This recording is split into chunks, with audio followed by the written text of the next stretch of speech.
Conversation, 5 episodes a week right here. Tell your friends about it and even the people you... The biggest stars in the women's game Harmanpreet Kaur launches this all the way for 6. are set to light up your winter nights. Down the track comes Mooney. Cover drives to the boundary. When ABC Sport brings you the ICC Women's T20 World Cup. Every game live and uninterrupted. Direct from England and Wales. Big 6 from Phoebe Litchfield. It all starts Saturday, June 13 on ABC Listen. ABC Sport. We begin this broadcast by acknowledging the traditional custodians of the land on which this match will be played today and pay our respects to their elders past, present and emerging. We extend that respect to Aboriginal and Torres Strait Islander peoples listening.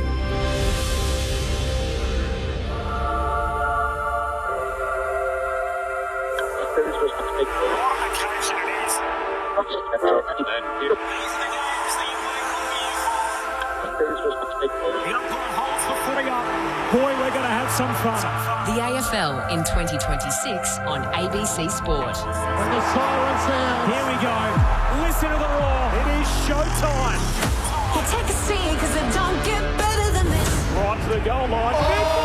Jamie Elliott, the man who gravity forgot. That's why we love AFL football. On ABC Sport, this is the AFL. Sit back, relax, witness the greatest. It don't get better than this. From 45 and rides it all the way home. An ambitious effort. Unbelievable. The left foot is a goal. Oh, yeah. Take a seat because it don't get better than this. Throws it, kicks off goal. The prancing pony. What a goal. He's off and running from 45 to get the party started. Take a seat because it don't get better than this. It's bouncing, it's through.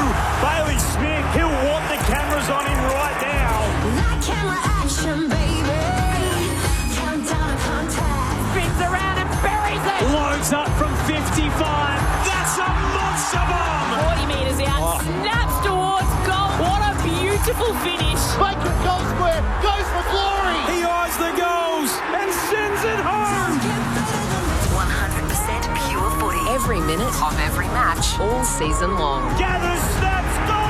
It's just football at its best. Take a seat because it don't get better than this. Kick on goal, dribbles it through. What about that?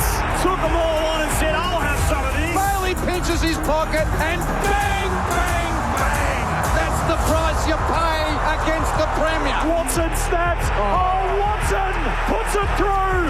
And the Wizard arrives precisely on time. He's built for the big stage. On his left boot, his kick is good. Inside 50, off the step, turns and goes bang. And snap. And goal. There's some bravery through the middle of the ground. How good is that? What a goal. He wastes no time. He whacks it through for another. It doesn't have to be your night, but it can be your moment. Hands it to Charlie Cameron. He can walk it in. Show him your tail lights, Charlie. Welcome to ABC Sports coverage of the 2026 AFL Premiership season. Runs the 50 out. What a way to finish. On radio ABC Sport Digital Radio. and ABC Listen. You take a seat because it don't get better than this. The Friday Night Lights burning back at the MCG tonight. It is the third place Hawks up against the 8th placed Bulldogs. A fascinating game, and already at selection, some solid storylines here. Gunston out for the Hawks, the Coleman Medal leader. In for the Bulldogs, Cody Waitman for the first time since the 2024 elimination final. A huge in for the Dogs after 637 days. No games at a VFL level. He comes straight back into the seniors tonight. Are the Dogs going to be any more than a mid-table team looking for a wildcard spot tonight? Could tell a fair bit of the story up against the Premiership contending Hawks. Friday night footy on ABC Sport. The whole gang's here. It is the Hawks and the Bulldogs. First at the footy, last to leave. We're too early for teams. We'll bring you those when they drop. Corbin Middlemass alongside Callie Underwood to call all the footy. Good evening, Cal. Good evening, Corby. So good to be here at the MCG, the first of what's going to be a really special 4 days at the Melbourne Cricket Ground. We just get the feeling traffic was bad getting in, that it's going to be a huge crowd tonight, and it's going to culminate, of course, on the King's birthday, Monday, the long weekend on Monday. I absolutely love the touch that we saw earlier in the week from Rory Lobb, we know he's sort of like the Dennis Rodman of the AFL, and out having a little kick around earlier. He's gone with the head, the Ginnivan colour, so the shock blonde, and then in blue dye, play on for Neil, between his ears at the back of his head. Play on for Neil. And mentioned on social media, this is dedicated to a man who inspired a nation, Neil Danaher.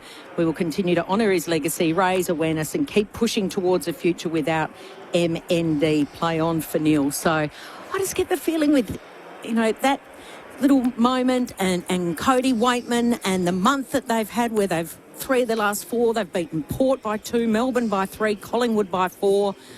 They're sitting 7 and 5. If they dropped those 3 close ones, they would have been 4 and 8. And they haven't had a massive win. I won't need to remind Bulldogs fans of this. They haven't had a big win since round 4 against the Bombers. Their first game at the MCG, it's just got a little Luke Beveridge masterclass written all over it. But what would I know? I'm not one of the experts. So it does feel a bit that way, though. That it does, doesn't it? Talk to people in the media centre and making your way into the G that there's a lot of optimism around the Bulldogs, and it's an enormous game. So at the moment, they're separated by 6 premiership points. They win tonight, there'll be half a game between the Hawks and the Bulldogs on the premiership table. They lose tonight, the gap opens up to 10. So it's as Mick tells me, it's a game of mathematics. Yeah. And usually round 13, I'm coming in with a pep in my step. How good footy last night was great. I can't wait for tonight. I'm absolutely pumped. These are the 2 different sides of it in footy. The man sitting behind you. Yeah, doing it on purpose. No, I'm not. I'm genuine. I'm full of energy. It's round 13. It's the middle of winter. It's cold. We've got a great game ahead of us, Lingy. From one native Croater to all of a sudden the Geelong legend, the 3-time premiership player, premiership captain, Cameron Ling. And good evening, Kelbs. Good evening to everyone. Good evening. I hope you're having a great night out there. If Cal hadn't have so kindly, generously walked in and said, "Can I grab you a coffee, Lingy?" I'd fire back much more harshly than what I'm about to. It was a brilliant game of footy last night. The result wasn't quite what I was after, but you talk about the mathematics of the ladder. Geelong, the team that was on this amazing run, and are they premiership favourites? Is it Sydney and Freo, or is it Geelong, because they've just knocked off Collingwood, Brisbane in Brisbane, the Sydney Swans comfortably? They've lost their last 2 now, and you mentioned the Dogs, if they get up tonight. Yeah. They'll be on the same points as this supposed premiership favourite Geelong team. It's wide open, isn't it? Yeah. At the halfway mark. It feels like, well, I'm sure Mick will have an opinion in a moment, but to me, it feels like it's wide open. The only non-wide open, we'll get into this more, I know we're going to say good day to Mick, is I think the Fremantle Dockers have got I think it's about a 5-week block now that includes a bye, includes a game that they're playing in Bunbury against North Melbourne. For some of their key players, they won't have to get on an aeroplane for about a 6-week block if they strategically leave them out of one game of footy. I think it's the Giants in Sydney. This is a block that can just almost set up Fremantle for their possible inaugural premiership. But this is what we were saying about the Crows last year. Yeah, good call. And so something did derail that massively. Yes, though. True. But September at the G, and history carrying on your shoulders. I don't think it's as wide open, as obvious as that. The coaching icon himself, the man who's coached more games than anyone else in VFL, AFL history, Mr. Mick Moldhouse. Hello, Mick. Hello, Corby. G'day, Cal and Lingy. And can I just say about football, congratulations to Lingy. I know it's not him himself, it's his son, who's just made the schoolboy under-12 team, and that is a big deal. Wow. That is a big deal. There's plenty of those kids have gone through and played AFL football. So it takes after his mother? Yes, so 1,000%. Brilliant. So well done, Lingy. Anyway, well done to you, young fellow. I think it's great. It's great to hear. I'm listening to you what you're saying about that game last night, Kel. Yep, I thought that they did very, very well. In my mind, I still have Geelong as favourite. I know they've been done by a kick in 2 games. I know that Fremantle have looked good, and I think they are good. And Sydney look okay. I think a lot's going to depend on those 2 sides having the first week at home in the final series, which, for all intents and purposes, right now, that could fall that way. I've got about 6 or 7 sides that won't even stretch to the final 10. Oh, God, I hate saying that, but anyway, 10. But tonight will be very interesting, given that we saw the Dogs come out. And I think, Corby, you said to me, could you make a prediction pre-season? I said the Dogs, and they won their first 4. I'm thinking, I'm looking great. Then they were 4-4. And you go, wow. But because they lost, Darcy and so forth. I think tonight's the big test for the Dogs, not because they're playing a genuinely good defensive, and when they win the football, a good offensive side. So this will be a great test. I've worn the dog jacket, so you know where my heart lies tonight, and I'll be secretly barracking for the Dogs. Kel mentioned it off the top. First game at the MCG this year for the Bulldogs. So the only 2 other teams now that haven't played here this year, the Giants, who actually haven't played at the MCG since round 1 of last season. So they haven't played here in a year and a half. And the other one is the Kangaroos. So we often think about that the teams that don't get on the G as teams from WA or from South Australia, and they do make an effort, particularly when they play one of the tenants, to get them on the G at least once during the year. But it so often happens that the little lowly clubs in Melbourne that are tenants across town at Docklands, they're the ones that get on here even less, because often those games that the Bulldogs and the Roos play against other Victorian teams end up being the one home game that Hawthorn takes to Docklands or Collingwood takes to Docklands. So they get here so infrequently. But there's no right, though. There's no right. So it used to be. I used to find that when I was at West Coast, that there was a right that when we had finals football, we were denied in my time there in 10 years, I think 7 times of playing at the MCG. We had to play in other, wherever. There was a rule that there was one final had to be in those days, which fortunately when it went out, and it's at more even the competition. But there's no right that North Melbourne have here than say Collingwood, because this is Collingwood's home ground. North Melbourne's home ground is Docklands. It's Geelong's home grounds down the road, and they have the occasional game here. So I don't feel sorry for those sides. The ones who would, like GWS, are just going to have to put up with the fact if they're good enough to make the finals, then you've got to work your way through it. Grounds are grounds are grounds. It didn't stop Adelaide winning their first premiership, didn't stop West Coast winning their first premiership, it didn't stop Sydney coming down and winning their premierships. I remember Chris Fagan had his hoodoo here at the G for ages. Yeah, because you convince yourself. You become a great team and you break those hoodoos. Yeah. You do. And what you can't do, Kel, you cannot have a situation where a coach has a fear of anything because the players that first pick it up. And I'm not going to name the coach, but I know one side in particular through COVID didn't want to be in the Gold Coast. Yeah, wow. Or up in Brisbane, and fair dinkum, the players went out with him, and they played accordingly. So you've just got to be so cautious as a coach by being proactive, regardless of how you feel. Let's do last night first, and we'll work our way back to tonight's game. The Hawks and the Bulldogs. Daniel Pratt from the Dogs, Daniel Gian-Siracusa from the Hawks are going to join us. Teams are in. There's no late change, so no late change here at the G. Last night's game, though, Lingy and Mick, obviously the Adelaide Crows get home by a point. They've had 4 close losses to top teams this year. Incredibly, Adelaide have now played 7 games decided by single digits. 3 wins, 4 losses, the 3 wins all by a solitary point. So in one season they've had 3 1-point wins. They get to 7-5, and for all the sort of hand-wringing that we've had about Adelaide, they're 1 win worse than they were at the same stage last year. So after 12 games last year, they were 8-4. They're now 7-5. So they're in a position to get going in the middle to back end of the year, as they did last year. And that was the key to their first half of the season. We knew they had that horror off-season, pre-season, with those injuries to key backs and really crucial players for them. If they could scramble and fight and scrap and, funnily enough, win games by 1 point semi-regularly, just find a way even to get it to 6-6. 7-5 is better, of course. That then set up and they could start getting some players back. They've done it through also some horrible, awful family stuff around their captain Jordan Dawson and his bravery through all of that. So they've almost had this really hard, just struggling through the mud type first half of the year, and they're 7-5. They can hit a bye in this period of the year where they can manage maybe a couple of little things. If they can get some good clean air and some key players back, Mick, they can get back on the type of role that made them the minor premier of last year. And you'd imagine they could do a little bit of damage if they come home with a wet sail. Yeah, last year, I don't think anyone's really convinced about them, even though they finished on top, because the games, they'd seem to have soft games towards the end, and they won the ones that kept them on top. The biggest hit to me on that side is getting those blokes back from last night that were injured for a start off, and they clearly got soft tissue injuries, is making their mind up about the key forwards, because I don't think they can go into a final series with those three forwards playing. Thorpe for a start off is right out of form. He's got to get back into form. You've got Walker, who's good against the... I know he kicked a couple last night and he set one up and this sort of stuff, but I'm not sure that they can go in with three big talls unless one's prepared to do a fair bit of ruck work. Yep.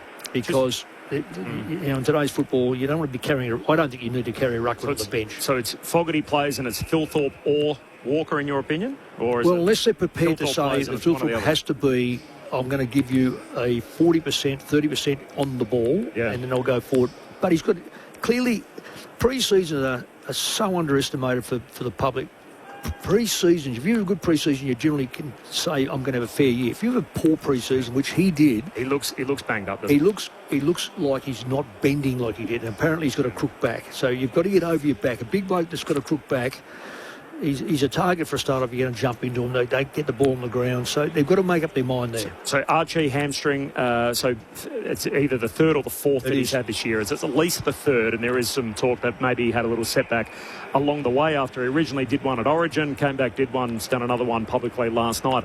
The MRO news out of last night's fascinating. So first of all, Tom Stewart's been cleared for his bump/brace on Archie. So this was all going to rest on whether the match review officer, Michael Christian, deemed it to be in a near stationary position. That's the terminology we're going with. So they deemed that Stewart was near stationary. So he wasn't stationary, but he was in a near stationary position, which means he braces rather than bumps, and that Archie's momentum makes the contact inevitable, and they also deemed that the contact was to the body rather than to the head. So Stewart, no fine, nothing, free to play. Are we happy enough with that?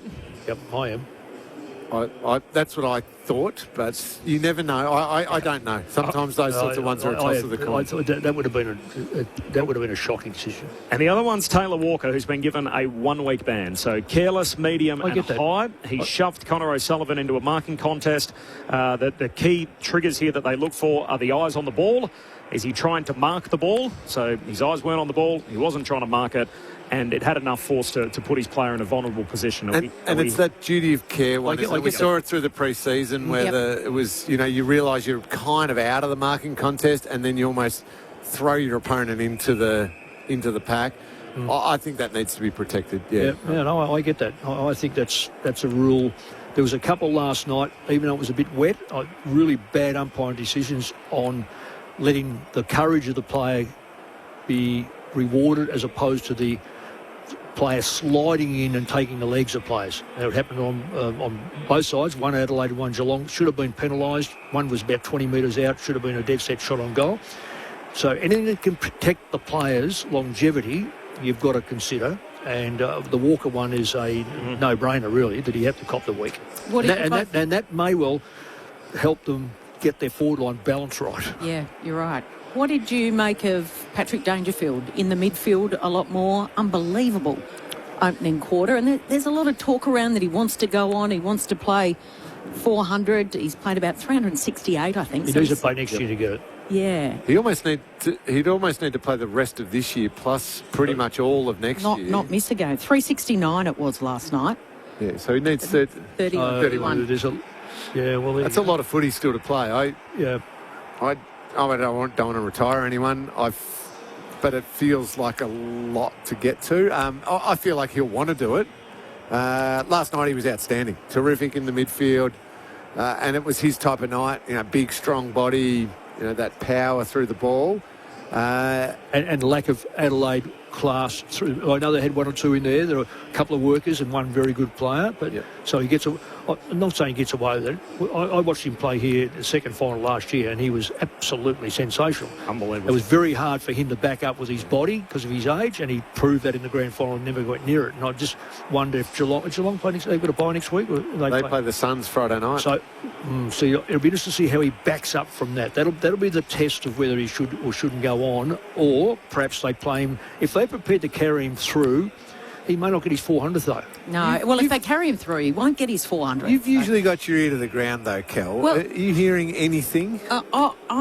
I mean, he always plays well in Adelaide, and he always plays well against the Crows. And you have a look at the history. I think it was Gather Round last year was one of his greatest all-time games. He just looked like a man.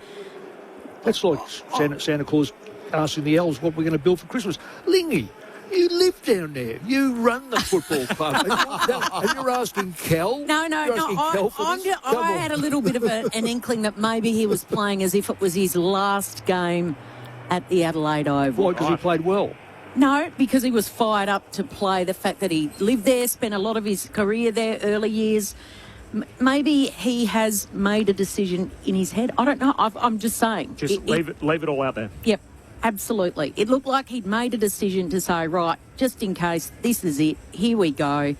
Because if that body lets him down again, and the power that he has, like a Harley Reid and the Petrarca and these guys that just explode out of the centre. You could see he was trying to do it last night, but a couple of the younger guys got there instead. And I mean, he was brilliant, absolutely. But I just wonder whether it's, exactly. Yeah. Let's leave it all out there. I might not be playing here again. I'm just going to go for it for these final, 3 months. Friday night footy on ABC Sport. Corbin Middlemass, Kelly Underwood, Cameron Ling, Mick Moldhouse, Tim Hodges to join us throughout the night on the boundary. And after 7 local time, that's where we're based, Eastern here in Melbourne, we'll go inside both camps. Daniel Pratt and Daniel G and Sarah Cuser to join us before the bounce. The other flashpoint out of last night was Chris Scott, who not for the first time at Adelaide Oval clashed with members in the crowd. At least that's how we saw it. He went back and forth with Mitch Cleary last night on exactly what happened and provided this insight.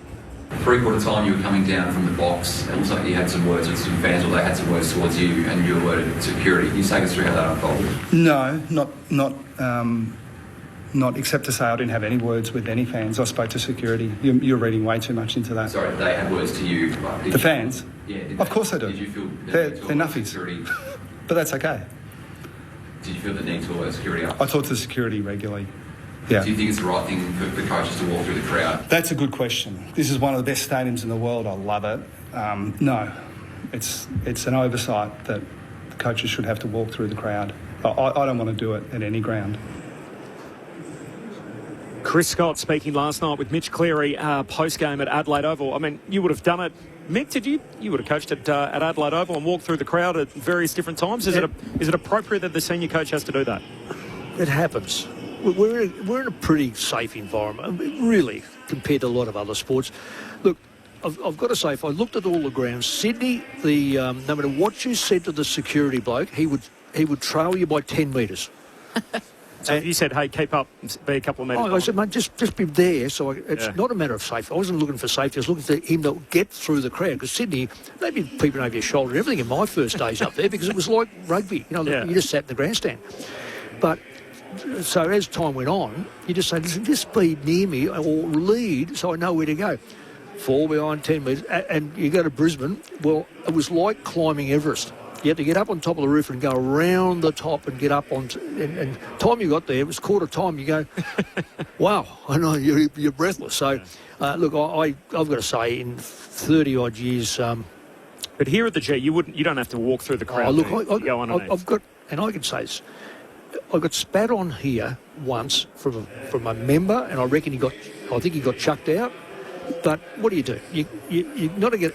The moment you turn around, they've won. So you keep going, and if they grab hold of you, keep going, because the guard will be there anyway. And I think in 30 years, I think someone might have grabbed hold of me 3 times. Yep. So it's not a lot of times. How many times did you retaliate? Obviously not enough. I just worry, Mick. I know it seems a little Pollyanna and everything else, but I worry that we say all that in the moment. We say, oh, there's no real great danger. What if there is an incident one day, and then we all sit back and go, oh, there were red flags and we didn't do anything about it? Yeah, but what I'm saying though, Corbin, if the security do their job and walk with you through there, then it's okay. It's just a matter of really retraining the security people to say, don't worry what they say. You can't determine what they say. People say. So just make sure that you know your way down, and the security bloke is relevant to you. So in other words, probably a yard in front, yard behind, or next to you. I don't see a major problem. I mean, I used to walk home after the game from here. Used to walk to Princes Park when you were coaching Carlton. Exactly. Well, lived in East Melbourne. You walked an hour to training and back every day. Well, there you go. You were the easiest person to doorstop in the media. Everyone knew you had a 1 hour walk. They could walk with you the whole way with the cameras. Well, safe, because no one wanted to walk with me. Mick, what if, are we asking, because you're talking about incredible self-control and discipline, which is what it takes to be a great senior coach like yourself. Are we asking too much of senior coaches then?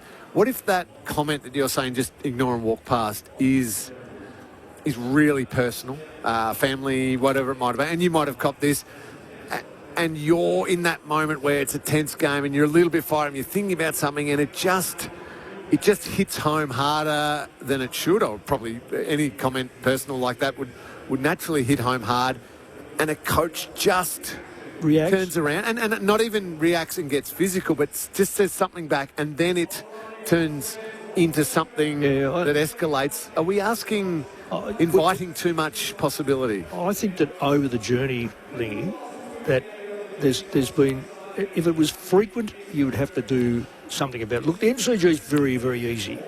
One is a very good staff here, but you go down, you out your coach's box down, and you end up down the back. Yep. So you're already in the out. lifts. Through the lifts. Yeah, and they hold, security holds hold the lifts for you. No, you get in the stairs because you're quicker without waiting for lifts. So you go down the stairs.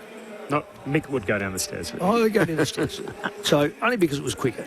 At other grounds, they're a little bit different. I'll tell you a story now that you probably may not even know. That when Docklands was built, way back, they've gone, what a great ground. We've gone, yeah, it's fantastic. Where's the coaches' boxes? They forgot to put them in.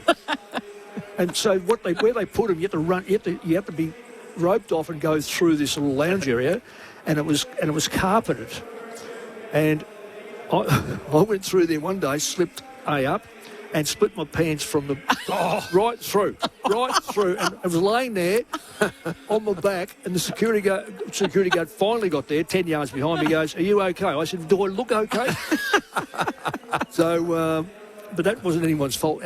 Sort of mine trying to run over carpet with slippery shoes. So, but they're all, every ground is different. It is some of the more iconic moments in the history of the game is the coach walking through the crowd out onto the ground. Like we've seen the pictures of Neil Danaher this week and the famous image of him walking out onto the ground pumping his fist.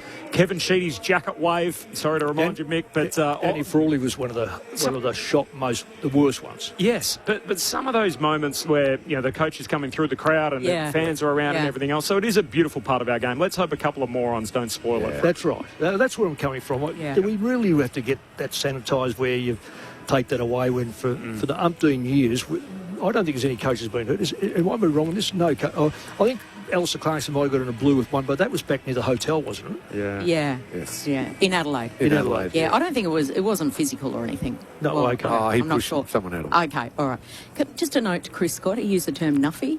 I'd never heard of that until I moved to Victoria, so it's a Victorian term. So he's calling South Australians nuffy. They have no idea what that means, I think. Right. I didn't. Anyway. Where have you been for the last 40 years? 40 years? I'm going to avoid weighing in on that. I grew up in Adelaide. I'm just saying it's not an Adelaide term. I reckon half of the Adelaide population are like, well, what are you talking that's about? Probably... Be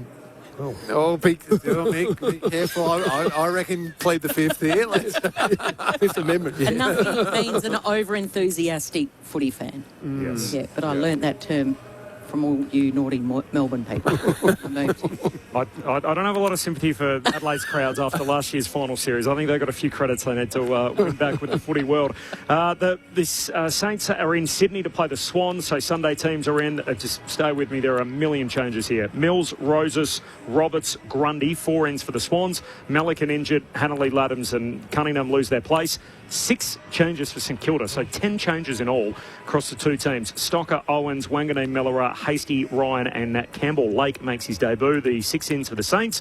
Flanders injured, Keeler, Carroll, Henry, Banfield all omitted, and O'Connell's been managed. Meanwhile, the nightcap is Essendon up against Carlton, the Sunday nighter leading into the holiday in Victoria.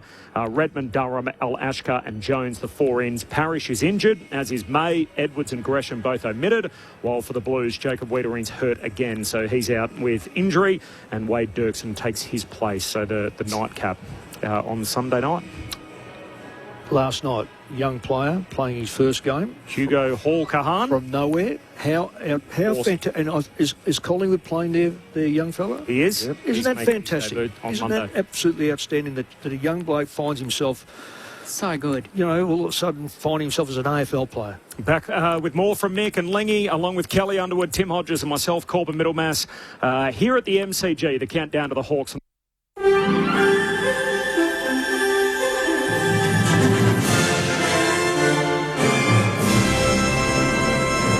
Good evening, Nicholas Hines with ABC News. Prime Minister Anthony Albanese says One Nation's rise was a factor in his decision to reform capital gains tax and negative gearing concessions. In a speech in Sydney today, the Prime Minister reiterated his case for the tax reform, arguing it will make a real difference.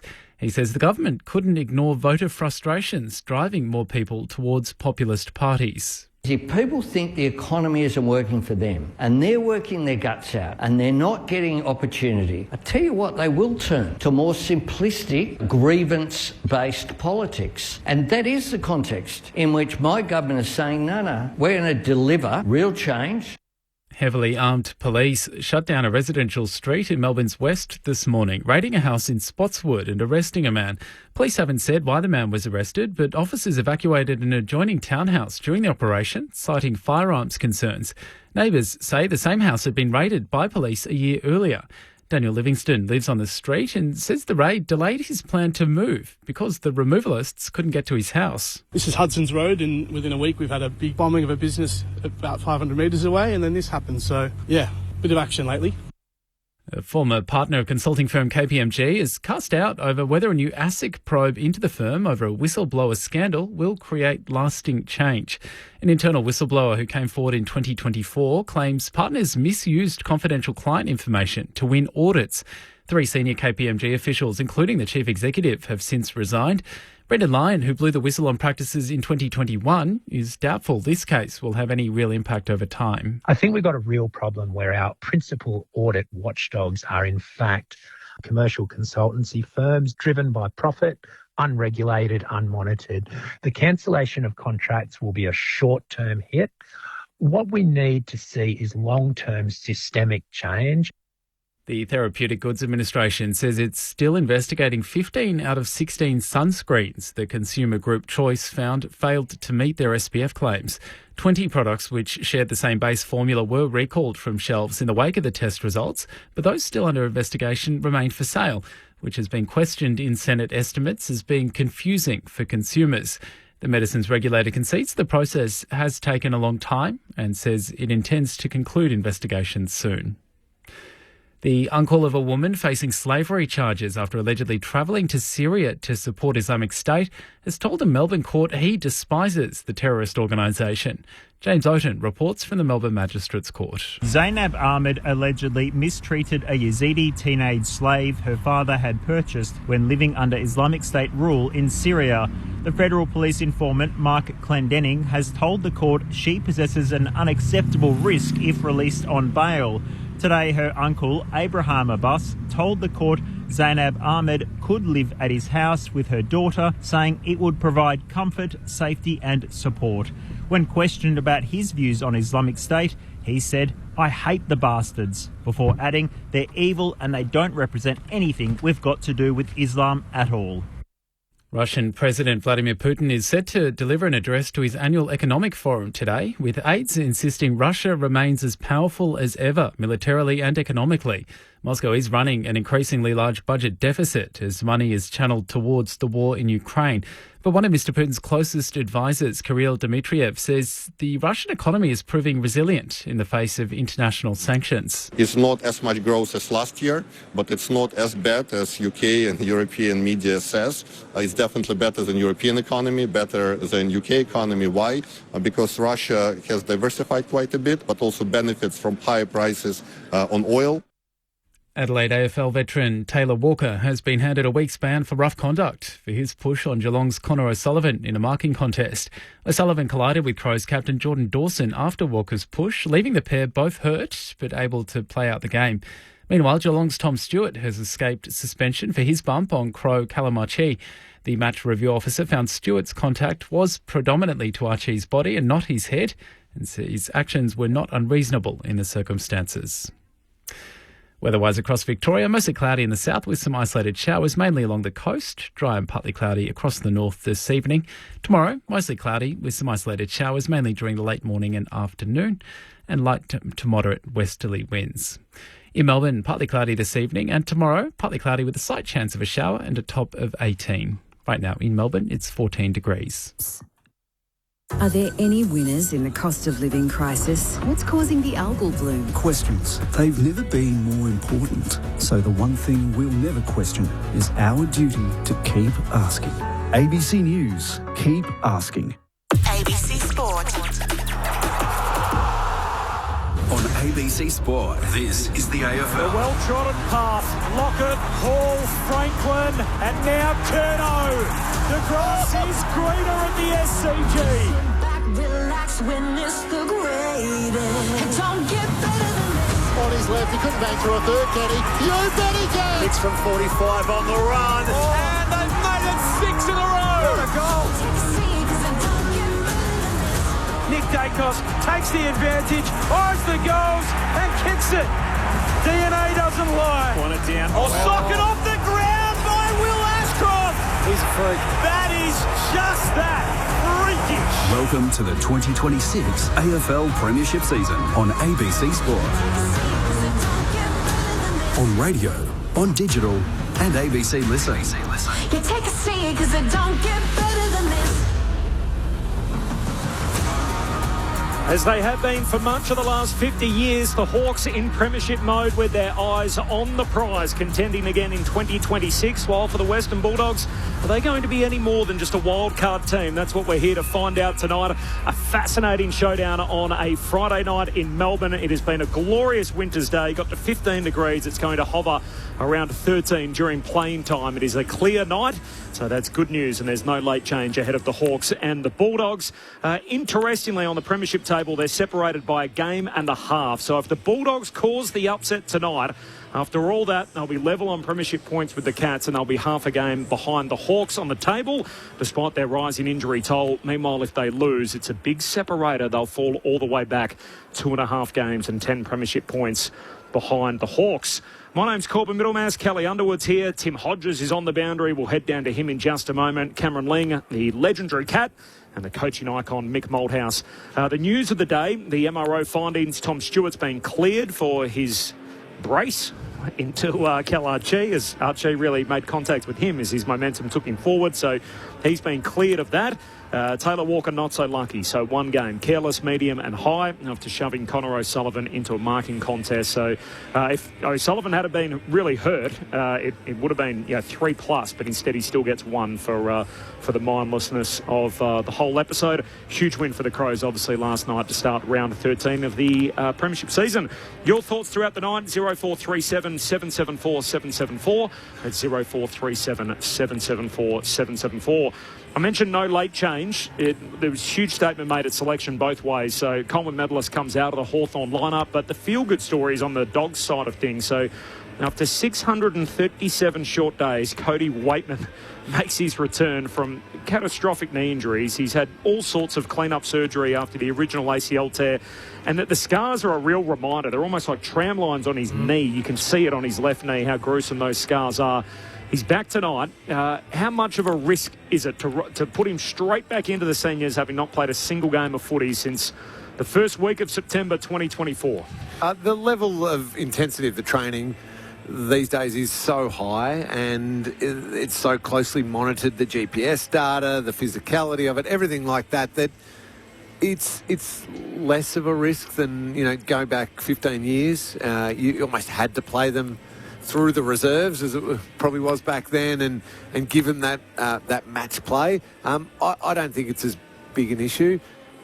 Playing on better grounds, probably more or sort of better teammates, better opposition, so you end up in better positions as opposed to perhaps ending up in a vulnerable position playing at a lower level. So I think it's the right thing. I'm wrapped his back. He's just a genuine excitement machine with up in the air, ground level, everything he provides, and I love players who play like that. They play right on the edge of always wanting to make an impact. So I hope it goes really, really well, as I'm sure plenty of Dogs fans do as well. Halfway through the season, Corbin, and it can usually get a little boring listening to the coaches having to front up every single week. I loved listening to Luke Beveridge speak this week. And Mick, as the senior coach, he spoke about the type of players that can just get in your bones. And how much of an element is you're weighing up whether he hasn't played in a year and a half? Do you bring him back through the VFL?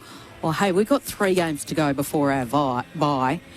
This guy is going to come into the MCG and provide the spiritual lift and the energy that this team needs right now. What percentage do you weigh up with that factor? Well, for a start off, there's 23. They've got 23 these days. You would never have attempted it with 20 players because the load would have been too great. So 23, mind you, having said that, I watched last night's game and saw at one stage there, the Crows had 5 blokes off, I think. It was certainly four off. So you go, well, you know, if your time's up to see if you can share a bit of time, bad luck, you're actually on the ground. I'm with Lingy. There's a lot to be said. The spiritual stuff, no. I'm not going to get him. I don't think that would be the reason. The reason, you can imagine him and Artie Jones together, throwing them in and perhaps working them for 30% of the game time and then the other, say, 40 to 50% on and off the ground. It's going to cause nightmares. And that could be a precursor to what they want, given they've lost Darcy as a key forward. Now, I know it's the long and the short of it, but there'd be a lot of groundwork gone into that to make sure he's fit. Does he gain anything by playing the seconds? I'm with Lingy. There's some players that have to run into form. He's the sort of bloke that, from what I can gather, he's got one touch, he's got his speed, he's got his football IQ, and 23 players, I would run that risk. Yeah, absolutely. And can I say this, and I hope I'm not doing anything, so please don't blame me if anything the worst was to happen. If he got injured again, it could happen. Yep, let's knock on wood and everything like that. It could happen in the VFL like happening. It's just going to happen. It could happen training. Training. Exactly. What match play at training. So that the actual injury, that he's coming back from, if it's going to happen, it's going to happen wherever. It's more the other stuff, ready for the intensity, the speed. The soft tissue becomes a little bit of a risk because of the higher intensity. But they've got all of that data from training. He must be hitting speeds regularly, under fatigue, all of that says, we're comfortable. He might play, I don't know, pluck a number, 60% percent game time, and that's perfect for us. And that's what Will Day did last week, and that's what he'll just have a little bit more time tonight. He's been in a bit longer than that, but that's right. That's the method. The actual injury itself is when your kneecap runs off the line, and if it does it regularly enough, you can put them back in, but eventually you don't know when it's going to go, and then exposes the knee to additional injury. So it's not unique. We've seen, in fact, one of my great players from West Coast, Ashley McIntosh, had a similar type of operation, needed to tighten up the ligaments on both sides of that so that the actual kneecap ran on its course. It doesn't necessarily run north to south, it runs slightly off. So anyway, I'm sure that they're the best in the business. You'll see it if you see some of the pictures tonight. It's a gruesome scar. He hasn't got it strapped or bandaged or anything. His warm-up in the rooms at the moment on his left knee. Let's find out more about it. We'll duck inside the Dogs camp. Tim Hodges is down there. Hodgie.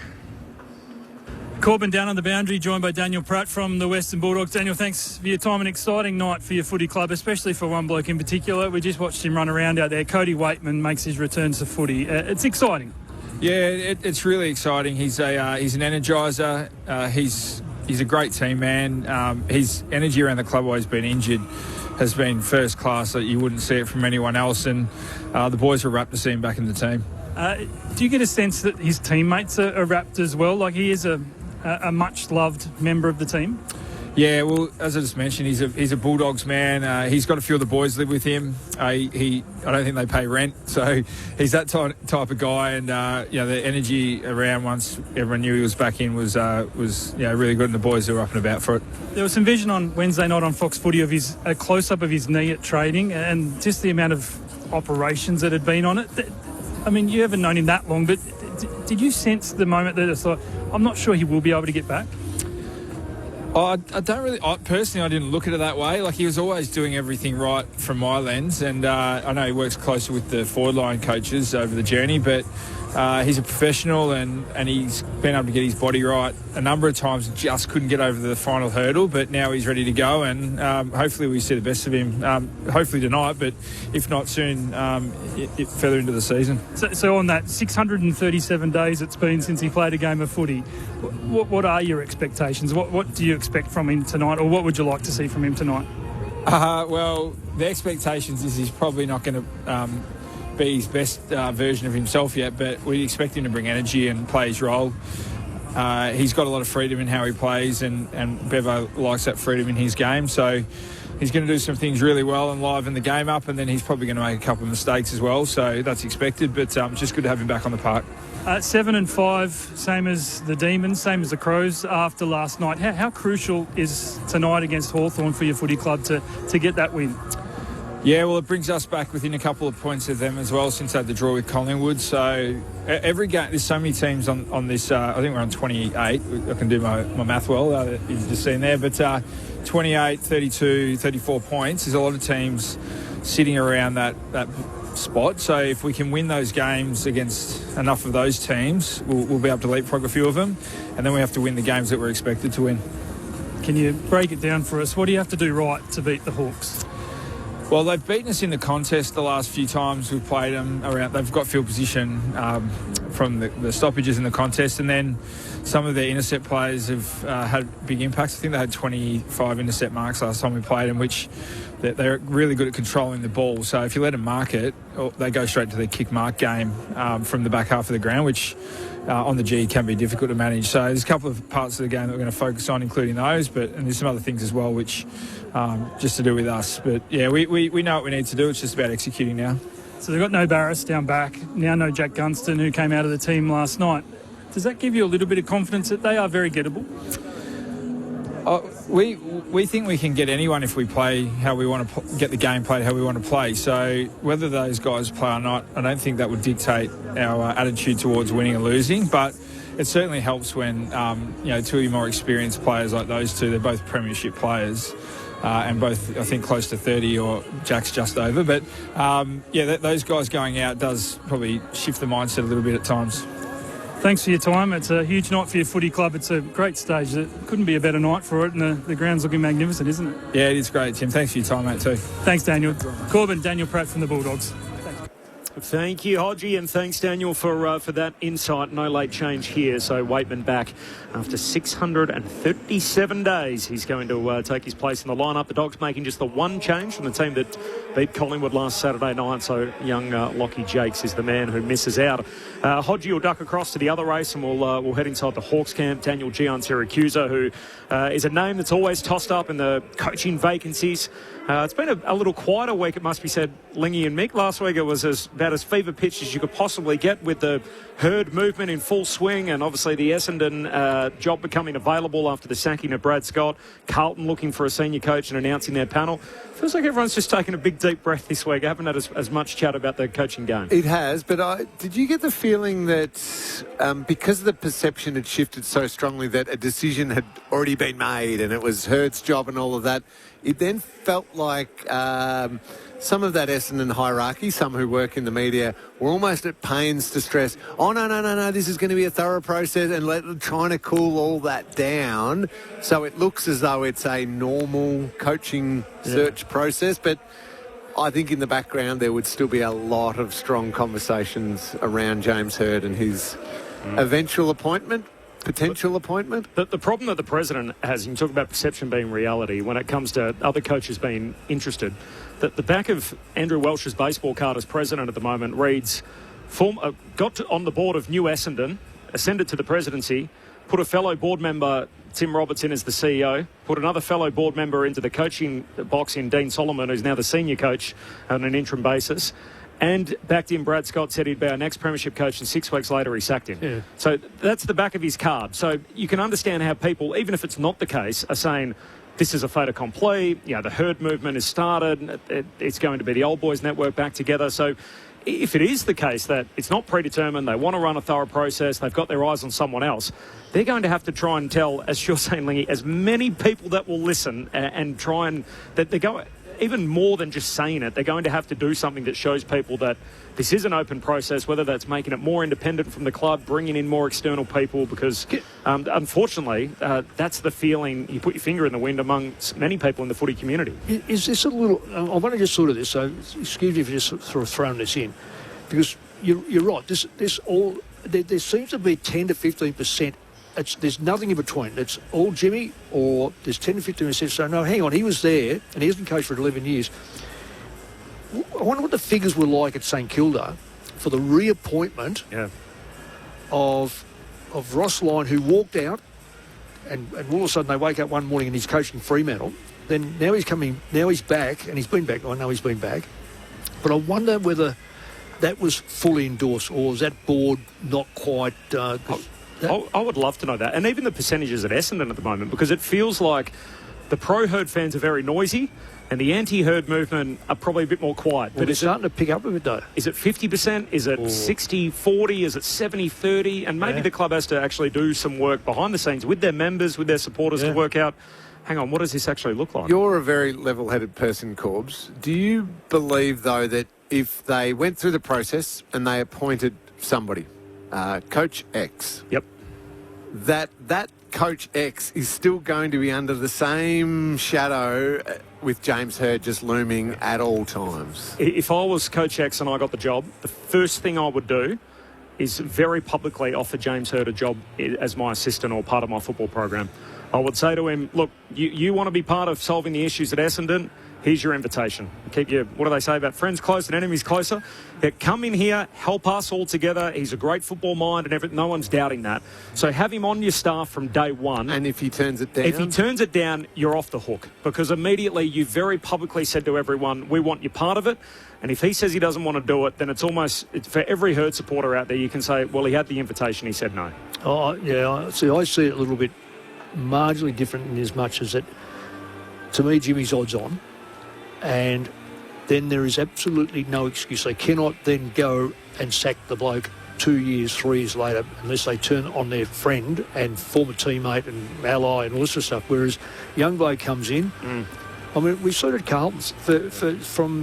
From David Parkin's day forward, there was, 10 coaches or something. Didn't matter whether you were halfway through a contract or not, you're out. So at Essendon are starting to do the same thing. So I think the only way to actually have any stability for a length of time is to appoint Jimmy Hird. I don't think he will get it. So I'm still in that camp for now. Well, I'm not sure. Whatever that's I worth. think he will. You think he will? Yep. That's 2-1. Let's go inside the Hawthorn camp. Hodgie's ducked across to the other tunnel. Hodgie. Corbin down on the boundary. It's a beautiful night here at the MCG, joined by Daniel G and Syracusa from the Hawks. Gia, nice to see you. Third on the ladder. This is a crucial night for your footy club, just to keep up with the Swans and the Dockers above you. Yeah, it is. Every game's a massive game, but the Dogs seem to have got their mojo back. Their good players are playing really well. We've got a bye after this, so it's always good to go into a bye with a win. I made the mistake of asking you before we went on air, is it a danger game tonight with no Barras and no Gunston? And you chastised me. Yeah, I did. I don't think there's danger games in the AFL. It's a bloody tough competition. And as I said, the Dogs, they've got their game going again recently. Tim McNeish back, Bont and Ed Richards are playing really good footy. So we've got to make sure we curtail those guys especially. But I think if we put our best footy forward like we did, especially in the first half against the Saints last week, I think we'll put in a really good show. It's brilliant to have you for a few minutes. I'll send you upstairs. Cameron Ling and Corbin Middlemass and the boys. Chair, thanks for joining us. You mentioned the Dogs have got a couple of key players back. You got one very, very key player back last week, which was great to see him playing again, Will Day. I believe, again, the minutes restriction's going to be there, but maybe a little bit extra as far as minutes. How flexible is that? Are the games tight, late, or maybe someone goes down early and you're one short in the rotation? Is there any room for movement in that with Will's build back to his best form? It's very well planned by our head of high performance, Peter Burge. But usually when a guy starts on a bench, which Will Day will for a majority of the quarters, it works out to being relatively normal game time anyway. Most guys get through that midfield, get one rest a quarter. He might have, 2 extra ones than what he usually would, and we'll just keep building that as the weeks progress. They worked it out really well last week. it was so exciting to get him back. He was chafing at the bit, and it brings an energy to the group, and we're looking forward to him progressing that again this week. He's a star player, and he's a vital part to what we're doing here at the Hawks. One more from me, G, before Corbin probably hits you up on a few other bigger issues going around the game at the moment. But going back a few weeks ago against Melbourne, you conceded 120 points, and the response since then has been the Crows, and you've conceded 66 points, and then the Saints 67 points. Was it just a matter of the opposition and the way Melbourne play, or did you really change a couple of things to tighten up that defensive side of the game? Yeah, I don't know if we changed anything, but it was front of mind. Obviously, you want to kick a really high score and negate the opposition every week, but we weren't happy with that Melbourne game, and we lacked a fair bit of energy, actually, and it's good to see the boys have got that back over the last few weeks, and especially from that defensive side of our game. We like to be quite stingy there. Our back line's really good, but as we know, it's a team defence, and pressure on the ball as well as our forwards keeping the ball in there is what we'll be looking for tonight against the Dogs. Daniel, it's Corbin. Have the Blues rung yet? No, they haven't, and with regards to those sort of processes, my experience is clubs go through a long list and then they shorten it down, and I'm concentrating on the Hawks and really enjoying the role that I'm doing. I haven't done this role before, and we've had a couple of debutants, so heavily focused on that, and really enjoying my time at the Hawks at the moment. Do you feel like that this role that you're currently doing, the development side of things, is this the last missing piece of the jigsaw? It feels like you've held just about every single other role in a footy department. Yeah, I have, and that was one of the reasons why, when the opportunity to come over to the Hawks and this role came up, I jumped at it. The chats with Rob McCartney especially and Sam, it was an exciting opportunity.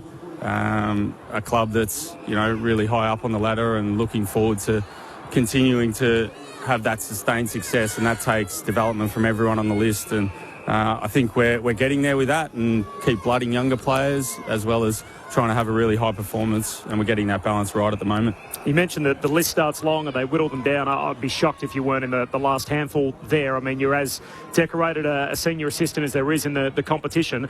Is it something you want to do? Do you feel like you're ready to go to be a senior coach if the phone does ring?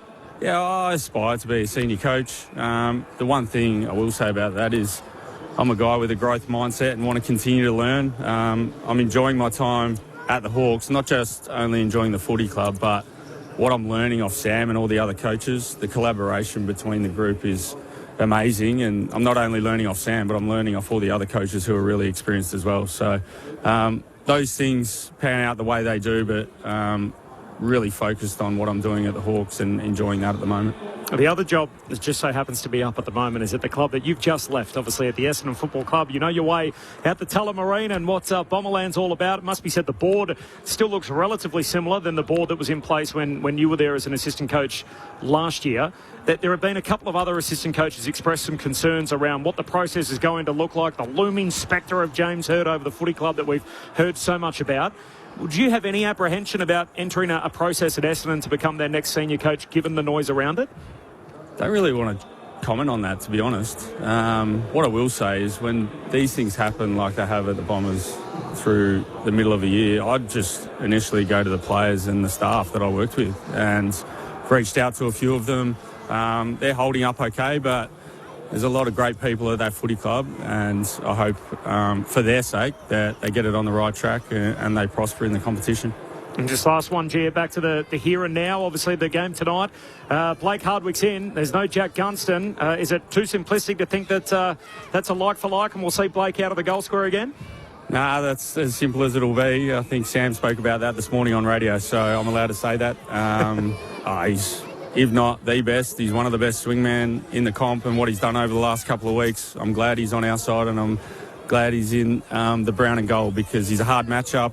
He's hard to play on when he's playing back, so we've got some flexibility there, and looking forward to see what he puts out on the park tonight. It's always an interesting time in the footy world, and your name is right amongst everything that's happening in the coaching landscape. Daniel, appreciate your time. Good luck for the rest of this year with the Hawks and for whatever's to come in your journey. Appreciate your time as always. No worries, guys. Thanks for having me. Daniel Gian Syracusa downstairs with Tim Hodges as the Western Bulldogs make their way out past him.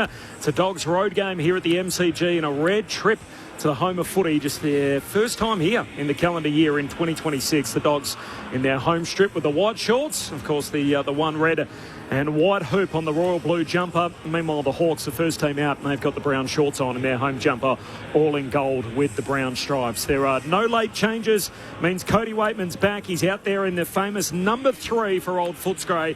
And there's no Jack Gunston, who misses tonight, the Coleman medal leader. The full preview with Mick and Lingy is coming up next. This is Friday Night Footy on ABC Sport.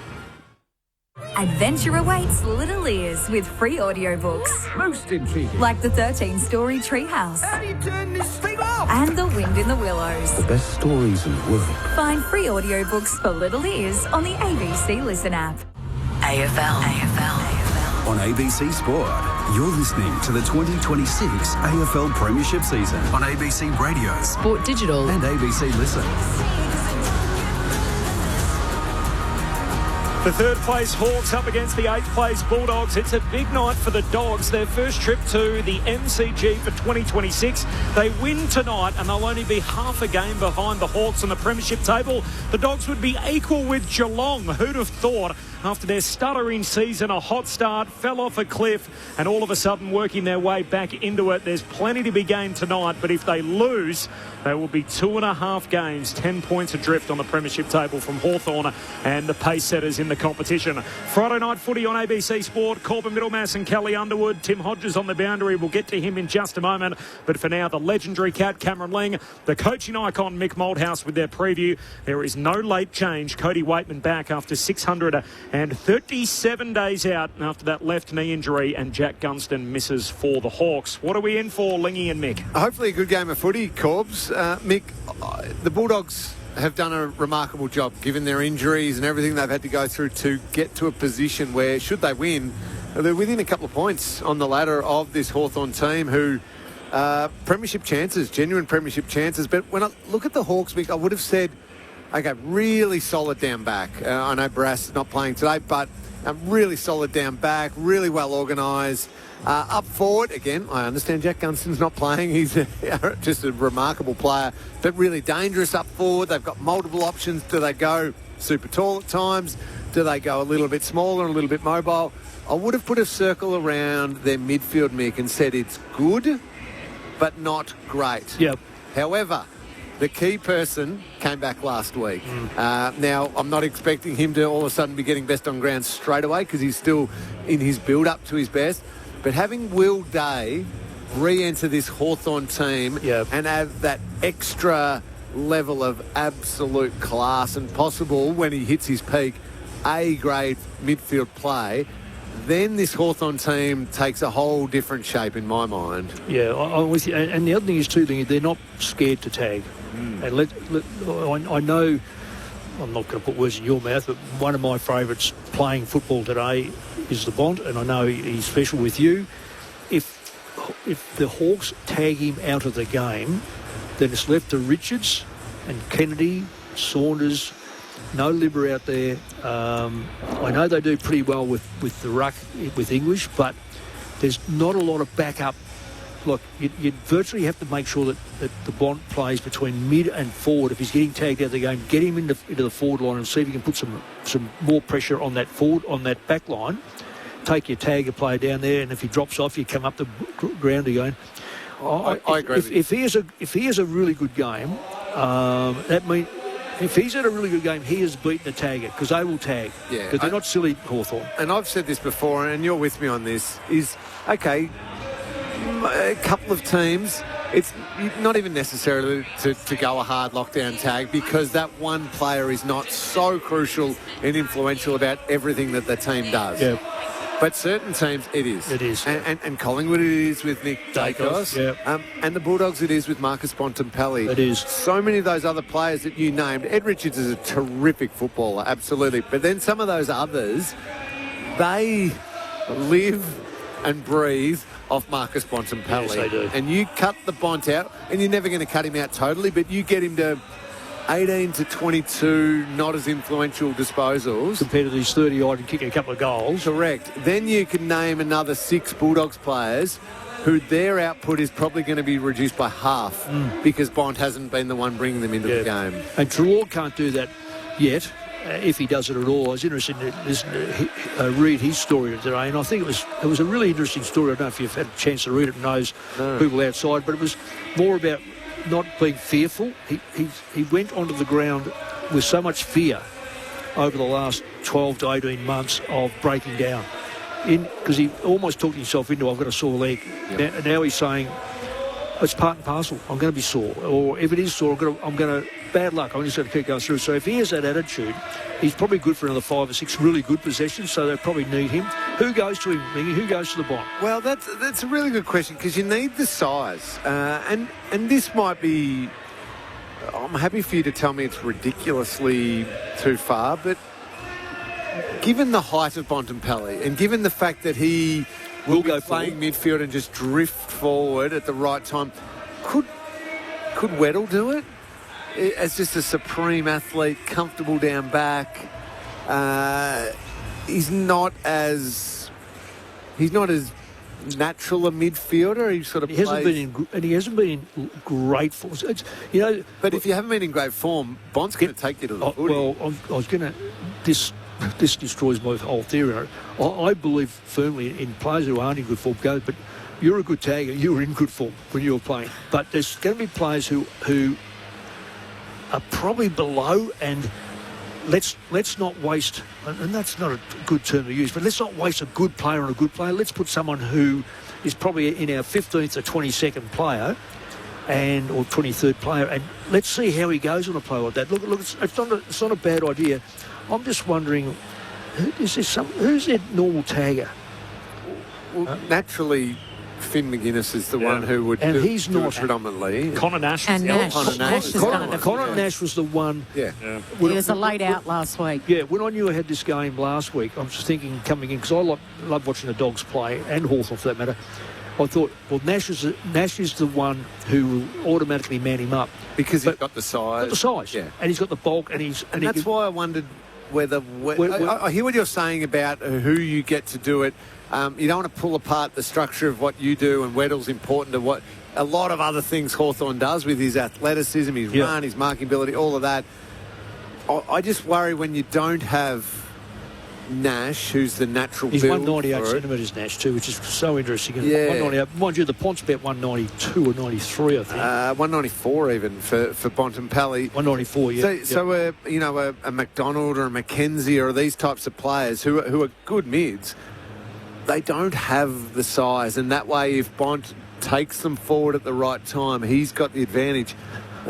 I'm just thinking out loud for Weddle as a possibility. Just on the Hawks, there was a hope that they wouldn't have a single injury to their best 23 tonight. So Barris was close with a hammy. Nash with the neck spasms ended up missing an extra game. That was 8 days ago. It was a laid out.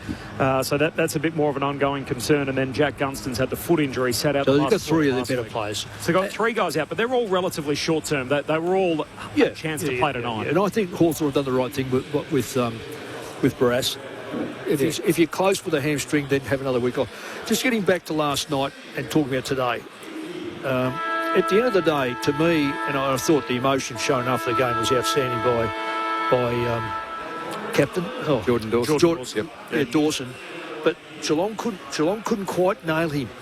And there's a player who's big body, good mark, kicks his 3. That's why tonight I'll be very interested to see who does go to the Bond. And I think Hawthorn are known for it, and I reckon they have to go. Someone has to go to him. No late change. We learn at selection that Jack Gunston's out with a foot injury, the Coleman medal leader, and Cody Waitman, after 637 days, is back and will start on the ground for the Dogs. Tim Hodges, he's down there in the front row. Good evening, Hodgie. Hello, Corbin. Hello, crew. Nice to be with you. John Newcomb won the toss for the Hawks. They will kick to the city end. That's the right of screen if you're at home watching on the telly, listening to us. Hawthorn's first home game here at the MCG since Easter Monday, would you believe? A really good turnout too. Their club hoping to hit 60,000. Not quite there yet, but well on the way. It's a perfect winter Friday evening. currently 13 degrees, so it's chilly, but not too bad. And just repeating, no late changes, so that means Cody Waitman is out there, and the Dogs are cashing in. An entire membership campaign has been built around his return this evening. The Flea is backpacked. $99 gets you 3 games in the second half of the season. So just remember, 2024, he was just about rivaling the Bont as the most popular Bulldog. He hasn't played since, so there are going to be a hell of a lot of eyes on number 3 this evening, hoping he gets through unscathed. He's going to start on a wing right in front of you, Hodgie, and Mr. Football's number 3. Won't be for long. He won't last on the wing long. Straightforward. There we go. So Waitman on the wing on his return for the Western Bulldogs, and as Daniel Gian Siracusa told us, Blake Hardwick to start out of the goal square as the makeshift full forward in the absence of Jack Gunston. He's kicked 8 goals in his last 2 games in only 5 quarters playing at full forward. We're ready to go. It's a big night for the Bulldogs. The Friday night lights burn bright. The Hawks and the Dogs on ABC Sport. You're with Kelly Underwood. And it's English who gets the first palm down. He missed round 5 the last time they played. Down to Richards. Umpire blows his whistle. Says free kick coming the way of the Hawks, and it's going to the co-captain in Newcombe. Shorts it, and it was a little off for Cam McKenzie, who started lining up alongside the Bont. He shares it. Quick hands. Getting involved more, and then he retreats backwards. Eamon with a juggling mark just on the edge of the goal circle, and the umpire's going to pay it. So an awkward little stutter start for the Hawks. Forward then back, and now out to D'Ambrosio. Flares it wide, southern side. To the hot spot he goes, the first inside 50. Dale reads it beautifully, off hands in those fluorescent yellow boots. Can't quite hit up Norton, who was the target. Hawks with the numbers out wide, and they should be able to retreat and go forward again. D'Ambrosio decides to go laterally out to Newcombe, and he goes all the way back to Sicily. And Sicily marks and moves it on quick. Handball away to Amon. Kicks inside the forward 50. Lewis bursts through his hands. Down to Cody Waitman on his return. And there's his first kick. A surge kick up to the wing. A kind bounce for Jones, who takes possession for the Dogs. Hands it to the Bond. Long searching kick forward. Leap it up. No mark for Croft. Gets a look at ground level. Battle tackles him. Ball comes out. Hawks win it. Newcombe to Amon. Hand pass goes back to Battle and all the way back to Sicily.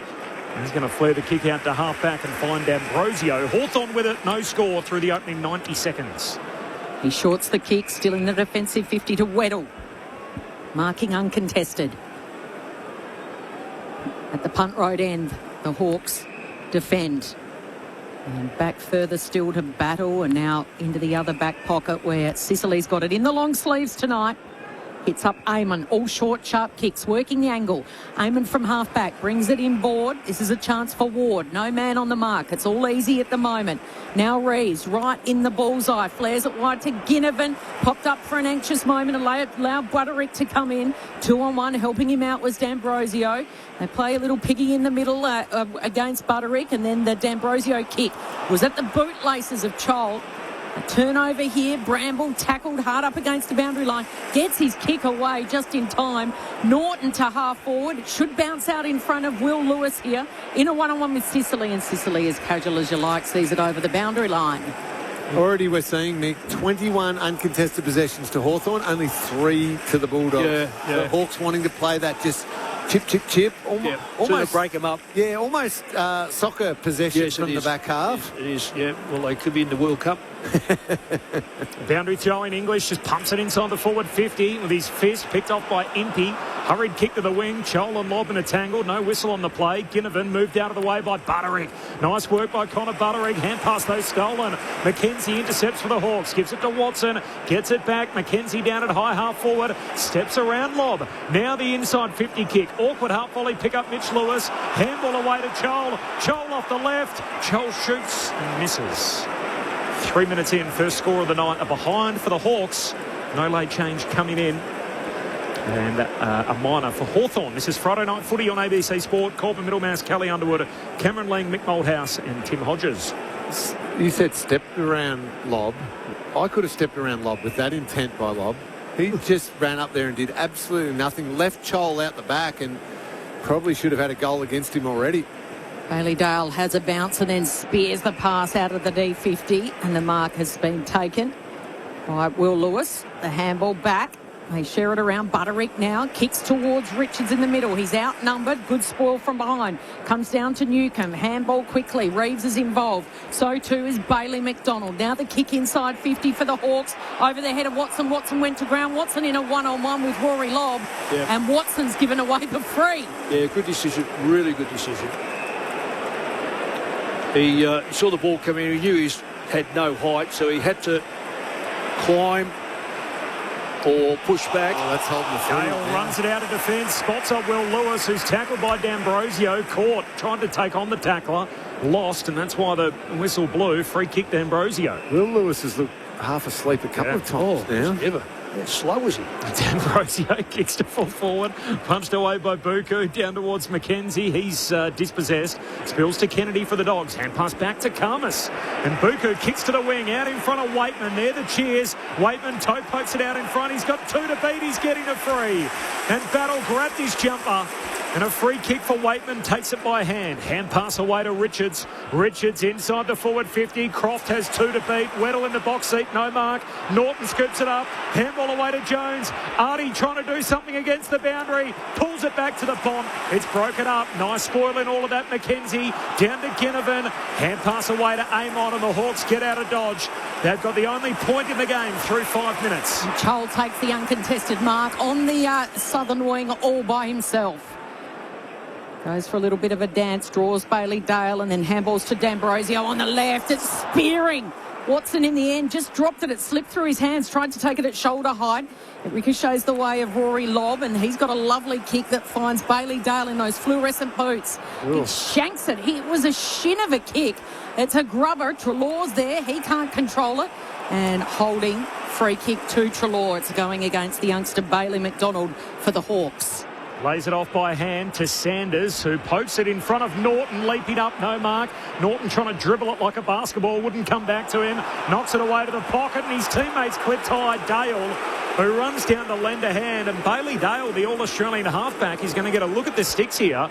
Right forward pocket, Dom Sheed pocket. He'll kick from about 30 out. Yeah, we were blindsided to that from this angle, but the umpire was there. Yeah, first one, swinging arm, wasn't it? He was already low. I guess if you're already low, you've got to lower yourself. Yeah, and Battle, because Bailey Dale was stationary and kind of low, he didn't need to rush in as hard. He didn't. No. You just got to wrap him up in that situation. Getting low. That's it. He ran the hips. Waitman comes off for a breather. 2 disposals in his first stint. 1-1. Bailey Dale with his right peg against the fence. No problem for him. His first goal of the season. Doubles up as the first goal of the night. 7 minutes in. Footscray 1 straight. Hawthorn 1 behind. A 5-point lead for the Dogs. Mick Malthouse, Tim Hodges on ABC. Sorry, Mick Malthouse, Cameron Ling. More from Tim Hodges throughout the night on ABC Sport. He really is a beautiful kick of the football, Bailey Dale. He's already had the 5 disposals. Most of those off half-back, of course, plus that one that he just nailed then. And at the moment, we're seeing both teams trying to use the kick mark and play with some speed and keep the ball moving at all times. And there's been a couple of turnovers, and even I thought the Dogs were going to get caught out and it was going to end up a nice, easy shot at goal for the Hawks, but they were able to create the turnover and flip it back round. Just to clarify, Mick, I said a shin of a kick. I heard that. I needed to just check that because it shin of a kick. In other words, it came off his shin. Right. S-H-I-N. Yes. Sorry to give you a bit of a fright back there. Reeves with a real high up and under, a tough one to juggle. English was there, couldn't control it. Quick handball by Moore. What about the vision? Onto Watson. And Watson, it's Friday Night Lights, baby. He doesn't miss goals like that. Hawks are on the board.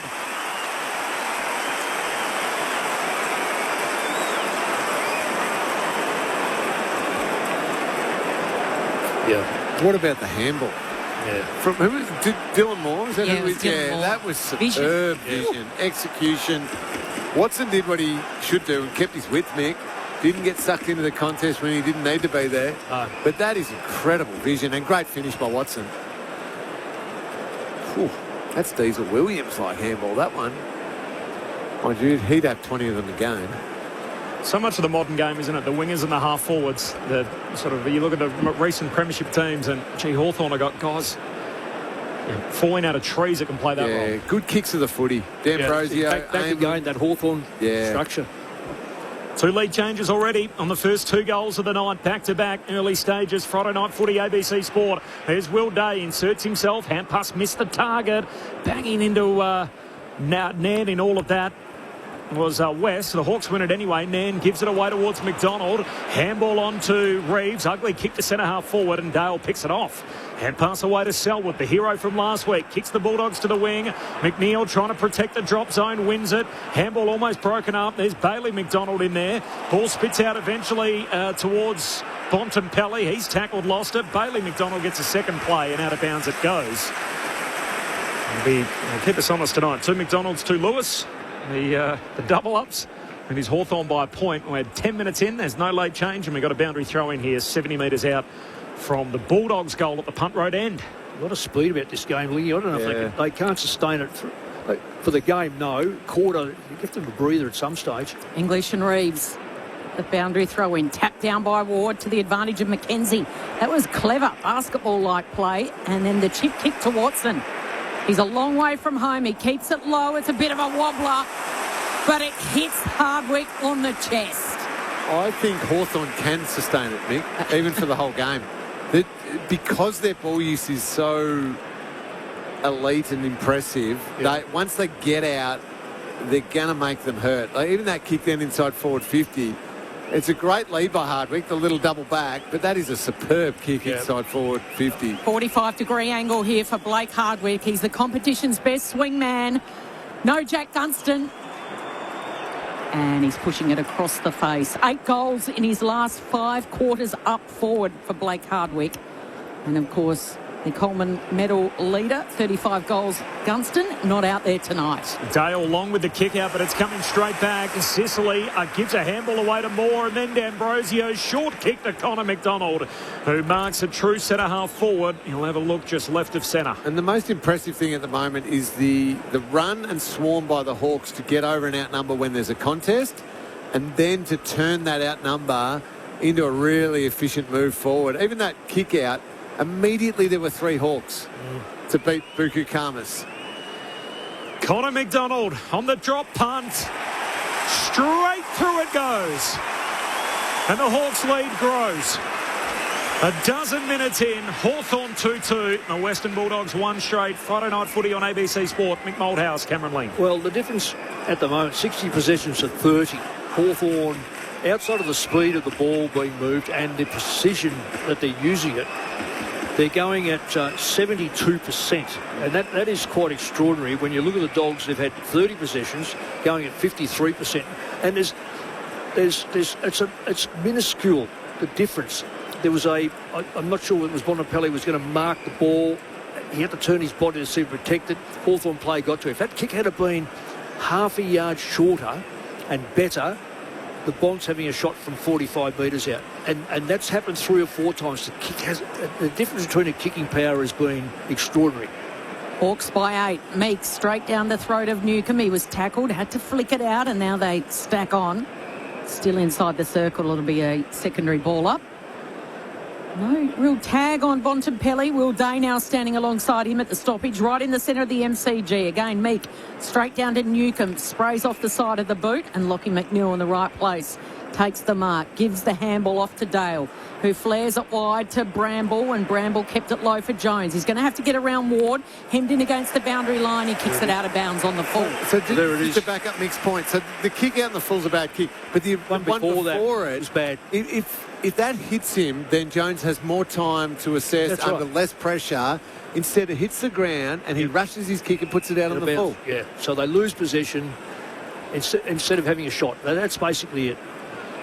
Sicily goes back to battle and then to the back pocket for Bailey McDonald. Just a little too much on his kick there, trying to scoop it up. Weddle well done. paddles it back to perfection to Connor McDonald. He had the blinkers on. Croft came and got him. Well done by Croft. He's a big man. He doesn't move that quick, but he just kept at it. I didn't know he had that in his game. Bit of hustle from Jordan Croft. Neat chase down tackle. Looks inside the forward 50 turnover. And Weddle, and the famous number 23, picks it off for the Hawks back pocket.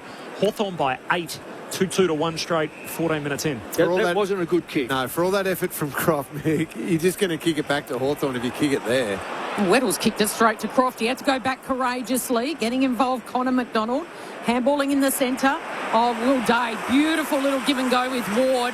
Burns around a couple of Bulldogs. Bangs it long down towards Hardwick. He goes to ground. Here comes Dylan Moore getting involved. Buku Kamas mops it up and then goes back. And the well-weighted kick out towards Fraser for the Bulldogs. Tries to get around a Hawks opponent. Does. Kicks it out of bounds on the full. There's another one. Just give the ball up. He showed a bit of pace. He's not great leg speed, but he was able to get away from the Hawthorn player then. But he had a target in front of him. It's missed him by probably 5 or 6 metres. And that is basically the difference outside the fact that the Hawks have had 72 to 38 possessions. 2-1. Hawks by 8 points, 14 minutes in. Battle takes the free, kicks down to half forward, flying for it Meek, no marks, spills to Mitch Lewis. Handball turnover, picked up by McNeil with the intercept possession. Hand pass stolen by Cam Nairn, sits for him eventually. His handball picked off by Waitman. The fan favourite on his return, kicks down the wing for the Bulldogs. Will Lewis the target, in the end is forced to spoil, competing with Weddle, and the boundary line wins out, throw in on halfway. I'm not going to bag Waitman, his first game back in such a long time. But just the difference between the kicking is really evident so far. The 74% Hawthorn by foot, 52% by the Dogs. That is a massive gap, and it's really clear just on the eye test as well. So boundary throw in right in front of the Shane Warne stand. It was Meek that got the handball away. Handballed at 20 metres up against the boundary line. Now Rory Lobb comes in and with a big tackle. The umpire says it's held up. So tossed to no. Free kick for going a to hold Newcombe. Just before that, Kel. Right, okay. Well, you might have got a corky as Mitch well. Lewis, Mitch so Lewis. it's going off the play there, Mitch Lewis, and he's a little slow to get up. Makes 2 Hawthorn players who've got leg injuries out of this. And the umpire's blown his whistle and says, yep, let's hold play, while Mitch Lewis walks off and he's on the other side of the ground. Yeah, but you can't hold up play if somebody's No. injured. It's only if they're at risk. This is ridiculous, isn't it? Because we're waiting for the physio now to sprint from the boundary, from the benches, 100 metres out to Mitch Lewis. All right. He just gets there. Mitch Lewis cannot break into a jog. No, and it looks like it's an ankle, a rolling of the ankle, which I get hurts, yeah, and that's a nasty one. But it's not a high-risk knee injury where he's down and needs a stretcher or a head injury or anything like that. Why are we doing this? Since when did this come in? I mean, I know we stop it for concussed players, serious injury. Or somebody's down in the direct line of play. But so who's making this decision? The umpires down there. You can't wait until he gets all the way to the bench. He's out of harm's way. Yep. Keep the game moving. He's running. And now he breaks into a jog, and he's still got to cover the whole wing here on the north side. So it's a right ankle roll, and he's, as you said, he's got full weight on it, and he's jogging off the ground. Newcombe will take it. He skies it. It'll land inside 50, just cluttering there. And there it is, a free. That was Perez who came in a little with too much intent, and a free kick going to the Dogs down in that defensive 50. It'll go to Caulfield. Former Saint heads laterally to the son of a Saint, James O'Donnell. Chips it back to Caulfield. Straightens up. Centre half back finds Kennedy. They got a man out, and it's a good one to have out. Bailey Dale, the All-Australian half back. He marks on the wing, just taps a kick to half forward, finds Fraser. 8-point lead for the Hawks in this opening term. Spears a kick into the pocket. West crashes the pack, punches it away. Down to Nairn. Nairn took him on. He got caught. The umpire says play on. Whistle didn't blow. Will Lewis can't believe it. Wow. Now He's taken up. 2 steps with it. Yeah. He's had adequate time. That is a bad decision. Up it goes, half forward for the Dogs. Clearing kick though from Newcombe up to the wing. Target was Chol, knocked away from him by O'Donnell. Bramble reads it, handball back to O'Donnell. Kicks deep inside 50. Croft over the back. Meek clever. Punches to the safety of the boundary line. It doesn't go out. Sicily gets it in. Gives it to Newcombe. Sweeps a handball away to Day, who took on the tackler. Got it away to Nairn. And Nairn kicks down the wing for the Hawks. He blazes away, and there's only one player there, and it's the defender for the Bulldogs, Nick Caulfield. Who missed that tackle? McNeil. Oh, really my poor. God. They're the ones you should just... You break out into a smile. He's opened up. He goes the short kick to Treloar, who goes high, just right on the arc. Oh, and that's a wonderful mark. Well, that's not packed mark by Newcombe, who was the smallest there. But outstretched arms, eyes on the footy. That's leadership for you. Yeah, it is, Kel. You know what, though? It's not working for the Dogs. They've gone in there, 4 or 5 times in the air. Don't even look like marking it. They have to start to get that 50-metre line ball going. Ginnivan casually draws Will Lewis, and they tangle behind play. Meanwhile, the Hawks use the corridor. Will Day slaps the handball over the top to Weddle. Got himself in a bit of a pickle. He was tackled. Bontempelli picks it up. A little give and go. Can he add some excitement? He's kicked it out in front of Croft. The two fluoro pink boots combine.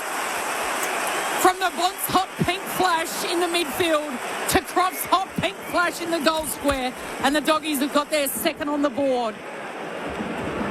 2 straight 12, the Western Bulldogs. Hawthorn 2-2-14. Hawks by 2. Good hassling by the Dogs. Yeah, it had to come from turnover, though, didn't it? Because, as you said, just kicking it in there long and high and nothing. No, it needed to come from great pressure, great hassle, and then get them on the turnover. And the simple fact is there's still 31 positions down, and the Hawks, they're not 31 positions in front, and they're just wasted football. They've used the ball brilliantly. So this is a really good get by the Dogs to be that close and yet trailing in a lot of the areas of possession rate. Yeah, and clearances, Mick, 8-0 Hawthorn's way. Wow, that is massive. And this team, the Western Bulldogs, they were the best clearance team of all time statistically last year. They had more centre breaks than any other team. There's another one. Watson out of the middle makes it 9-zip. Kicks to half forward in a tangle, Bramble and Connor McDonald, and Bramble wins a free against his old team. I wonder why. He got that free kick. I really don't know. 0-4 his 4 outings against the Hawks since leaving the club, so looking for his first win against the old mob after 30 games as a Hawk. He comes wide to Hines, who marks defensive side of the wing.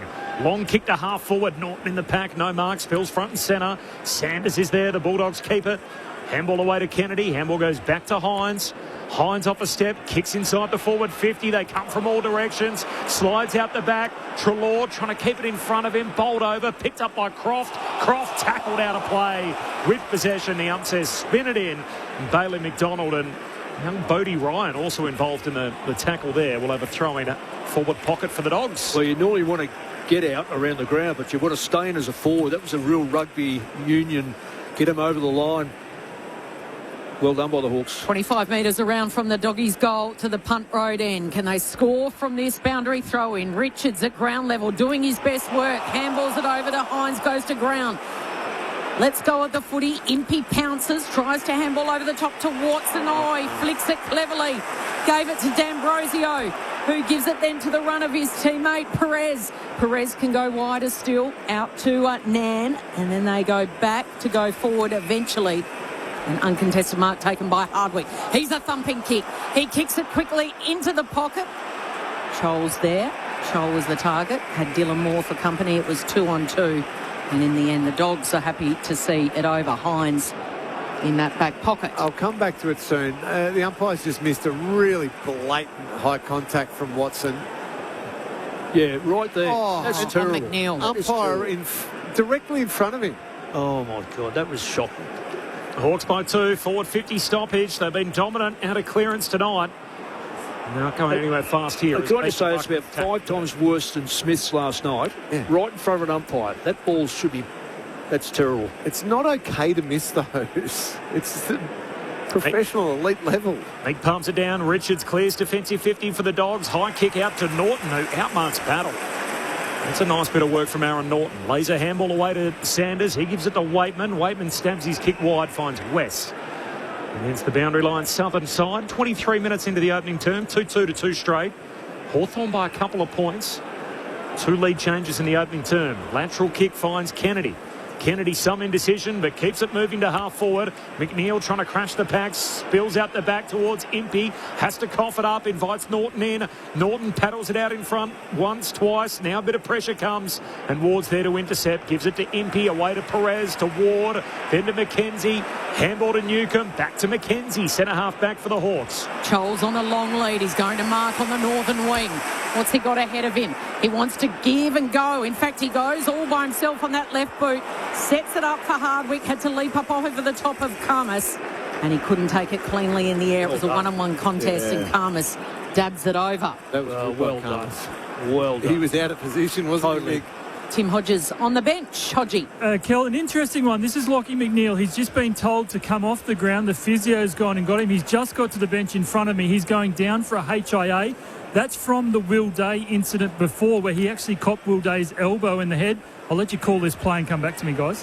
Thanks, Hodgie. Selwood gets a kick out of defence here just to settle things down for the Dogs, but only momentarily. Sicily outmarks Jones and is coming straight back in. 24.5 gone opening term. Hawks by 2. Mitch Lewis also banged up with a rolled ankle on the Hawks bench. Kick heads to the big man.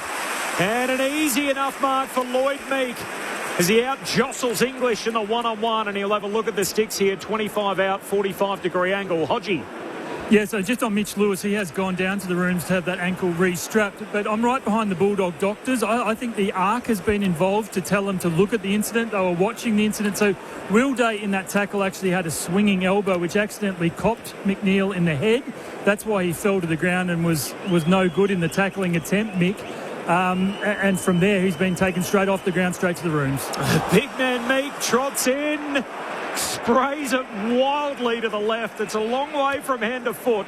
No score. 25 minutes in, Hawks by 2. All their dominance of Hawthorn, 2-point lead at points with what have we got left? Still 2.5 minutes. Yeah, still a fair bit of time. Still 10th of the quarter to go.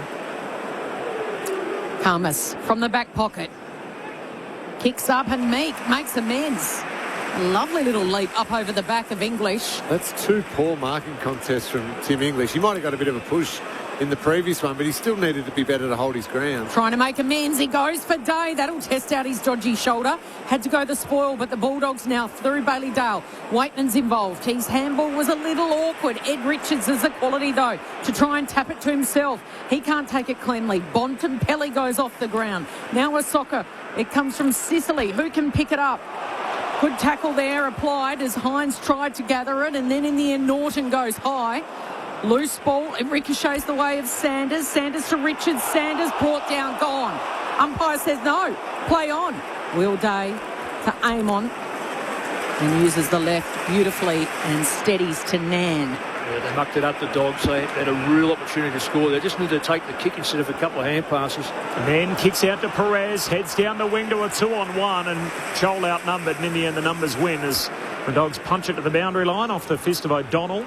Good pick up from Hodgie too on Lockie McNeil, so that's the intervention from the independent doctor. Calling from Dockland saying, hey, let's go get him checked out. As he charged in for that tackle on Day that we were critical, he missed. It was a poor tackling technique, but then he copped the elbow as well, and I reckon it was him who copped it from Nick Watson as well through the middle of the ground. Yeah, it was.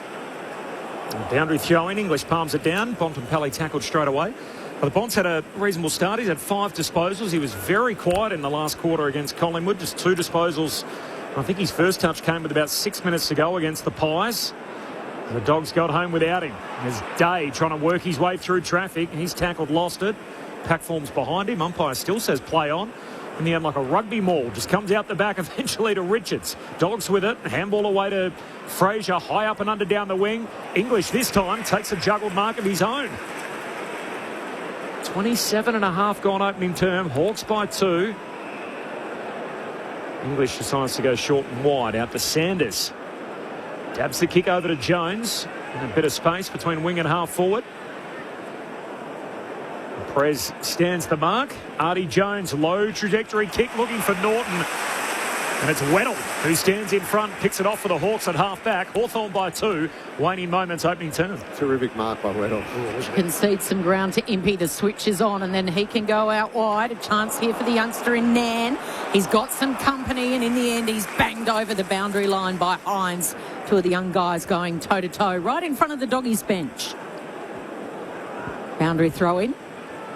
Luke Beveridge down on the bench in the bunker, moving the magnets around, looking at the whiteboard, Lingy. And probably working on a bit of the stoppage stuff. 10-3 this quarter. Another chance for the Hawks here to make it 11-3. Hawks by 2 points. Oh, crashing in there and putting out Tim English. Yeah, Bontempelli, friendly fire, and English turns around and says, I've got to come to the bench straight away. Goodness me, it looks pretty ugly. Meanwhile, up the ground, Watson's trying to keep it in play. He gets around one Bulldog. He's tackled. He keeps the ball in play while his body flies over the boundary line. The umpire blows the whistle. And now there might be a bit on because Watson's involved in the play and Selwood comes in. Selwood, who was the hero last week with that game-saving mark, the long hair and the headband, in a tussle with Nick Watson, the agitator. He's always brimming with energy and confidence, and some pushing and shoving and the jumper punches, as we all know now in the modern game. Hawthorn by 2 points at quarter time. 2-2-14, the Dogs, 2 straight 12. Now Rory Lobb up against, and Hardwick. Yeah. Hardwick's coming in. It's right up against the fence. The fans are hanging over the fence here. Well, there's going to be plenty of fines in this one. Yeah. Still Watson is going. Watson and Butterick is going. And there's 2 players on the ground right at the boundary fence and about 8 players hovering around just watching them like schoolboys. And guess who it was? Rory Lobb and Hardwick. Eventually, they get up off the turf. They say, yep, fair fight. Hawks by 2. There's a bit happening on the boundary. Let's go straight down to Tim Hodges. Kel, so you can see out in the middle, Mitch Lewis is out there having a fitness test on that right ankle. He's just trying to skip on it at the moment. He's had it heavily re-strapped. He's almost embarrassed when he came off the ground that they'd stopped the play for such a long period. But the big news down here is right now with Tim English. He came off the ground. Was it Bontempelli or Fraser who got him, guys? No, it was Bont, yeah. So it split his nose. So I think it's got a busted nose out of it. And it's ripped the top of his forehead. So he had blood everywhere. And just the way he walked off, it just makes you feel he had some jelly legs. So you do worry for a guy who has had so many issues with concussion that you just hope it's not another one. And just repeating the news earlier that Lockie McNeil is already down. So there's only one doctor on the bench before this because one doctor's down with Lockie McNeil who came off. And I think that was from the ARC intervention to get him off after that moment with Will Day. The doctors on the bench looked at the incident a number of times and then realised they had to go out and get him, brought him straight off and straight to the rooms. We haven't seen him since. So there's 2 Bulldogs down in the rooms. I expect both to probably be having HIAs as we speak. Thanks, Hodgie. And we know how important he is. With Tim English this year, they're 6-1. Without him, they're 1-4. Yeah, so that'd be a shame if he can't get back out. He's a needle mover. And as Hodgie said, that those concussion issues that he had, he missed a lot of footy, I think in the pre-season even going back, and they at one point they were trying to work out whether it was a migraine issue and that he had all sorts of symptoms that were related to concussion. This year he's missed games due to a medial. He's already missed one due to concussion as well, so that's not timely, or never a good time. But he's their most important player. We know that Bontempelli is a champion, but you're right, that record, he plays this year 6-1, he doesn't, and they're 1-4, and the first game he missed was against Hawthorn in round 5. Gather round when they got pumped by the 40 points by the Hawks. So started that 4-game losing skid. Hawks by 2. The goal kickers so far, Watson's got 1, Connor McDonald the other, while for the Dogs, Dale kicked the first of the night, if you're interested in such things, and Jordan Croft got the last.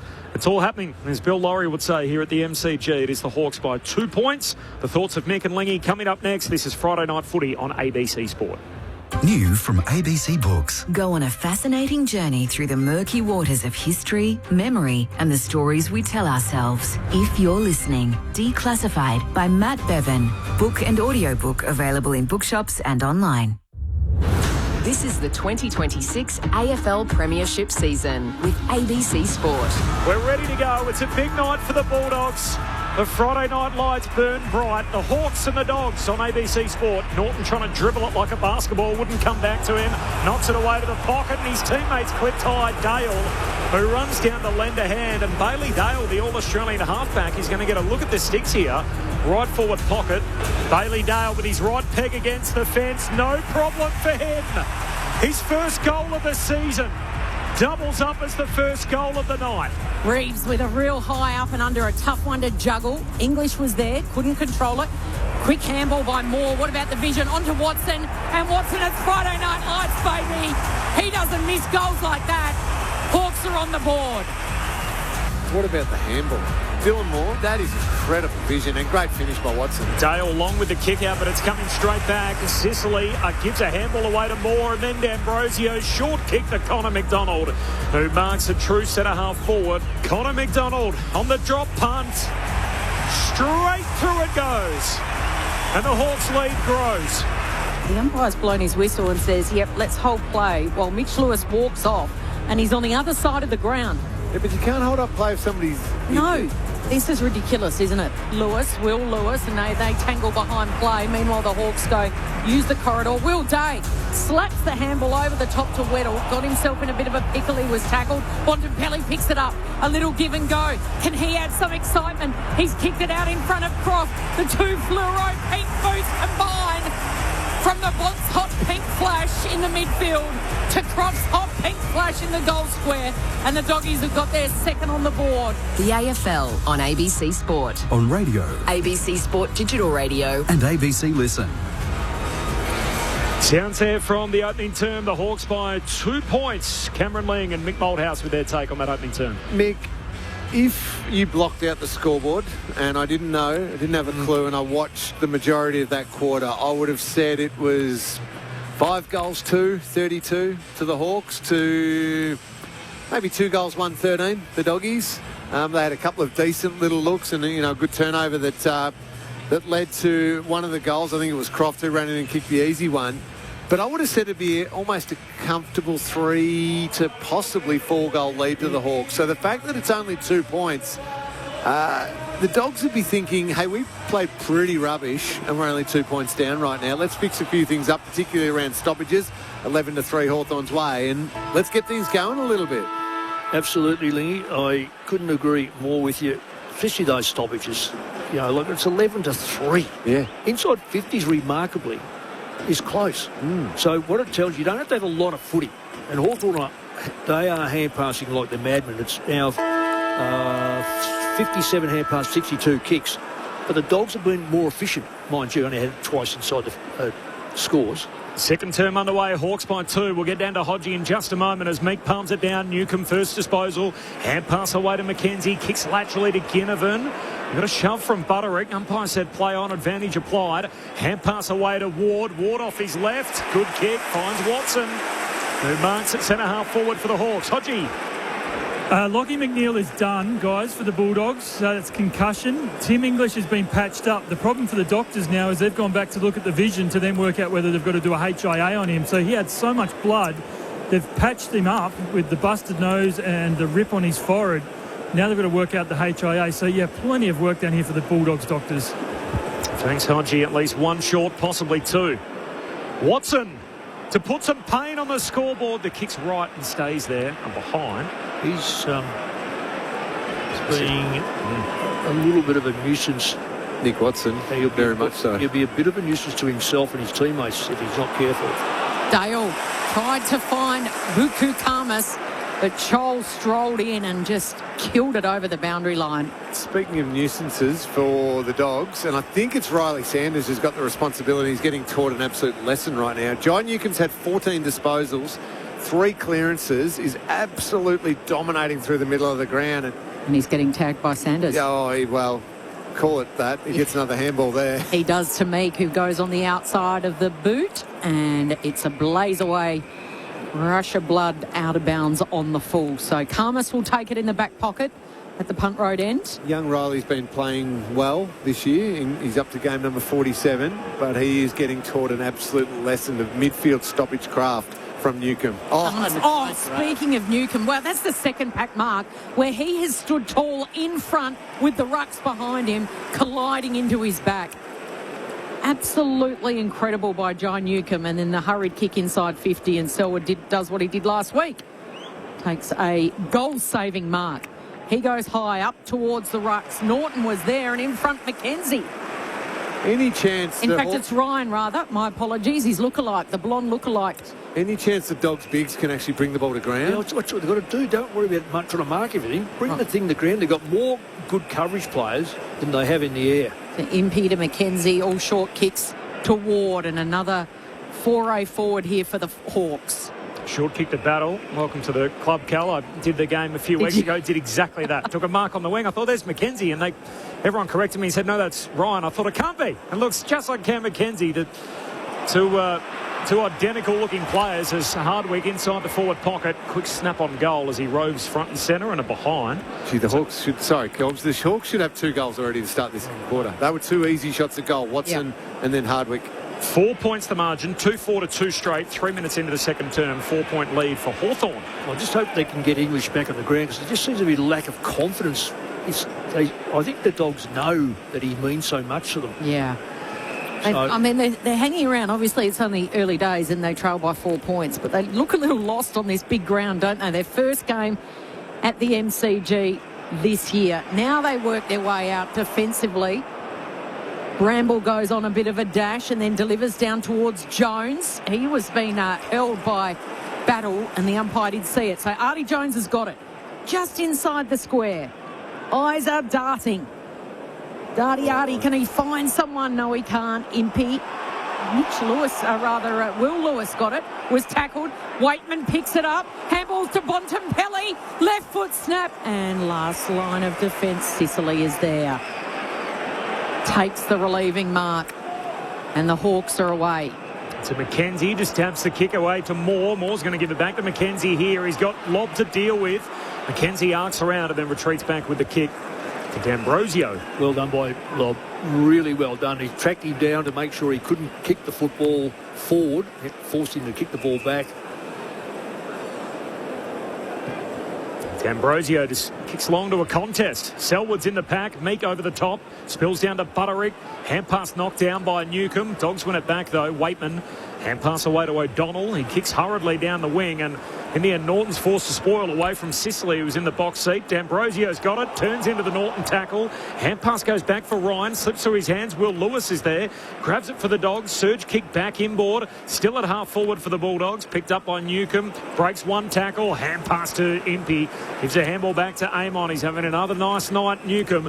And the kick goes laterally away to Perez, who marks at half back for the Hawks. 4-point lead for Hawthorn. Kick sideways to Battle, who goes up the ground to Impey. Signed a 3-year deal earlier this week, Jarman Impey. Career best form at the age of 30. Turns 31 next month. So, brilliant story. So, they just stop-start play here, the Hawks. Now the kick goes back to Amon, and they've gone from the southern wing to the northern wing. Taking it on the bounce and collecting it casually. D'Ambrosio kicks up to Reeves. No one near him. And now, is that 50? What for? Well, Reeves asked the question. It's against Fraser. I think the umpire told him he had to stand the mark and maybe he tried to creep off, but he turned to the umpire and said, I did. No, it's because he ran from the side. However, he was within the 5-metre protected area, so you have to man the mark. So I think that's what the umpire's determined is that he wasn't in the 5-metre radius. Oh, no. And because he's come from the blind side of the guy who took the mark, you're not able to do it. But everyone's so petrified that if they don't stand the mark... Ed Reeves has got a set shot, 25 metres out. No real angle to the punt road end, and the ruck slots it through. Do something about it, Greg Swan. It's stuffing up the game. It is. It is.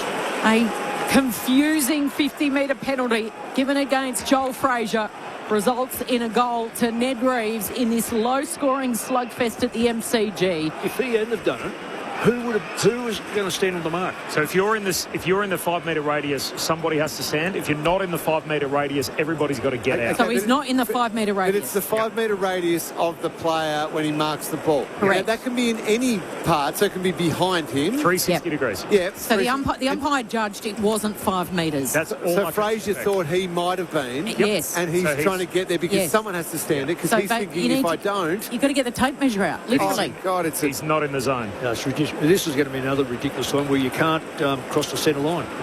Hawks by 10. This is Friday Night Footy on ABC Sport. Lingy's unhappy with the stand rule or encroachment or whatever it is as Richards gives it to Kennedy. Handball away to the Bont. Kicks to centre half forward. Flying for it, Norton. No mark. Spills down to Lob, who's up front. Handball to Sanders. Handball goes back to Hines. Kicks to English in the forward pocket.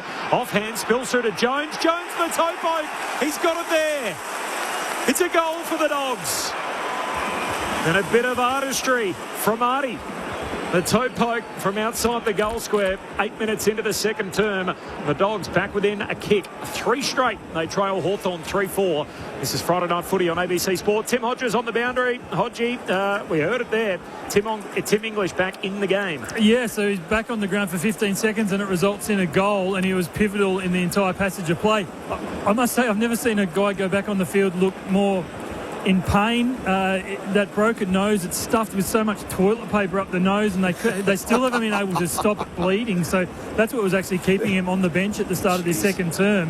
And you just look at him, he just looks miserable out there, but the proof is in the pudding in that passage. Timmy, I'll just ease your fears a little bit. You don't run on your nose, Tim, so just get over it, Tim. And it's not toilet paper, it's okay. Hawks by 4 points. The Doggies are winning it out of the middle through English. He takes a bounce. It's a bouncing ball to the top of the goal square. Chance for West to soccer it through. Oh, it's in the jeans. Riley West. 2 in a minute and the Doggies have come alive. They lead it by 2 points, 4 straight 24. The Hawks 3-4 22. Tim English, don't worry whether it's tissue paper or what it is. He has changed the game in the minute he's been out there. He has, with his, not just the ruck work, but the spread away too. He was involved getting front side of the contest there, got it in quickly, and Riley West, superb finish. Yeah, well, the only thing is, taking up Tim's thing, that bit of toilet paper must have got in his eyes because he took 2 bounces and almost ran into the Hawthorn player. I wasn't sure about that extra bounce, Mick, as the player was running straight at him. So not was I. Hodgie? Just keeping an eye. Michael Selwood just came to the bench hobbling and has gone straight down to the rooms. It looked like an ankle or a calf, so we're keeping a check on that. 6 straight games. He's kicked a goal in now, Riley West. He was goalless in the 6 before that. Dogs out of the middle again. Here's a few clearance wins. Richards looks for Norton, over kicks it. And Battle takes the intercept mark back pocket. A bit like the West celebration. He went over and did a couple of high fives with some Doggies fans hanging over the fence. Battle, dangerous switch, but got it to Will Day, who marks at half-back. It was a World Cup-like soccer strike, wasn't it, Corbin? Tis the season, as they tell me. Tis the season. How long have we got to go? I think next Sunday, Australia and Turkey. Exciting. A short kick to Cam McKenzie. He's got it at half-back. Look at the confusion there of the Dogs players. Who's supposed to stand? In the end, Lob does it, and it all works out fine. But a number of them are like, am I allowed to leave? Yeah, exactly. It almost ended up with 3 players we're going to stay there. McKenzie back to Weddle. At full-back, he kicks long to a one-on-one. Nice work from Cooper Hines. Got a spoil in there to knock it away from Perez. Perez bowled over by Norton. All legal. Hines just had to pick up the footy. Struggled with that bit. Now puts himself under pressure. Handball back to Butterick. Tackled straight away. Ball up on the southern wing. Dogs by 2. They've kicked the last 2 goals. We've got our 3rd lead change of the night. This is Friday Night Footy on ABC Sport. Dogs by a couple. Back underway on the southern wing. Hines tried to get a handball away. In the end, it was a hurried kick from the Doggies. It spills away. Bontempelli slips straight through him. Artie Jones is able to recover. Handballs backwards to Hines, and then he goes up towards Croft. Weddle grabs it, takes on a couple, gets past Bontempelli. Look at him go. The explosion in the legs. He has a bounce, and then he spirals the kick high. Spoil off the knuckle of McDonald. It went past Ward. Sanders is there. Handball, little give to Hines, back to Sanders. They're sharing it around. They might have overpossessed it here. And a big tackle that was too high. It'll be a free kick for the Dogs. Bramble going in a little too keen there for the Hawkers. It was Perez. The Brambles kick down to Croft. Had a fair bit of it in the sky. Can't complete the mark. Spills to Richards. Handball to Jones at half forward. His hand pass left behind. West overran it. Hawks win it. McKenzie goes back by hand to Weddle. Weddle kicks laterally out towards Amon. Collects on the half volley. Hand pass to Sicily. Dabs a kick down the wing. Caulfield goes for a fly. No mark out the back. There goes his man. Meep, meep. The road runner in Watson takes 2 bounces. Hand pass forward to Connor McDonald. Short kick down to Lewis. Clean pick up. Back to Watson. Watson goals. Spellbinding at the G. The Wizard Watson puts it all on show. And Hawthorn back in front. Watson kicks his 2nd of the night. Hawthorn 4-4. The Bulldogs 4 straight. And there's the response for Nick Watson as he hits the interchange. Friday night footy on ABC Sport with Nick and Lingy. Lingy, can I be a dinosaur or forget the modern game? Why are you asking? Are we allowed to punch the ball from behind, Lingy? You're talking about Nick Caulfield? I am. Thank you, Mick. Are we allowed to do that? Are we allowed to say, you know what, if I punch this ball and goes 20 metres, it's going to put us in it because it's running towards us. If I miss it and goes over my head, guess what's going to happen?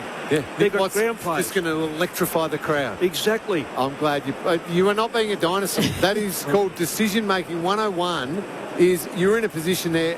Thump it. 4 goals apiece. Reeves toe pokes it to centre half forward out of that centre circle. Charging out and hitting it was O'Donnell.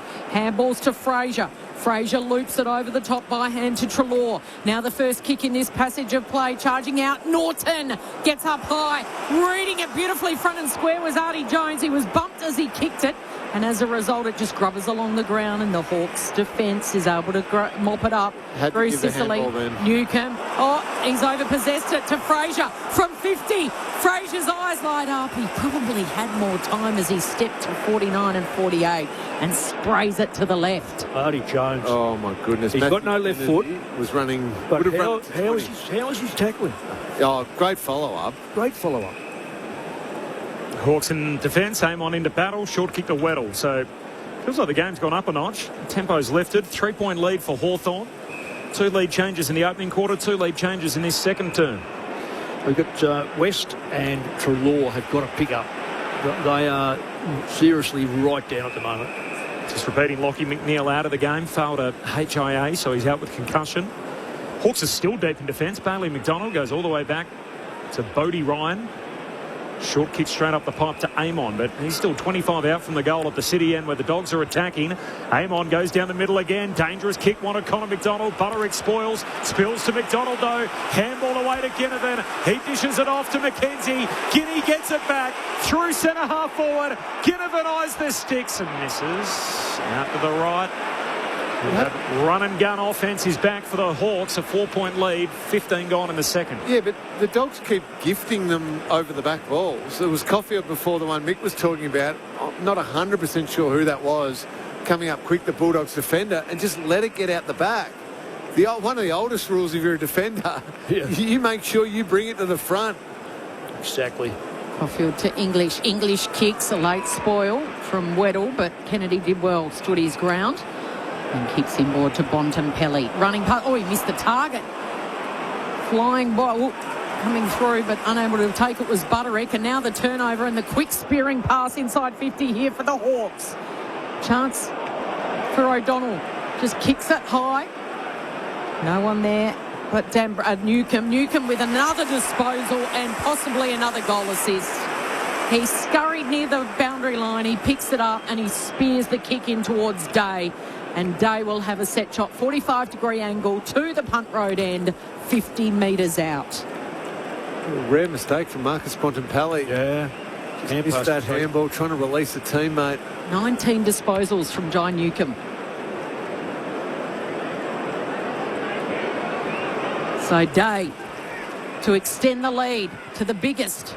10 points. That is striking the footy to perfection. And he is pumped. Listen to the Army. The home game for the Hawks. 5-5-35. The Doggies 4-1-25. And Will Day with his first goal of the season. And just shows how popular he is after the long road back. He is back with a bang. Hawks by 10. Mick, we spoke about this in the first quarter, the quality of the Hawthorn kicking game versus the Bulldogs one. 78% by foot, the Hawks are going out. You aim for 70%. Yeah. So the Hawks are going for at 78%. At absolute minimum, you want to be at about 65. So if you're somewhere between 65 and 70%, okay, that's fine. The Dogs are at 48% by foot. Horrible, isn't it? So they are just giving it back to the Hawks constantly. And Hawthorn making them pay now, and that lead starting to build a bit. Yeah. How good is it to have him back? Will Day, he's arguably Hawthorn's best player when he's up and going. And His second game back, a goal to cap it off here on what is his 25th birthday today. So happy birthday to Will Day as the Dogs out of the middle. Richards, long kick to West, who reaches up overhead and marks in front of Ryan. He'll have a look from about 40 out straight in front. Well, that's one of the two players that I said before. West and Treloar have to pick up, have to get involved in the game. I know West kicked that goal off the ground, but that was a fantastic mark coming in at full pace with a man behind him for a 60 metre kick by Richards. So after his dry spell, he's back kicking goals. Riley West, his drop punt here is out to the right. And after that kind of introduction, I was never going through. 4-2 to 5-5. It's a 9-point lead for the Hawks. 18 gone in the second. Tim Hodges on the boundary. Corbin for the Dogs. Michael Selwood came off and went down to the rooms, had his left ankle heavily restrapped. You can see it under his sock, but he is back on the ground now. So they need that interchange. They need a backline interchanger because down one player already on the bench. Hawks work it up to half-back. Stoppage. Meek takes it out of the ruck. Kicks quickly. Unkind bounce for Caulfield, and it spills the way of more handballs to Ginnivan. Streaming through the midfield. Kick to a one-on-one. Lewis out there, but it was Karmas with the spoil from behind. Now Ginnivan. In hot pursuit of him was Butterick. Ginnivan and Butterick. Butterick and Ginnivan. Now here's a chance for the youngster in Nan. Nan's got it. He's wrapped up. Umpire says, wraps his arms around his chest and says it'll be a ball up. Well done. Spoil the ball in the air away from Ginnivan. 9-point game. Hawks on top as we chip towards half-time. There's Waitman from the stoppage. Hurried kick down the wing towards Croft. Hand pass inside to Richards. And he's back to his best. He's had a good couple of weeks. He's got a couple of bounces here. Kicks back towards a vacant goal square. Needs a kind roll. Doesn't get it. And Will Lewis running back downhill. Can't reel it in before it crosses for a behind. So a long-range behind for Richards. Yeah, unfortunately, Lewis just couldn't get the separation on Sicily. Otherwise, I reckon Richards would have gone to him. A bit closer. Yeah, having a shot. Exactly. Totally agree. Hawks by 8 points as we're just about to tick into time on second term. Friday night footy on ABC Sport. Sicily swings a right boot at it. As if it's like a baseball swing off a tee, off a step, in the defensive goal square and hits up Impey a metre in from half-back. Absolutely extraordinary skill. Impey high, Chol floats in from the side. Can't take the mark. Newcombe at ground level. Umpire says free. In the marking contest, going to the Hawks. And it goes to Meek. O'Donnell, the man that'll stand the mark. Was touched, but it'll still bounce and land in the arms of Newcombe, who goes to a one-on-one in the pocket. It's the umpire says free kick in a one-on-one wrestle. Karmas and Lewis has got the free. Mitch Lewis. So again, highlighting the quality of the Hawthorn kicking there. So that's not some perfect lace-out kick to a lead, but it was just low, hard, and Mitch Lewis advantage side, which just made Karmas panic. Had to grab him, yeah. And he gives away the free kick. Kick 3 against this side at Gather Round in Adelaide, but that was not a great set snap. Misses to the near side, and of course he's had that ankle injury. Yeah. He's been off already, and he's looking very proppy after that snap. So he really is straight. Oh, awful. Hawks by 9 points, 6 to play before half-time. Butterick, dangerous kick out, turns it over. Watson picks it up, dabs it inside 50. Chol hands around it, marks left half forward, 35 out. And Connor Butterick looks up at the lights after that exiting kick. He'll be sweating on this drop punt, I'm sure, from Mabior Chol. And gets into a little sort of argument with his teammate, Butterick. No, it was just a horrible kick and a bad decision. You basically just gave it back to Hawthorn. And you want to learn how to kick? Watch the bloke who kicked it to Chol. Nick Watson, that's how you kick a footy.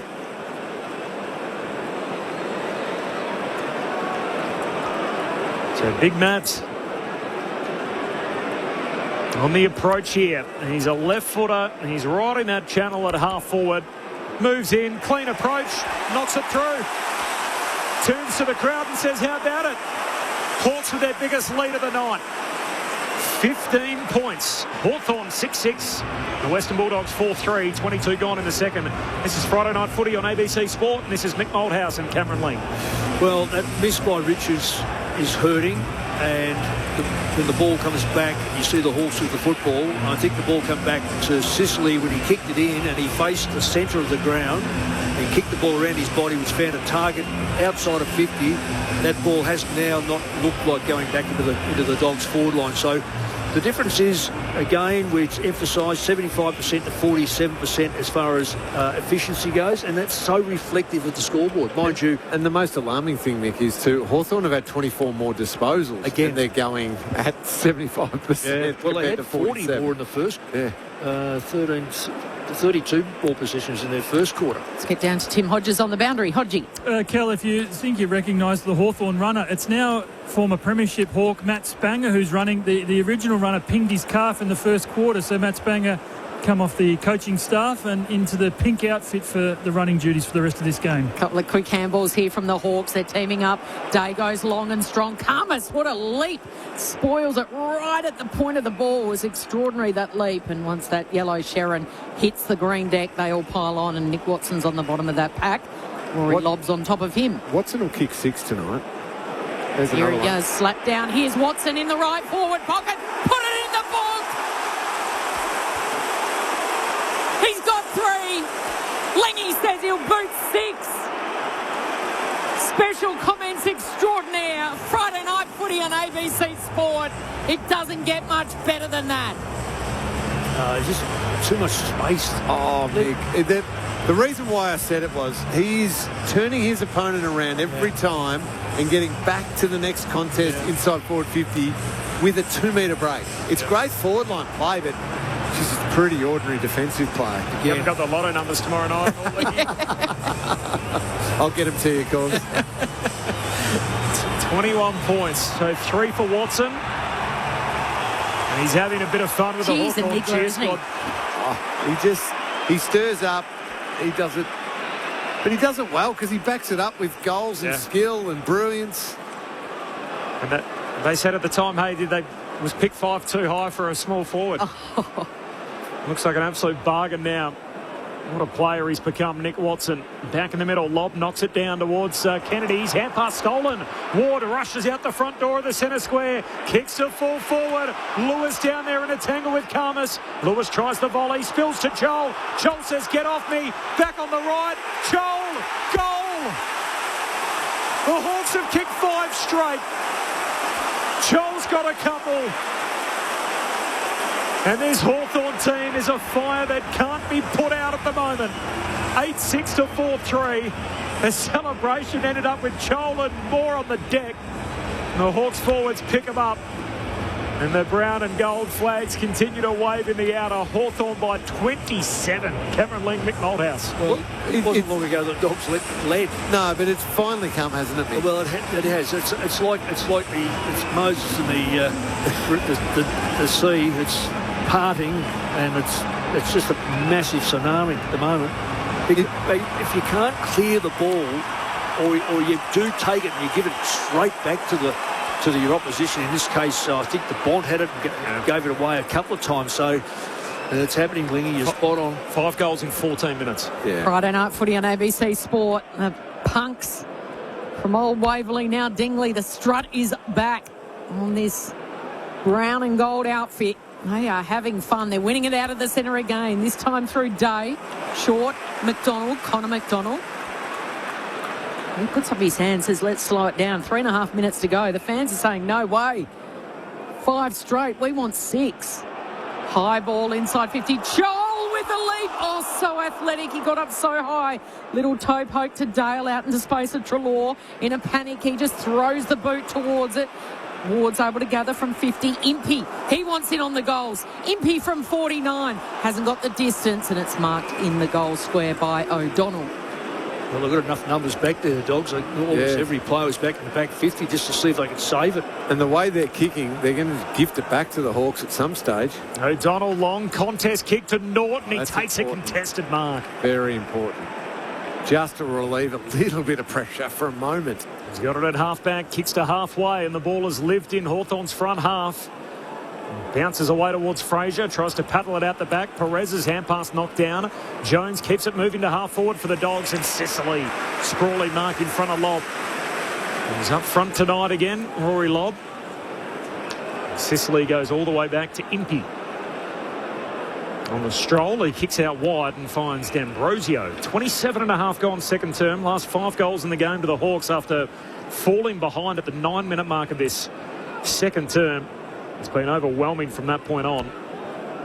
They have kicked 5 goals, 2 to 3 behinds. All the Hawks, last 5 in the game. Short kicking game again. Amon just dabs it along the boundary line to Moore. He's got support in D'Ambrosio.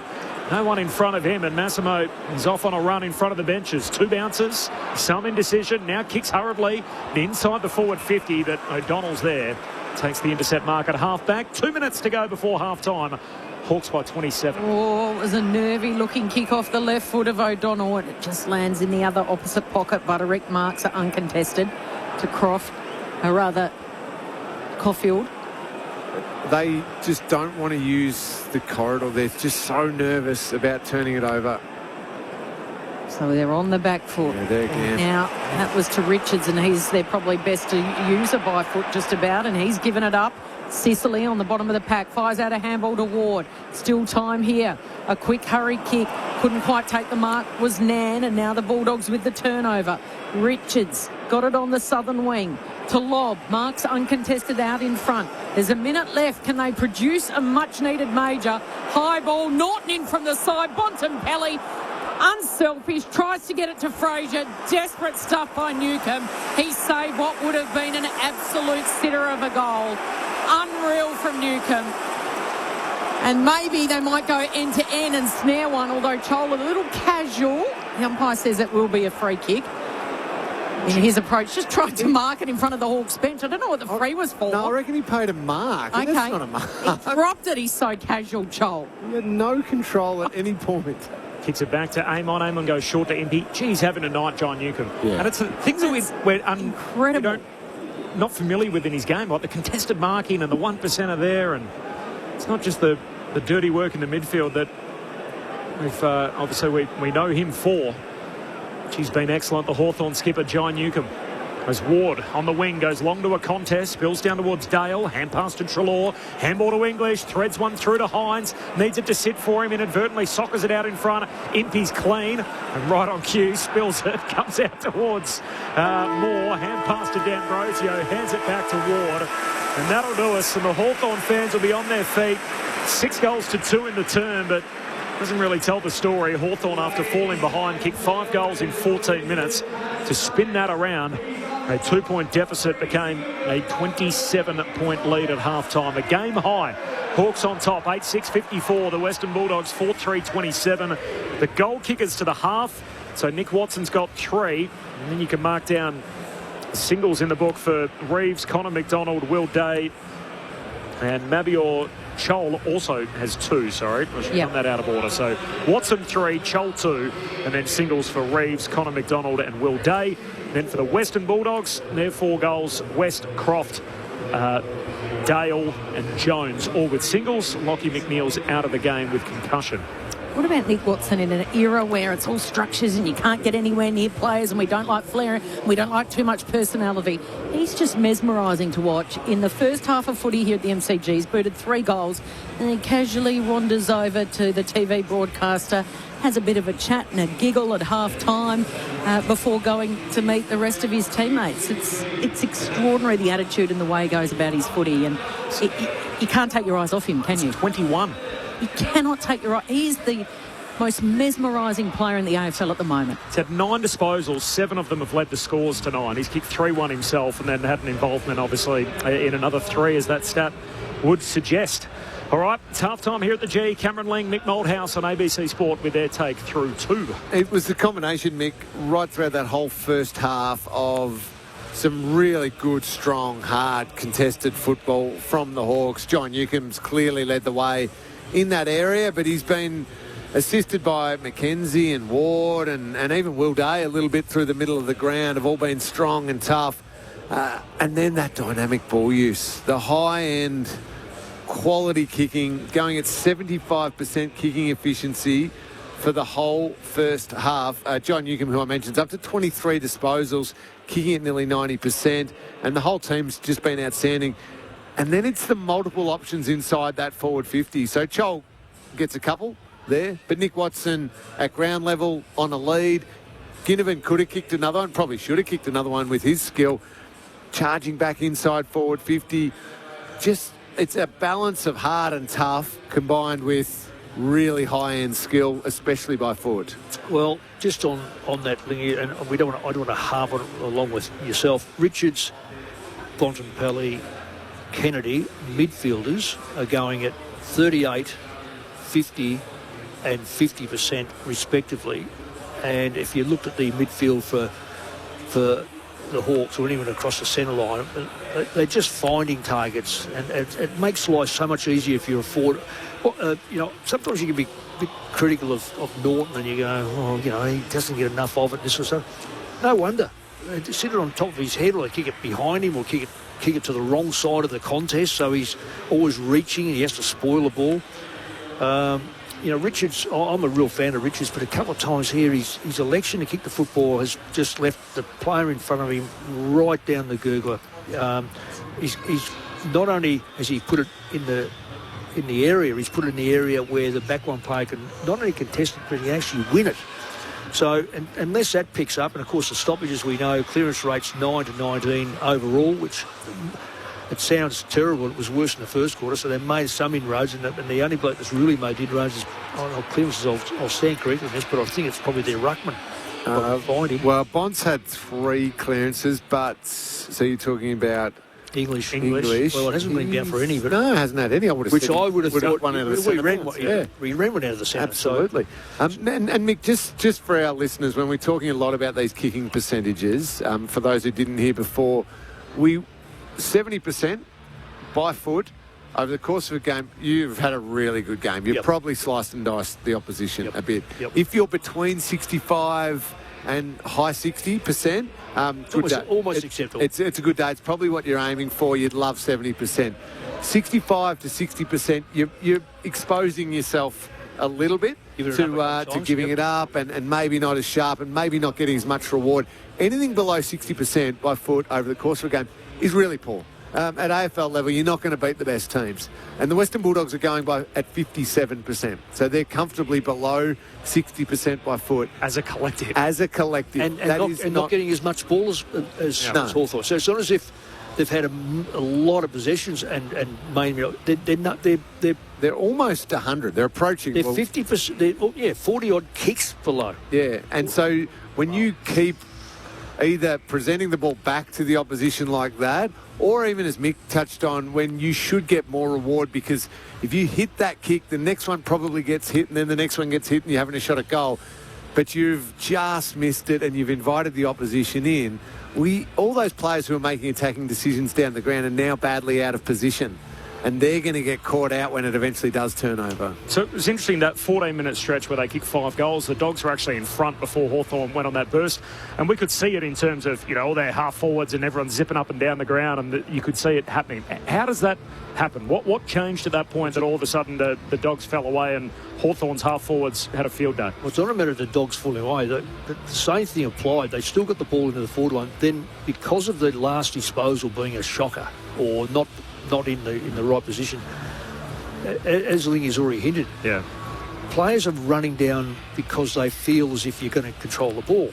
That ball gets turned over, and when it gets turned over, Hawthorn, because of their elite kicking skills, they're not bombing it back. They're finding targets, and they find a target, and they find the next target. So straight away you've broken the line. Quite often happens in games that we've seen. Yes, it goes down in the forward line, and because of the pressure, a haphazard kick comes out. So it's 50-50 ball. You may get it, you may not get it.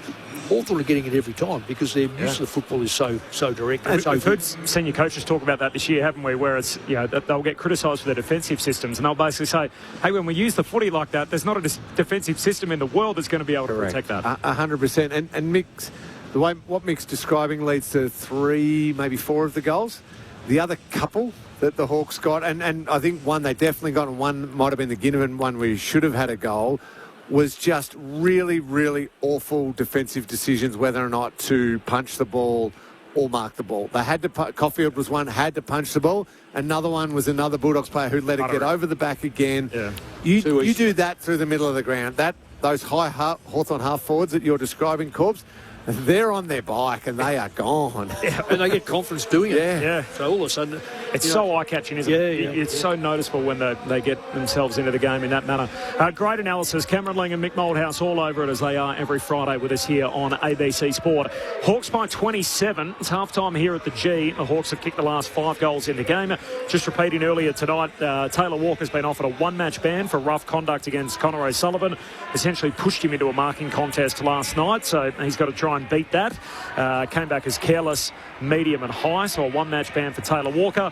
And Tom Stewart escaped sanction. He wasn't even cited, fined, nothing. So as a result for his incident last night where he bumped, seemingly, Callum Archie, the match review officer deemed it as a brace. He said that he was in a near stationary position and that it was Archie's momentum that contributed to the contact. So no case to answer for Tom Stewart out of Geelong's 1-point loss last night to the Crows.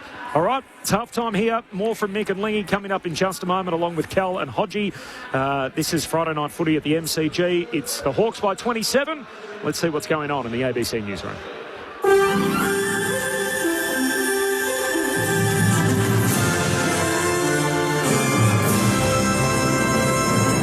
ABC News, good evening. I'm Noni Edwards. Critics say major drug manufacturer AstraZeneca's decision to pull a critical drug from shelves from November is putting many women in limbo. Zoladex helps patients to slow the growth of breast cancer or reduce the risk of it recurring, as well as manage endometriosis. Health Department figures show an estimated 8,600 patients were dispensed the medication in the first quarter of 2026. Independent Senator David Pocock says the department is actively negotiating, but that AstraZeneca should rethink its move. They're obviously really concerned about this and are seeking to work through things with AstraZeneca, but they should come clean with Australians. Let's not forget how much money was shoveled to AstraZeneca and other pharmaceutical companies during COVID from the Australian government, and I think we expect them to be better corporate citizens. The former boss of Sydney's Parramatta Council has admitted to sending an anonymous email that called for her own organisation to investigate an ex-staffer. Rhiannon Solomon-Marin reports. Gail Connolly has faced a second day of questioning before the state's corruption watchdog, which is examining several allegations against her. Today's hearings focused on the exits of certain senior employees during her tenure as CEO. One of them, former Chief of Staff Justin Mulder, was the subject of an anonymous email sent to several councillors and journalists that accused him of systemic corruption.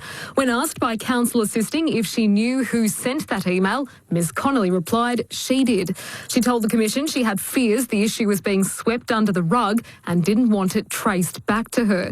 Today was meant to be the final day of the 4-week probe, but Ms Connolly will return to the witness stand next week to finish giving evidence. Analysts warn it will be difficult to remove Hezbollah from southern Lebanon after the militant group rejected a ceasefire extension agreed to by Israel and Lebanon. Under the agreement, there would be pilot security zones inside Lebanon in which Hezbollah operatives would be banned.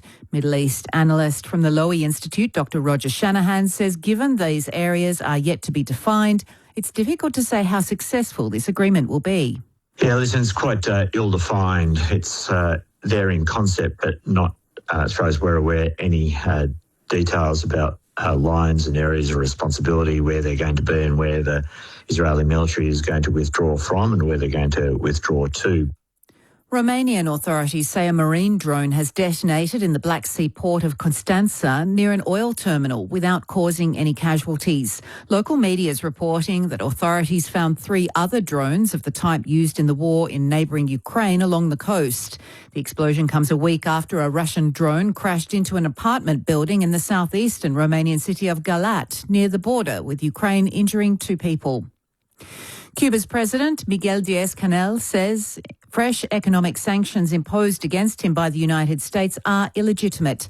The US Treasury Department website details that the sanctions target 5 people, including Mr. Díaz-Canel's wife, 2 members of the Castro family and the Ministry of the Revolutionary Armed Forces.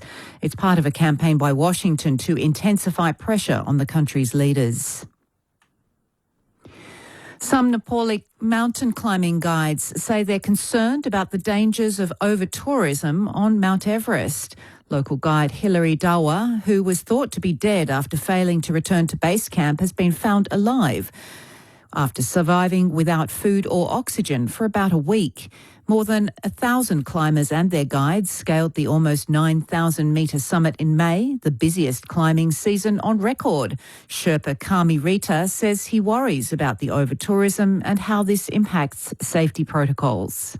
The main issue here is that on the mountains there is a big need to set up a system for rescuing people. It should be set up by the government. To sport now, and the ACT Brumbies have been eliminated from the Super Rugby Pacific Finals series after being humbled 66-12 by the Hurricanes in Wellington. The Brumbies conceded a club record 38 points in the first half, on their way to the heaviest finals loss by an Australian team in competition history. The Queensland Reds are now the only Australian team that are remaining in the finals. They will face the Chiefs in Hamilton on Saturday. You're up to date with the very latest from ABC News. There's more news at any time on ABC Listen. New from ABC Books. Matt Stanton's hilarious new series, Duck, from the world of Funny Kid. Duck.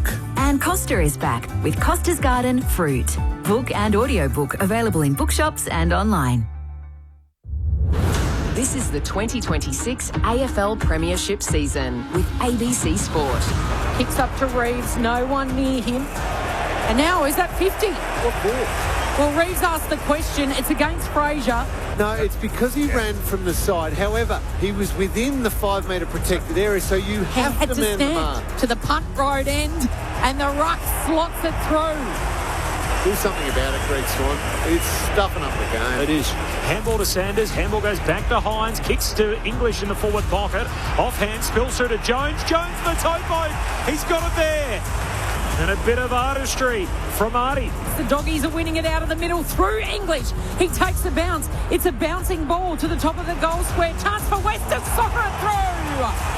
Oh, it's in the jeans. Riley West. And pass to Sicily. Gabs a kick down the wing. Caulfield goes for a fly. No mark out the back. There goes his man. Meep, meep. The road runner in Watson takes 2 bounces. Hand pass forward to Connor McDonald. Short kick down to Lewis. Clean pick up. Back to Watson. Watson goals. Spellbinding at the G. No one there but Newcomb. Newcomb with another disposal and possibly another goal assist. Picks it up and he spears the kick in towards Day to extend the lead to the biggest. 10 points. That is striking the footy to perfection. And he is pumped. Watson will kick 6 tonight. Here he goes, slap down. Here's Watson in the right forward pocket. Put it in the book. He's got 3. Lingy says he'll boot 6. Special comments extraordinaire. Friday night footy on ABC Sport. It doesn't get much better than that. The AFL on ABC Sport. On radio. ABC Sport Digital Radio. And ABC Listen. Sounds there from the second term of the Hawthorn takeover in the back end of the quarter after falling behind. They kicked 5 straight goals to now lead by a game high 27 points at half-time. The Hawks on top, 8-6-54. They lead the Western Bulldogs 4-3-27. There's one injury. Lockie McNeil's out of the game already with concussion. He failed a HIA. A bunch of other players in the wars tonight. We'll get an update from Hodgie on all of that in just a moment. Mitch Lewis has been battling with the ankle, and then Selwood and English also had some work done throughout the night. Now, a little plug for the funeral of Neil Danaher, which will be coming up on Wednesday. You can catch coverage of that through ABC Sport Digital and also on the ABC Listen app, so from 1 o'clock Eastern time. So that's on Wednesday. It's going to be a hugely emotional week, I'm sure, with the events obviously here at the MCG on Monday. We'll have coverage of that too, naturally, with the King's birthday game on. We'll be on air from 2 o'clock Eastern. The big freeze will be taking place where the wide race is, the Curators shed, where the that the curators usually come out in the cricket. That'll be completely revamped, I'm sure, over the next couple of days for the setup for the big freeze. So the game, and then on Wednesday, the funeral, which will be both covered by the ABC. So you'll be able to pay your respects and honour the great Neil Danaher with us here on ABC Sport. The MRO news out of last night, Taylor Walker's been offered one match for shoving Connor O'Sullivan into a marking contest. In the NRL, full time in the game tonight between the Melbourne Storm and the Newcastle Knights, and the Storm winners 32-30 over Newcastle. So a tight game, 2-point margin at the end, the Storm by a couple over the Newcastle Knights. It's actually perfect timing. If you went, it was an early start there, so 6 p.m. start. It was all done by 8 o'clock. If you're organised, you could have gone to Amy Park, watched the Storm play, and then the Battle of the Codes cross town and taken in the better part of 3/4 here at the G. Pop on over. Very nice. That's a good night, isn't it? No better way to do it. Great no night better in way Melbourne. to do it. Our own Brett Sprigg, who called the game, has done just that, and he's with us here in the box after half-time. The rest of the weekend, so the Sunday teams are out for what's going to take place on Sunday. Swans Saints. There's a heap of changes here. The shorthand of this is that the Swans get stronger, so Mills and Grundy among the 4-ins there. Meanwhile, for the Saints, they get a little stronger too, with Nasai Wanganeen Miller returning, but there are 5 changes here that are essentially optional changes. So Ross Lyon has really swung the axe after that historic defeat to Hawthorn last Thursday night. They didn't kick a goal in the first half. The first time a St Kilda team's done that since 1987. And then the nightcap, I really like the fixturing of this. Obviously, Essendon and Carlton have their own problems at the moment, but 2 powerful, big Victorian clubs. I like the idea of sort of a dominant 24 hours at the MCG where you can, the footy's on show at around a holiday. We do it really well on Anzac Day, with obviously the Anzac Day Eve clash into the Anzac Day fixture in the afternoon the next day on the holiday. And Carlton and Essendon are trying to do the same thing here. The 4th year they'll do it around the King's birthday game. Redmond and Durham among the ins for the Bombers. Wiedering a big blow for the Blues. He's out injured, so Wade Dirksen takes his place. Yeah, Blues playing good footy at the moment too. Nice little winning streak, and they'd be eyeing off. As much as you said, they're trying to make it a bit of a showcase one on that Sunday night. Just smacking the old arch rival and making sure they have a really ordinary King's birthday. Tim Hodges is on the boundary for us. Hodgie, any update on any of the other injuries? You mentioned Lockie McNeil out of the game. Yeah, Lockie McNeil is out of the game. Gee, he looks an unwell fella as well, so he's going to miss next week, but just doesn't look well at all down here on the back seat of the bench. He's had a shower during the halftime break. But so much happening in that first half.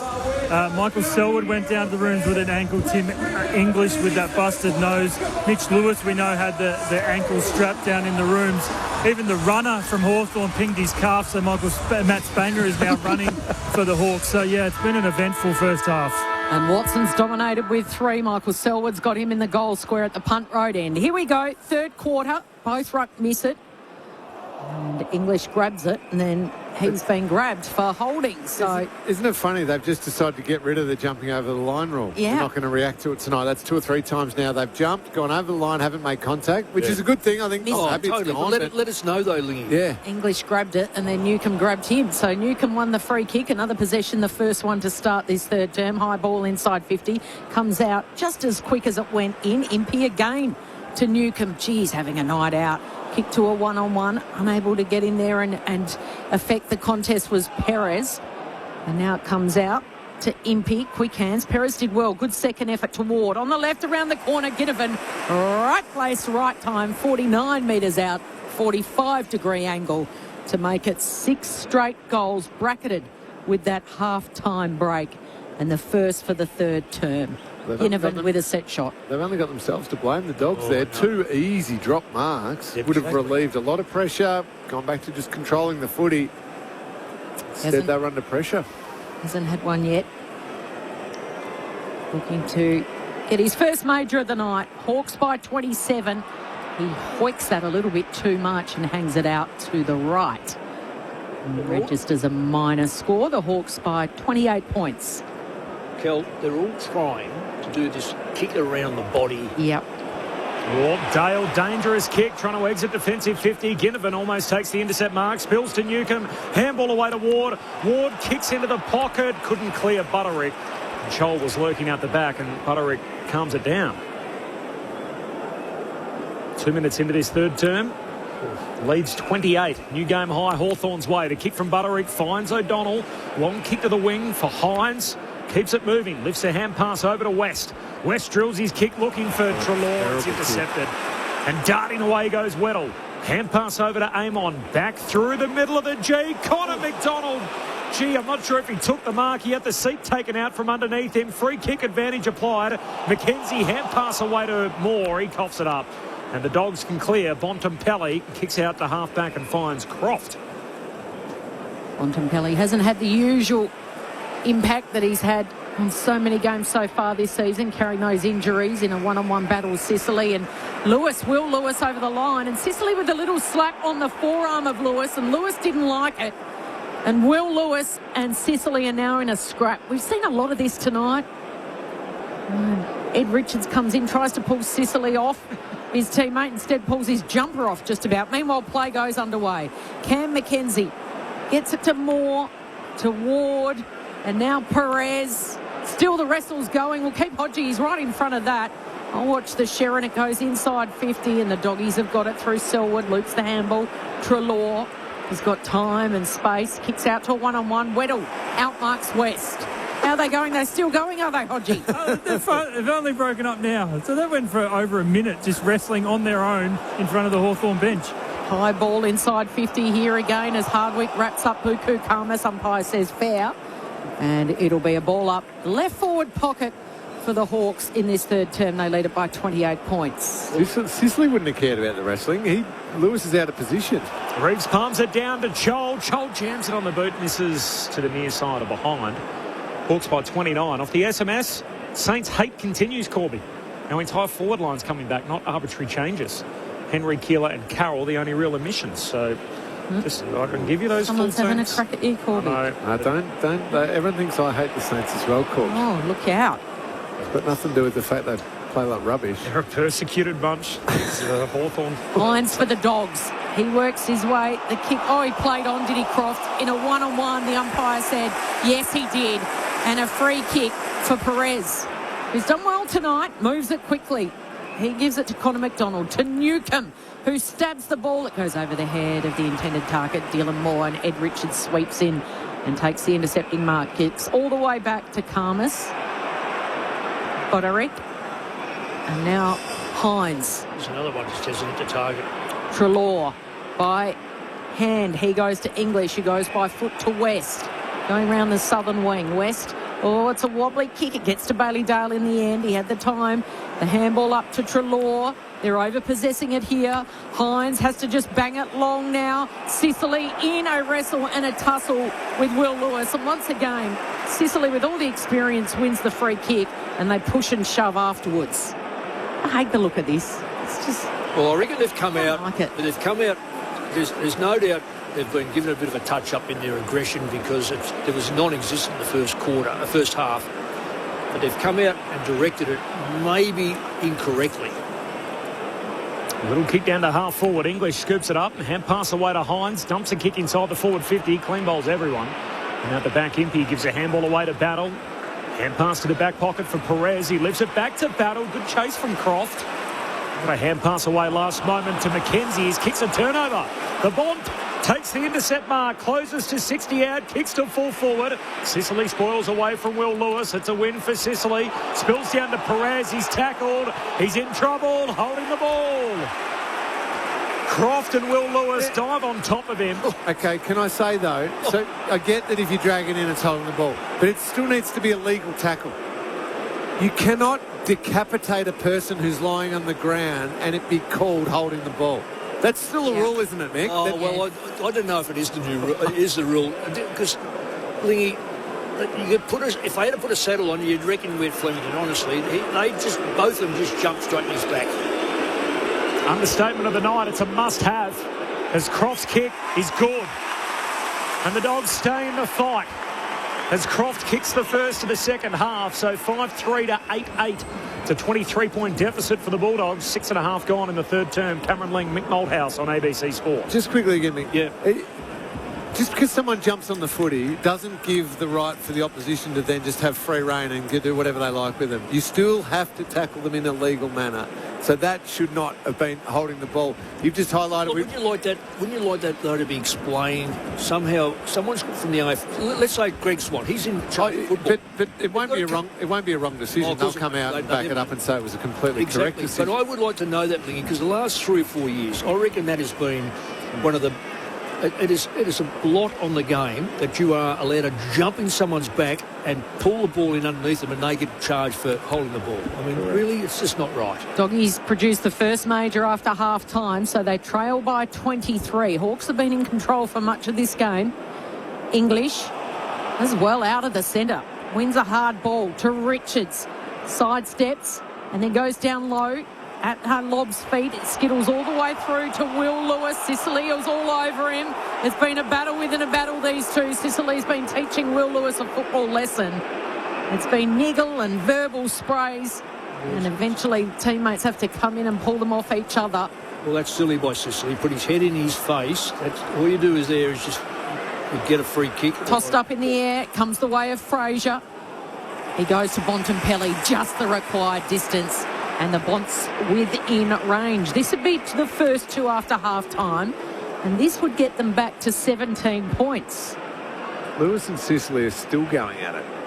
And Sicily just be feeding off this. He's got him covered. He's beating him. Yes, Lewis has done nothing, so he might as well see if he can tie up. Stir him up a bit. Yeah, exactly. The most fluorescent boats I've ever seen on Bontempelli.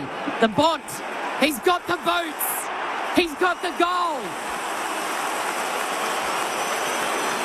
And it's back to 17 points. Just when it looked like the Hawks would go on a flurry, they have come out after maybe a half-time rev-up from Luke Beveridge. 8:56 Hawthorn, the Dogs 6-3-39.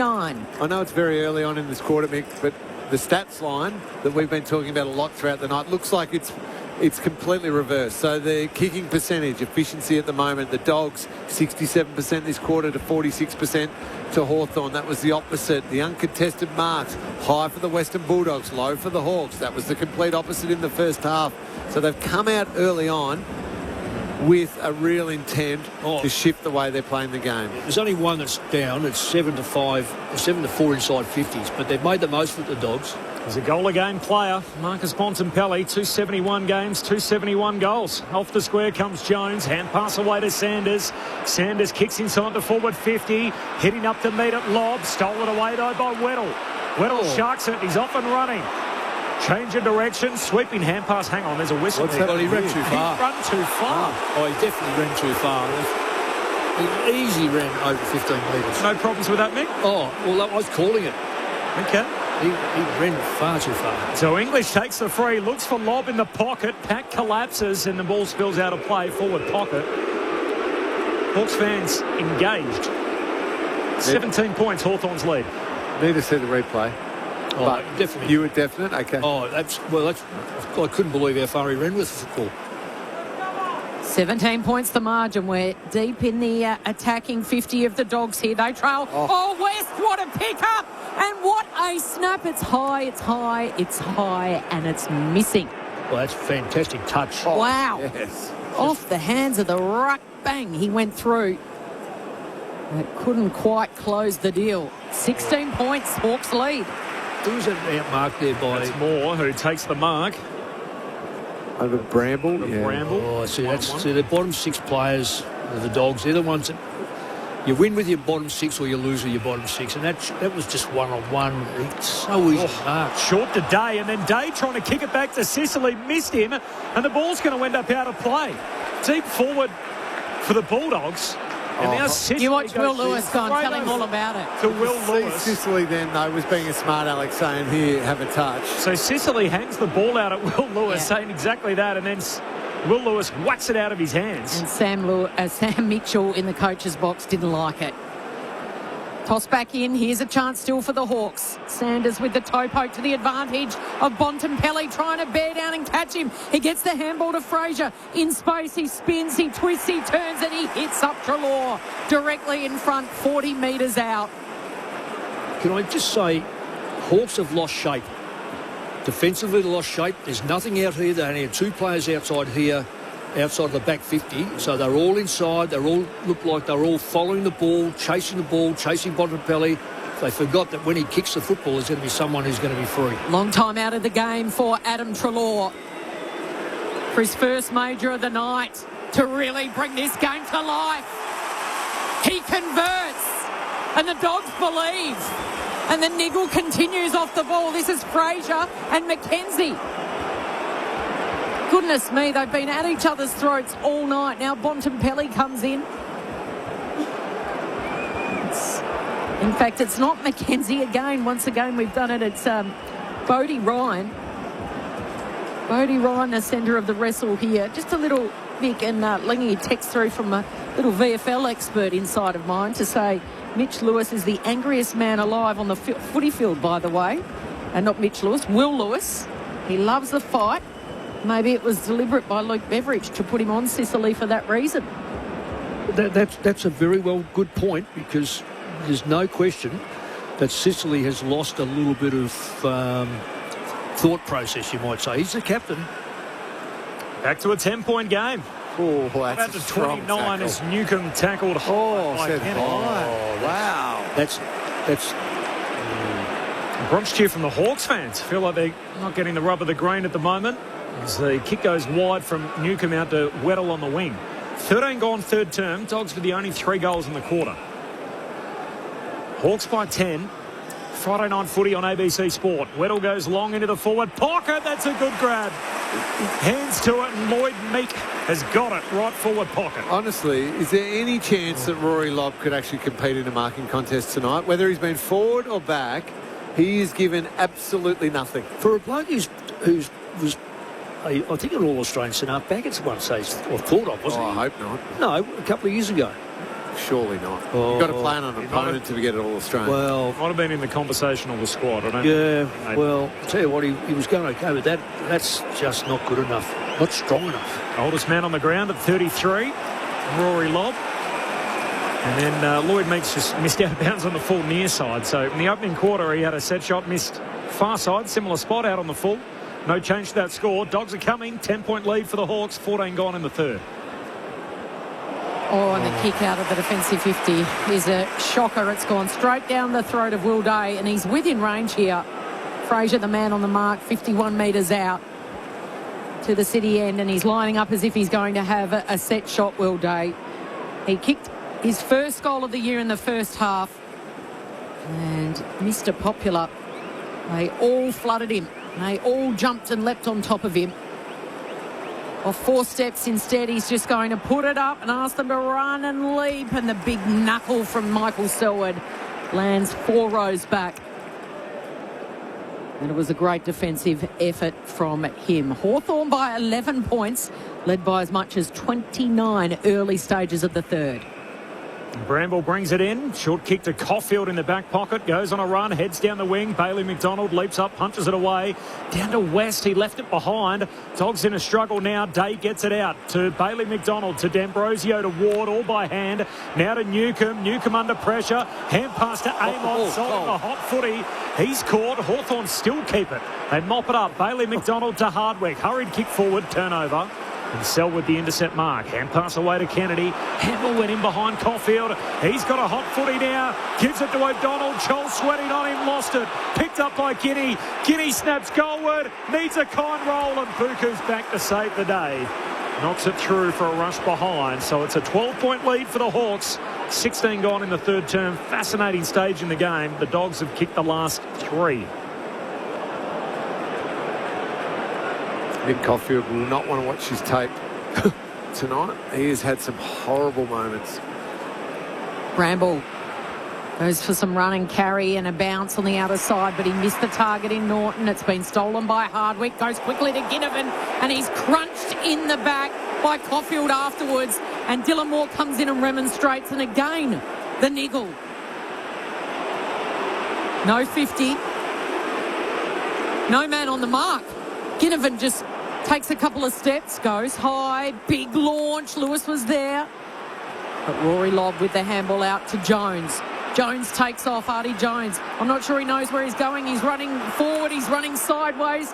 And then he's shanking the kick in the middle of the ground. Battle, Leasy mop up, takes it on the bounce.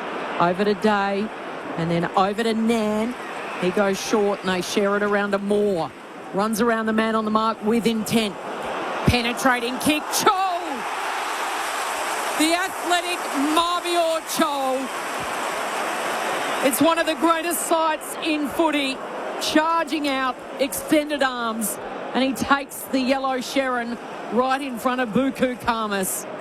20 metres out directly in front to put an end to a run of 3 consecutive goals for the Dogs. Well, it's been living in the front half of Hawthorn. It's only a matter of time. The Dogs have to clear the ball and take a little bit of a deep breath so they can actually set up. This giving the ball back to Hawthorn, this is wise in Chol's hands. He should cash in. But with Marbior, you're never too quite sure. He cashes in, and it's his third. And they're first in the second half, and a steadier, an 18-point lead to Hawthorn, 9-10-64. The Dogs 7-4-46. Friday night footy on ABC Sport. And unfortunately, Mick, you're right.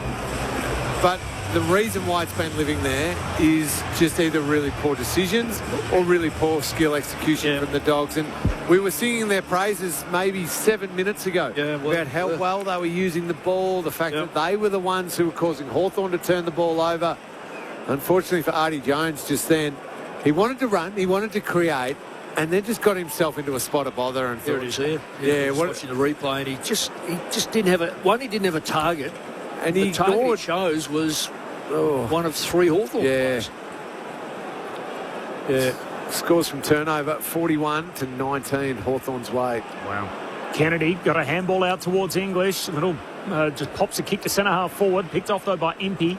Hand pass across the half back line. Fraser inadvertently soccers it away to Jones. So the Dogs scoop it up. High half forward. Deep entry. Kicks to the pocket. Lob spills it. Taps it back to his teammates' advantage. Sanders spins out of a would-be tackle. Handball away to West. Hand pass looking for Jones. D'Ambrosio in the other direction. Knocked back inboard to Lob. He gives it to Richards. Ball comes back to him on the deck and a pack forms around him. Ball up. It's not clean, the Dogs. Just can't find someone who's clear to have a shot on goal. They're facing the wrong way or just under pressure. Hawthorn by 18 points. Third quarter action, Friday night footy on ABC Sport from the restart. Sanders, handball away to Kennedy. Handball goes back to Bramble. 60 metres out at half forward. Kicks to full forward. Meek. He's back there to pick it off, but there's a free kick. There is a free kick. It's going the Dogs' way. And Croft takes the footy 15 out straight in front. Oh, is there anything there, Mick? No, well, I've got to say, I really did. Perez. Yeah, I want to see this. Oh, that is not much of a hold at all. Gee. Long gone is free kick Hawthorn. That's a distant memory. And their fans are letting us know all about it. Croft, goals. Game right on at the G. Croft's got 3. And the Bulldogs have kicked 4 in the term. It's back to a 2-score game. Hawthorn by 12, 9-10 to 8-4. 21 gone in the third. Friday night footy on ABC Sport with Mick and Lingy. Unless there's another angle on this and maybe Perez has got a handful of his jumper from front on. Otherwise, this is soft. So look at this on Croft. Gets a little bit of an arm around, but gee, there's not much there at all, Mick. Well, no, I don't think there is. But on past form, they pay that because the arms are there. As soon as he takes his first step and he can't go the second step, they pay it. Yep. So the lesson there is get your shoulder into the player and hip and then do the work. And when it's backline play that you grow up with is to get your body on their body. 4 of the last 5 goals going the Dogs' way, and they're going to win the centre clearance as well. Sanders picks up the Sharon. Thought about the handball, kicks it up to Waitman. This will lift them. He's getting involved for the first time tonight. Cody Waitman, his first game in 637 days. He's got it inside that centre square. Gives it plenty of air. Norton lob in front. Sicily off hands. Fraser had to drop it, was tackled. Sanders is in there working hard. Ball up. 25 metres out. It's the first time they've looked like getting inside 50 more than Hawthorn. It's 10-8 at the moment, 10-12 at the moment. Reeves takes it out of the ruck. English grabs him. Could have been holding. Jones pounces, handballs to no one in particular. Will Lewis gets involved and Kennedy up against the boundary line and it goes over. Artie Jones, still so young in his AFL career, 26 games in, but he panics with the ball. Doesn't he ever? Doesn't he ever? He really does panic. Unless he's totally clear, Lingy, if there's someone near him, I'm not saying he's scared or anything like that, he just doesn't know what to do with it. Just rushes the disposal. Yes, he does. Yeah. Boundary throw in, 70 around from the Dogs, fighting hard on all fours. It's pinballing around. Sanders gets a toe poke, doesn't go the required. Moore grabs him and then he's been grabbed by Bramble. And another stoppage. Hawks fans just getting a little edgy in their seats after they led by 27 at half-time. English palms it down. Fraser tackled straight away. We'll do it all again. Dogs have got... Well, they had one behind the... Yes, they're going to get one behind the ball, which is a really good ploy. Margin 12, Hawthorn on top. Time on now in his third term. Whistle on the play, free kick Dogs. Held over the shoulder. Richards goes short to Sanders, not the required range. Handball back to Richards. Kicks right to the goal line. Lob! There's Rory, who marks right in the goal square. I think they're going to reverse it. Oh, no. Will Lewis against... It's against Will Lewis. So Mackenzie? Will Lewis is going to get it. Sicily will be filthy. I think Bodie Ryan might have been the one who gave it away. Lewis goals. Here come those pesky Bulldogs. They're on the doorstep now. It's a 6-point game. The Dogs 9-4-58, Hawthorn 9-10-64. And surprisingly, he celebrates with his teammate and not in the face of James Sicily. They've been jawing at each other all night. And Rory Lobb, who's had a dirty night himself, he's denied a goal. Lewis knocks one through, 24 minutes into the third. Hawks by just 6. This is the furthest apart they've been all night, Sicily and Will Lewis. After he kicks the goal, he celebrates his teammates. James Sicily goes to cool off. I'll tell you what, Bodie Ryan, he did. It was a clear free kick. I mean, Lobb was going to mark it either way, so regardless, but... A bit of reversal there, Lingy, as far as the efficiency goes. Yeah, Dogs up to 65% by foot, which we said that's where you kind of want to be. 65 to 70% is where you got to aim. Wins it in the air, and the umpire says free kick in the ruck. It's going the way of Hawthorn. What was that for? Newcomb's got it. He goes forward with a rush up towards Lewis. Chol. Oh, he dropped it cold. He's going to pick it up. He can't get round onto his left. He's up against the boundary line. He handballs. It's stolen by Bontempelli. Gives it to Selwood. Blazes away out of there. Fraser does well up against Mackenzie in a one-on-one. Fraser playing for the pull. Umpire says no. Hawks do well. Hemmed in against the boundary. They keep it in play. Ryan's kick was spoilt down by Bramble. It spills the way of Ginnivan. Ginnivan's handball was spoilt. Was smothered rather by Bailey Dale beautifully over the boundary line. The pressure's certainly picked up with the Dogs. They're not letting Hawthorn in close, get the easy ones, which they did in the first half. Now they've got to find space to get, well, not get back in the game. They've got the game, but get back into that first half mode. 6-point lead for the Hawks. They led by 29 earlier in the quarter. Boundary throwing at half forward. Reeves wins it down, but Hines gets a kick out of there. Spills away towards Mackenzie after the spoil from Ryan. He coughs it up. Dale took on the tackler, got it out to Hines. Tumbles a kick down the wing for the Dogs. Picked up by Norton. Hand pass out in front. Like KB runs onto his own footy. Hand pass away to Jones. He's trying to get around Amon. Retreats back to Cooper Hines. His third touch in the chain. Kicks inside to forward 50. Sicily knocks it away from Will Lewis. Rides a bump from Newcomb. Dogs keep it through Richards. Handball to Bramble. Newcomb, the 1%er, big time smother. Comes out to Day. Gives it to Guinea. And now the Hawks. Mackenzie to Ryan. He kicks to the win out in front of Newcomb, who started it all. 6-point ball game. The Hawks in possession. Newcomb gives it to Mitch Lewis, who gives it to Ginnivan. Hasn't been his night so far. It was an awkward little kick for Watson and it skittled off his boot. And Selwood does well to make sure it goes over. Little one-on-one passage between Watson and Michael Selwood, and Selwood wins on this occasion after Watson booted 3 in the first half. How's that smother from Newcomb after he ironed out Will Lewis, hip and shoulder straight up and down the middle, and then dives on the footy to prevent the inside 50. Inside 50 boundary throw in here for the Hawks. Selwood on all fours, Dale. They're working desperately hard here, the Dogs' defence. Something tells me I would have enjoyed playing with John Newcomb. Oh. He's just a wrecking ball. And a very, very good footballer as well. 2 brilliant pack marks tonight. So, tossed up in the air in the right forward pocket here. It's dangerous for the Dogs' defence. Kennedy's there. Oh, he tried to take on a couple, gave it to Bontempelli. He was grabbed. A quick, hurried kick here, and Lewis misses. That is Mitch Lewis for the Hawks. It bobbled around and it ended up in the hands of Mitch Lewis. Threw it on the left boot, 10 metres out. Missed to the right-hand side. Hawks by 6. Well, pretty lucky then, the Dogs. They had the ball 3 or 4 times in their hands, but they just gave it back to the Hawks.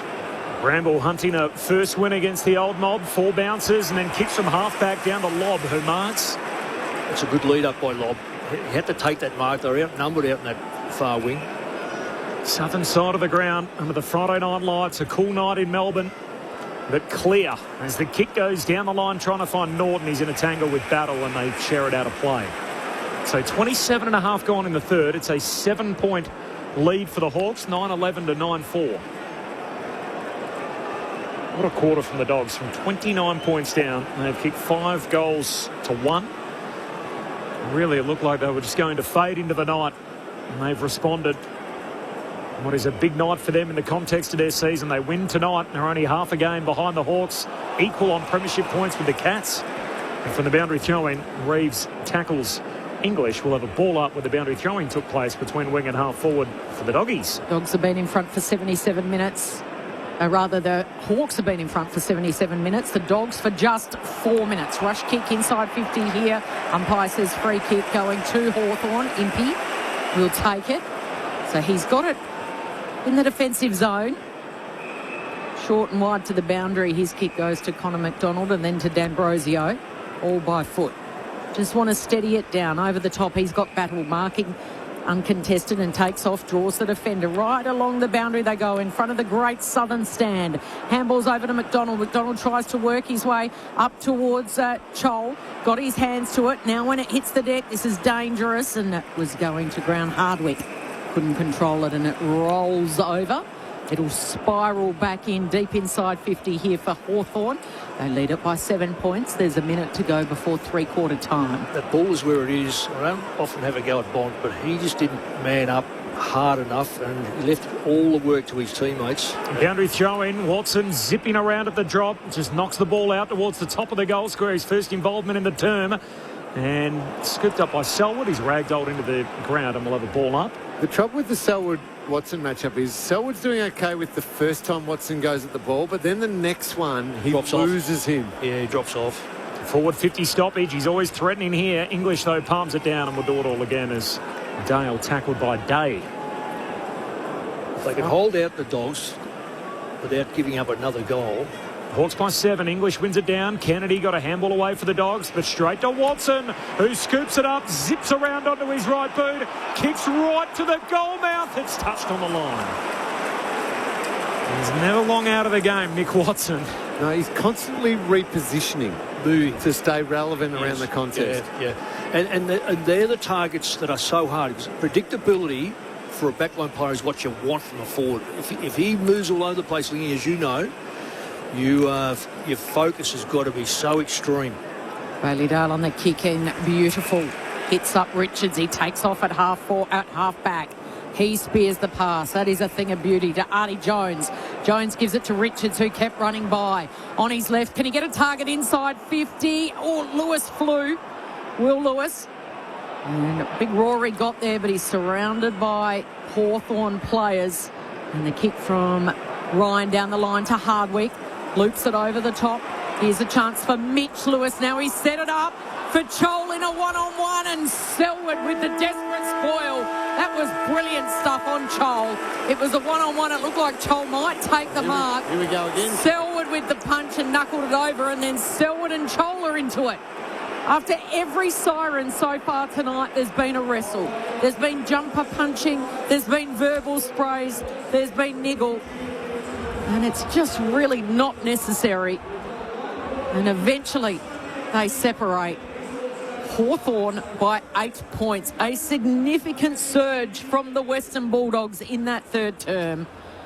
They produced 5 of the 6 goals, well, I'm guessing from a Bevo spray at half time. And this game is hanging in the balance at the last change. Hawthorn 9-12-66. The Dogs 9-4-58. The goal kickers for Hawthorn, Chol has 3, Watson has 3, singles 2, McDonald, Reeves and Day. Connor McDonald. Yep. And for the Dogs, 3 to Croft, singles to Will Lewis, Trelaw, Bontempelli, West, Jones and Dale. Could not be better set up. The Hawks with that surge to end the second term with 5 goals in 14 minutes, and then the Dogs controlling Q3, 5 goals to 1, so just 8 points in it as we turn for home.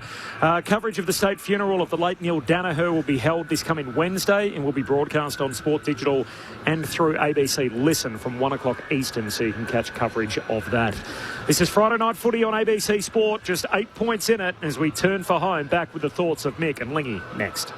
The biggest stars in the women's game Harmanpreet Kaur launches this all the way for 6. are set to light up your winter nights. Down the track comes Mooney. Cover drives to the boundary. When ABC Sport brings you the ICC Women's T20 World Cup. Every game live and uninterrupted. Direct from England and Wales. Big 6 from Phoebe Litchfield. It all starts Saturday, June 13 on ABC Listen. This is the 2026 AFL Premiership season with ABC Sport. Spills down to Perez. He's tackled. He's in trouble. Holding the ball. Understatement of the night. It's a must-have as Croft's kick is good. And the Dogs stay in the fight. Tossed up in the air, comes the way of Fraser. He goes to Bontempelli, just the required distance. And the Bonts within range. They're the most fluorescent boats I've ever seen on Bontempelli. The Bonts, he's got the boots. He's got the goal. And it's back to 17 points. Sanders with the toe poke to the advantage of Bontempelli, trying to bear down and catch him. He gets the handball to Fraser. In space, he spins, he twists, he turns, and he hits up Trelaw directly in front, 40 metres out for his first major of the night to really bring this game to life. He converts, and the Dogs believe. Moore runs around the man on the mark with intent. Penetrating kick, Chol. The athletic Marbior Chol. Should cash in, but with Marbior, you're never too quite sure. He cashes in, and it's his third. Spills down to Perez. He's tackled. He's in trouble. Holding the ball.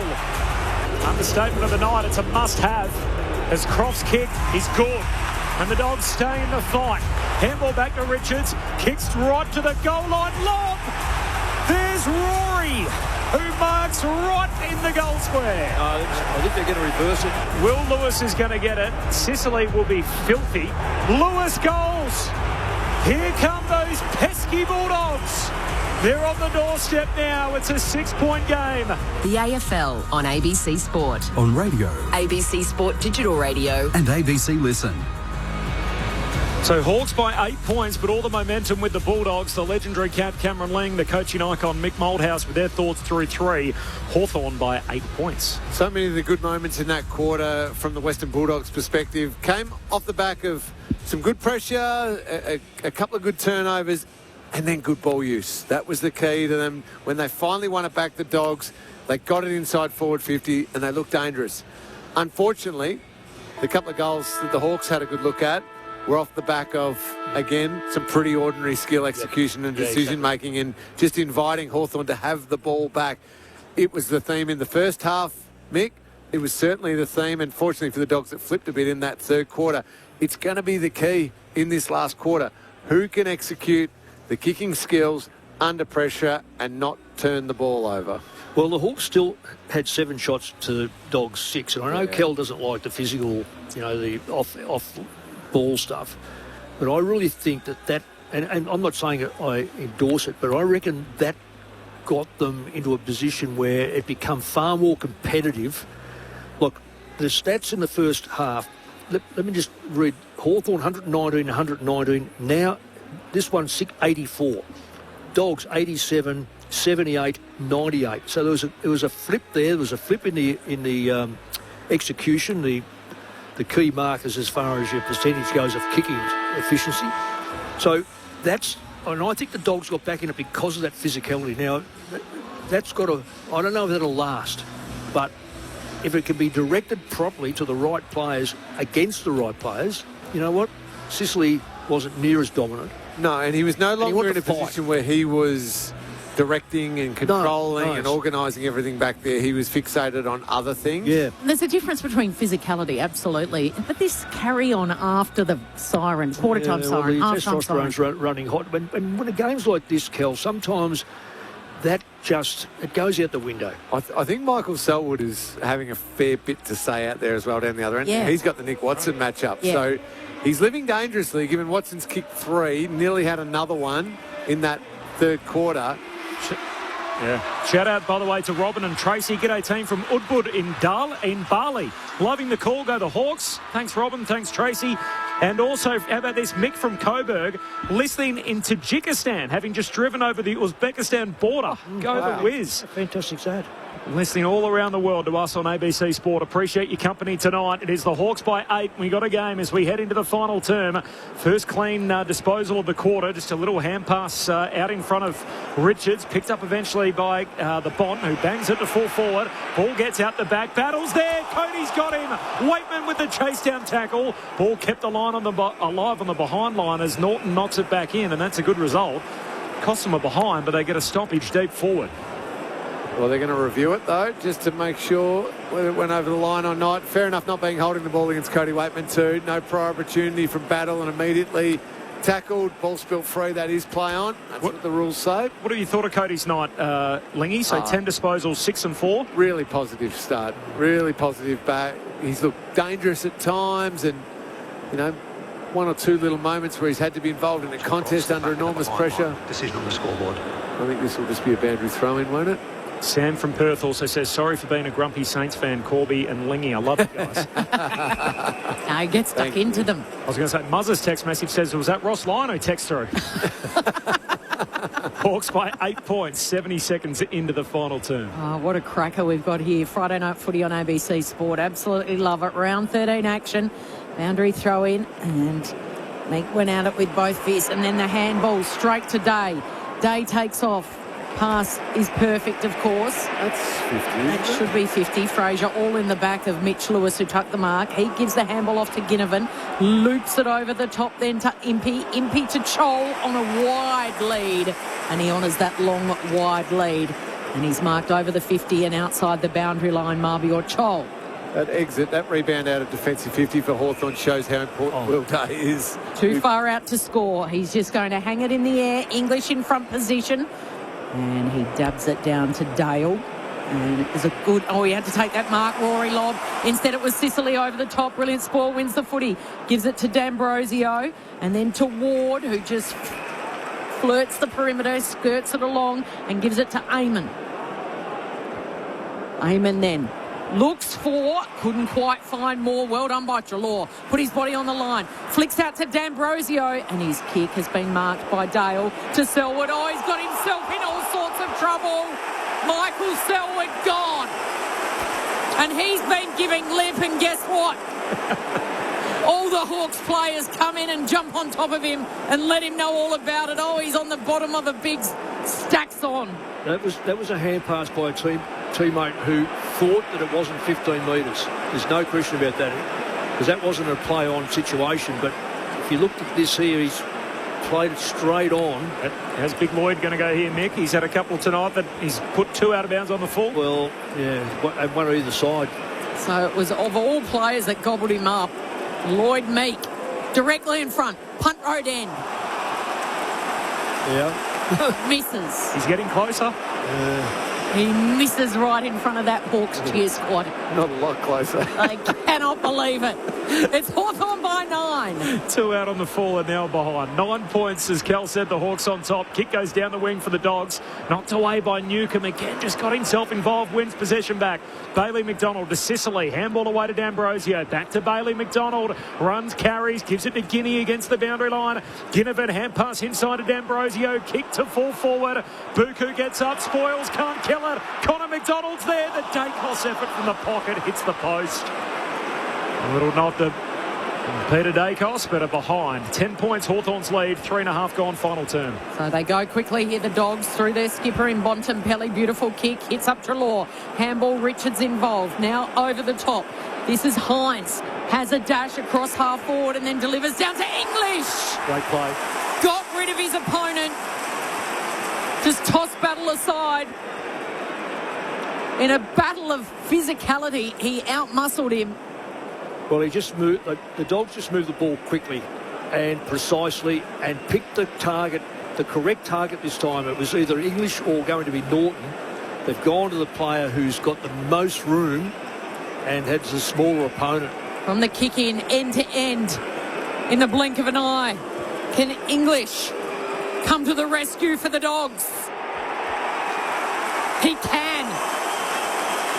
It's a 4-point ball game, and these Dogs will not be denied.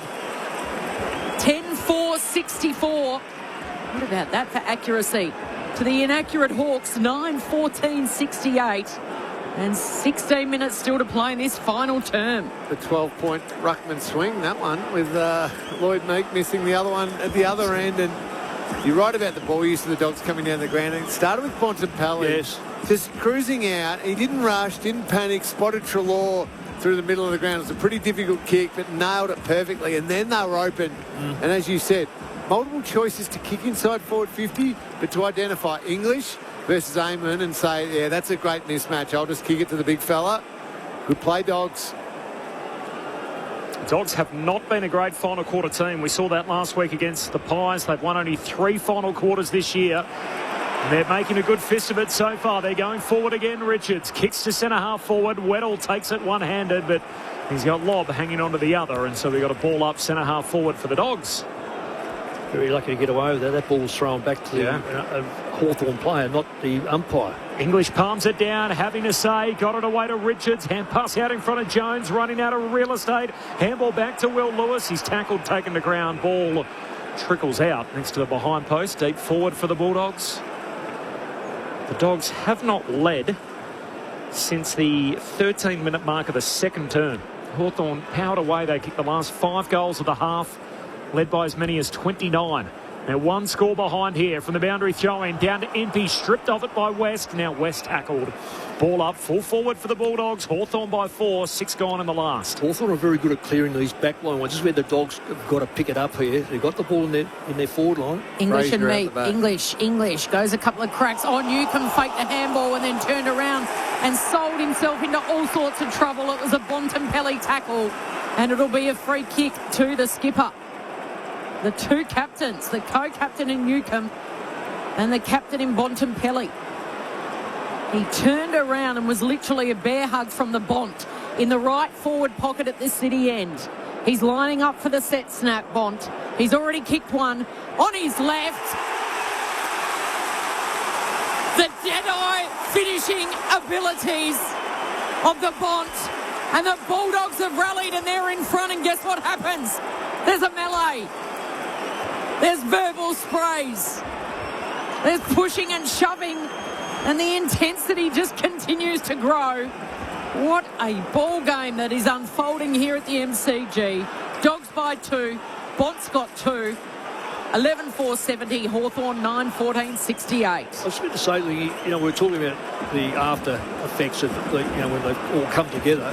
I reckon, yes, we don't like it, but it's rattled Hawthorn.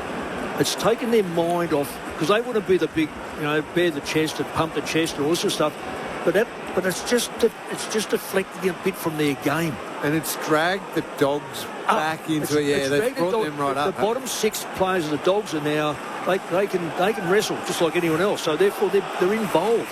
Astounding comeback from 29 down to now be in front by a couple of points. The Dogs get it going forward again. Amon picks it off though. Hand pass to Impey. Handball out wide to Cam Nairn, who's tackled, taken to ground, and the ump says, I'll have it.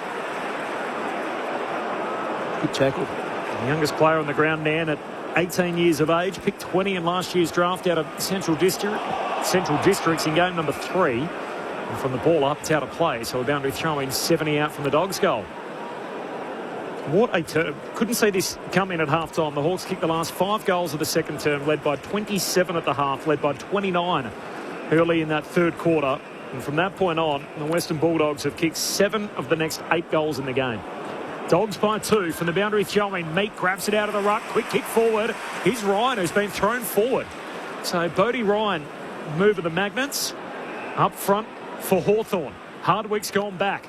The kick from Ryan inside the forward 50. Selwood covers across, punches it out of play, and a boundary throw-in, 30 out from the Hawks goal. What about Michael Selwood? Not only has he got the matchup on Watson, but it's his first ever game at the MCG. He said he'd been once before to watch a game of footy. Picked up in the mid-season draft last year from the Waffle in Perth. He took that game-saving mark last week in his first game on the MCG, and he's under the pump up against Watson. So, boundary throw-in, stoppage, ball up now. Hawks attacking end. Day taps it back to Ward. It's a high ball at the drop. Mackenzie's there. No one flies in the end except for English. It bobbles around in his chest and he grabs it. He drives it out of the defensive 50, looking for and finding Croft. That's a great mark. Terrific grab. Wonderful mark. 2 Hawthorn players coming from him. He had to stand his ground, and he did. And he had to jump off both feet, the double foot jump, which they don't want to do. You want to protect yourself a bit, get one knee up a little bit, or bad kick. Put Butterick under the pump, and then it's gone straight to Ward, who gives it to McDonald, who shakes and bakes a would-be tackler and then delivers, looking for Lewis. Mitch Lewis, here's Watson, he's whizzing around. Lewis is sitting on the footy. Selwood's sitting on that. Is there a call? Umpire says ball up. 25 metres out from the Hawks goal. Dogs by 2 from the ball up. Frazier got a hand pass out to Dale. Kicks a spiral off a step. Sicily puts his fist through it. Down to D'Ambrosio. Hawks it half forward. Handball to Amon. Amon parts the seas. Kicks goalward and Buku's back to pick it off. Amon did some nice work through traffic. Couldn't finish it. And now 50. Oh, no one stood and stayed on the mark. Someone have to... I just don't get if you don't want to be on the mark, don't be on the mark. Well, it was Mitch Lewis against we know now with the rule the way it's written you have to be, but the confusion is, am I within 5 metres or am I just without, like we saw a 50 paid earlier? Then it relies on you actually hearing the umpire who's yelling out. And there's a big crowd out there. A short kick away to Bramble. Bramble then the long driving kick to half forward for the Dogs, who now lead by 2. Kicks out looking for English, broken up by Weddle. Mann was tackled without the footy, surely. Yeah. No whistle. And finally, the out-of-zone umpire says, come on, mate, that's a free kick for Cam Mann.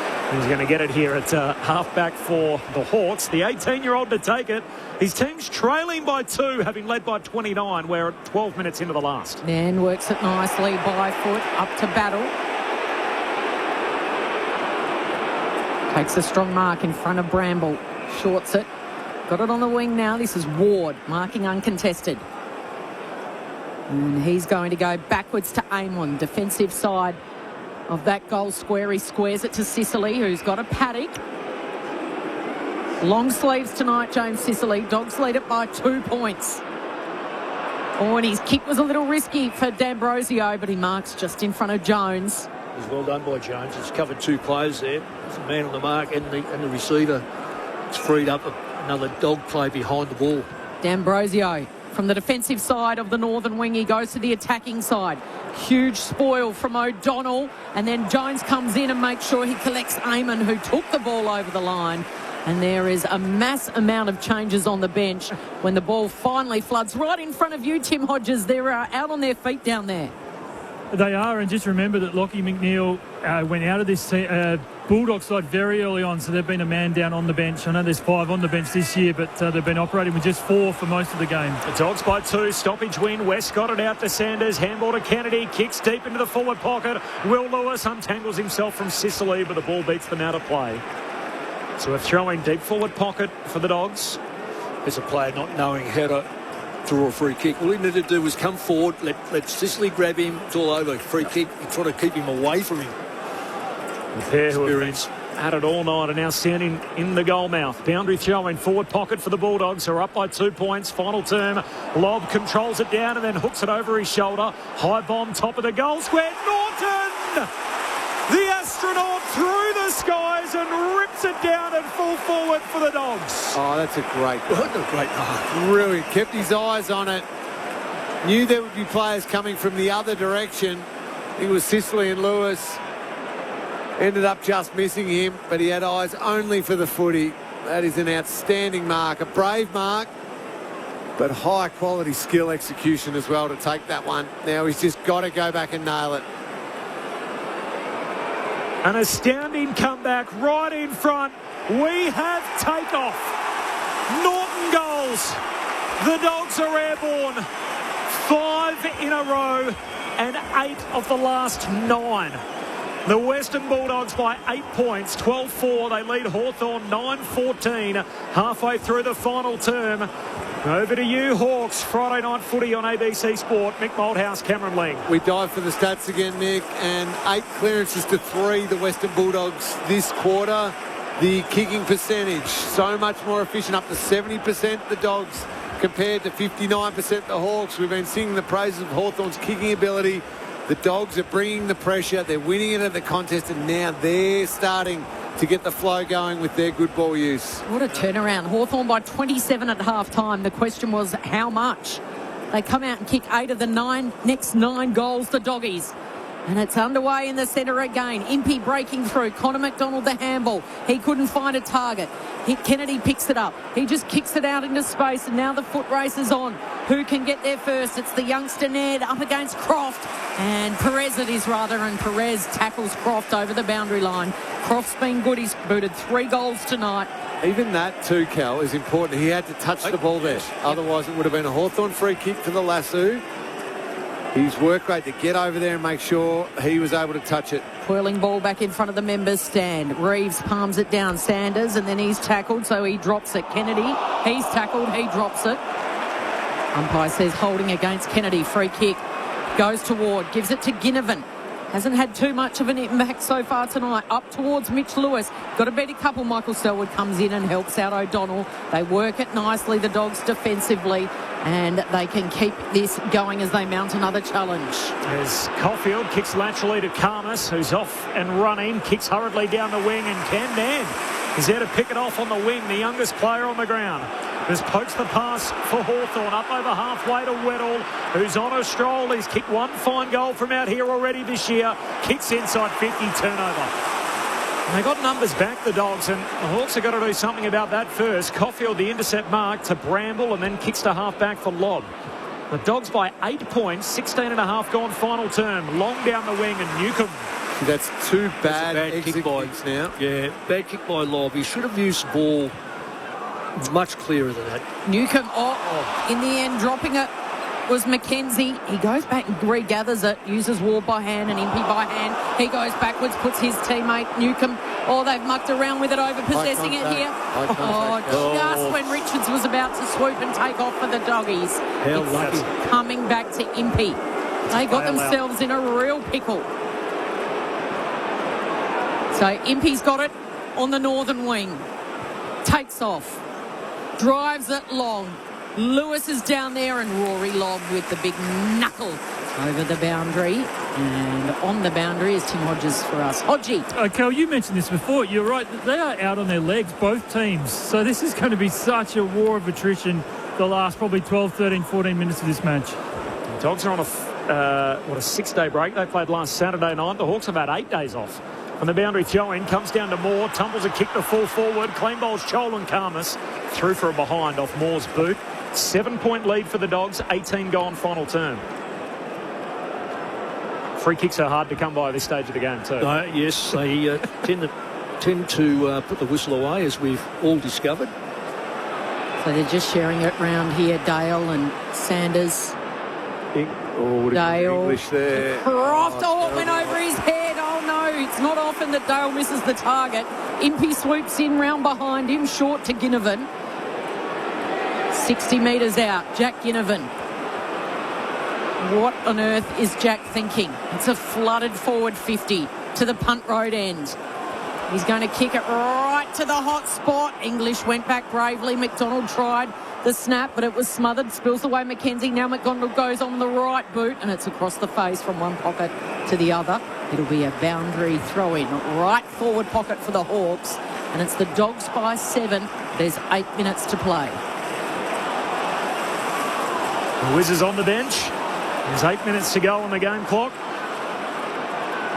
Margin is 7 points the Dogs' way. From the boundary throw-in deep forward for the Hawks. Ward got it out to Connor McDonald. Stripped off it in the Selwood tackle. Sanders, hand pass away to Dale. Pumps a kick out of defence, close to the boundary line. Southern side, Perez keeps it alive. Handball away to Weddle. Weddle over his shoulder to Newcomb. He's under pressure. Jones tackles in, ball comes out. Dogs win it. West, handball away to Treloar. Hurried kick down the wing. Norton in a tangle with Battle. Ball hits the deck. Eludes both of them. Waitman picks it up, attracts a crowd immediately, and a ball up on the southern wing. Tim Hodges. Well, the play could not be further away to try and get someone to the bench. The Hawks have got Nick Watson and Will Day and Lloyd Meek all trying to get on the ground here. They're trying to actually drag players from anywhere they can to get to the bench to let their stars get back on the ground. Richards from the stoppage. Waitman with the desperate lunge. It's skittled past him, a loose ball in the centre. Pouncing on it is Ginnivan. He dabs the kick over the top looking for Chol, but Selwood, in his first ever game at the MCG, gets there and plugs the hole. Is it time to man that loose man up? Well, they're causing so much damage in the middle of the ground by putting pressure, and that's what's doing it. They got ground to make up. It's a 7-point deficit for Hawthorn. Oh, he's dropped it. There's going to be a mark paid for Will Lewis, who's trying to run around Sicily on the mark. No, it's out of bounds because it was never paid. Okay. He thought it was a mark. He was still juggling it, and they never paid it a mark. But I'm not sure it ever went out of bounds.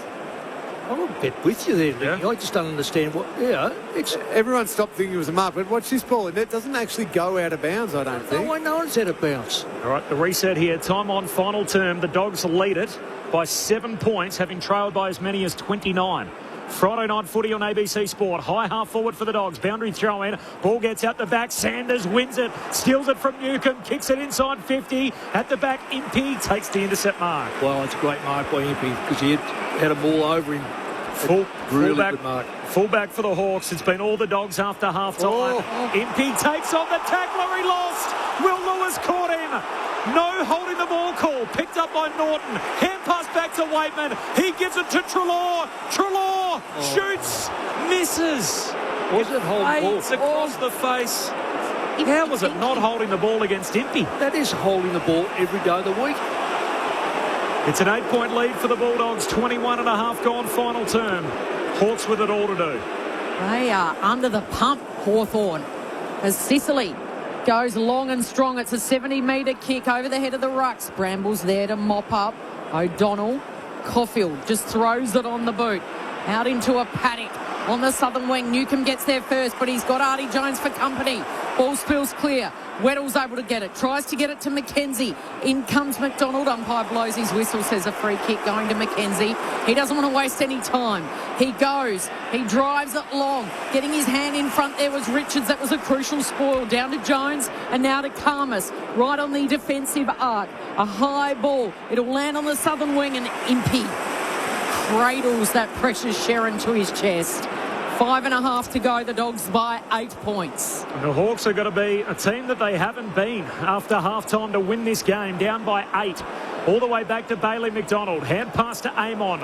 Off he trots. Handball to the wing. Guinea lets it bounce. Runs away from him. Ginnivan scoops it up. He's got Kennedy to deal with. Holds him out. Perez collects the footy. Handball to Ginnivan. Now Treloar's pressure. Sockers down to half forward. Connor McDonald the target. All the blue jumpers swarm in. Croft wins it. Handball to Kennedy. Kicks the Dogs back to halfway. Bit more territory gained. Norton trying to get it out the back. Bailey McDonald intercepts. Handball to Battle. Handball to Amon. He's tackled out of play. Sanders with the dirty work there. Takes him over the boundary line. A throw-in right in front of the interchange gates. Dogs by 8 points. Final 5 minutes. After Hawthorn led by as much as 29 points early stages of the third term. Hawks kicked 8 in the first half. They've kicked 1 since then with 5 minutes to play. Boundary throw in right in front of the interchange gates. Hawks with the handball. Ginnivan, quick handball into space. Forces Amon just to poke it off the turf. It's slapped down by a couple of Bulldogs defenders. Comes the way of Croft. He kicks a high ball to centre half forward. Look out, Impey was going back. And Will Lewis was coming forward, and then Lewis was coat-hangered, and he wins the free kick. This is Lewis for the Dogs. He's got it at centre half forward. Hardwick, the man on the mark. on his left. He's going to put it out in front of Waitman. Does it sit for him? No, it rolls away. It'll be a boundary throw in 25 metres around from the doggies' goal. Waitman had done the work to get free. How lazy was he on his kick? Yeah. Didn't go back, didn't really set it. Had to hit that. That could have given them the buffer that they really desperately needed with the frantic nature of this game. 8-point lead for the Bulldogs. One down by the Hawks, but straight to Richards. On the fly, kicks to the forward pocket. Jones the target. Sicily knocks it away from him and out of play. Forward pocket for the Bulldogs. Good play by Jones to come back, because you knew Sicily would unwind from that and try to get back by himself. So there's a lot of little cameos being played at the moment. It's been outstanding. Hawks have got to take it the length of the field. The Dogs, if they get a goal here, it'll just about do it. English palms it down. Norton on the fly. Handball away towards Kennedy. He's tackled, dispossessed. Pack form, so a blanket over 15. In the end, the ump says taken high. Hawthorn player, free kick. It's going to go to Newcomb. He had his head over the ball. That's where he needs to be. 8 points, the Hawks deficit. They are now trying to reel it in, having led by 29. Absolute cliffhanger. Friday night footy on ABC Sport. 59,000 in the house for this one. And less than 4 minutes to play. Ginnivan from centre half back. He goes wide to Chol. Strong mark in a one-on-one against O'Donnell. He waits for those to peel around behind him. The run came from Weddle. He ignores that. Instead, he kicks down the line. He was looking for me. Instead, it was Bontempelli. He fists it down. Newcomb quickly gets it and goes to the top of the goal square. Mitch Lewis takes the mark. It wasn't paid. That's a mark, isn't it? He's taken a mark at the top of the goal square, Mitch Lewis, that there was no whistle to say it was paid. And it's dribbled through for a rush behind. Lewis is throwing his arms out to say, hang on, what? Karmas got there. Lewis took the mark in his hands before it was knocked out by Caulfield. Yeah, and he had total control. Was it a mark, Lingy? Oh, absolutely. Umpire Nathan Toner right on the spot. 7-point lead for the Dogs. Butterick exiting kick to the wing.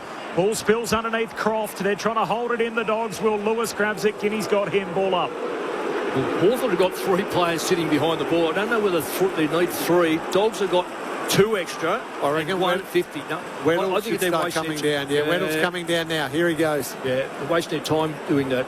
Got to go and man him up. Guinea gets up a little sore. Tick, tick, tick, tick, tick. Final 3 minutes. Bulldogs by 7 from the restart. Comes to Connor McDonald. Floats a high kick inside 50. There's a mark. It's Weddle. And Weddle's got it half forward for the Hawks. He'll kick from right on 50. And that's the thing. When a player leaves the back half to come forward and you are a loose player, you have got to pick him up. You can't have a loose player from the opposition being loose with you. You're saving the game. He can win the game. It was a shallow entry. Surge kick forward from Connor McDonald. And now Weddle's got this kick. Left half forward. Weddle on the drop punt. The kick is right. It's a behind. It's a 6-point game with 2 minutes to play. 28 gone in the last. The Bulldogs by 6 points. Hawks haven't kicked a goal since the 17-minute mark of the third term. The Dogs holding on by 6, and they've got possession. Selwood with the long ball, working his way in front was Croft. He might have hurt himself when he hit the deck. Now there's a trying to keep it in play. Yes. Ginnivan with the soccer. It was a last touch. Yeah. A lasso. Absolutely. Against Hawthorn. Free kick going to the Dogs. Sanders has got it. He's got it at half back. He's only going long down the line here. They can't get a switch in a slow play. They've got to hold on. 6 points, the Doggies lead it. 1:45 to go. Up towards English. Got his hands to it. Couldn't take the mark. Flicked out. Here's a chance. Ward down the line. Is it going to wobble out? No, it's marked. Beautifully marked by Weddle. Right up against the boundary at half forward. Ginnivan's found some space. He's too far out to score, Weddle. He needs a mark. Chol's down there. Chol got his hands to it. Desperate stuff. Fraser. Karmas is under the pump. Can he keep it? Over the line he does. He disguises it beautifully. It'll be a boundary throw in. 25 metres around from the punt road goals. It's the goals where the Hawks are shooting from. The Dogs lead it by 6 points. And there's a minute and a bit to play in this absolute cliffhanger.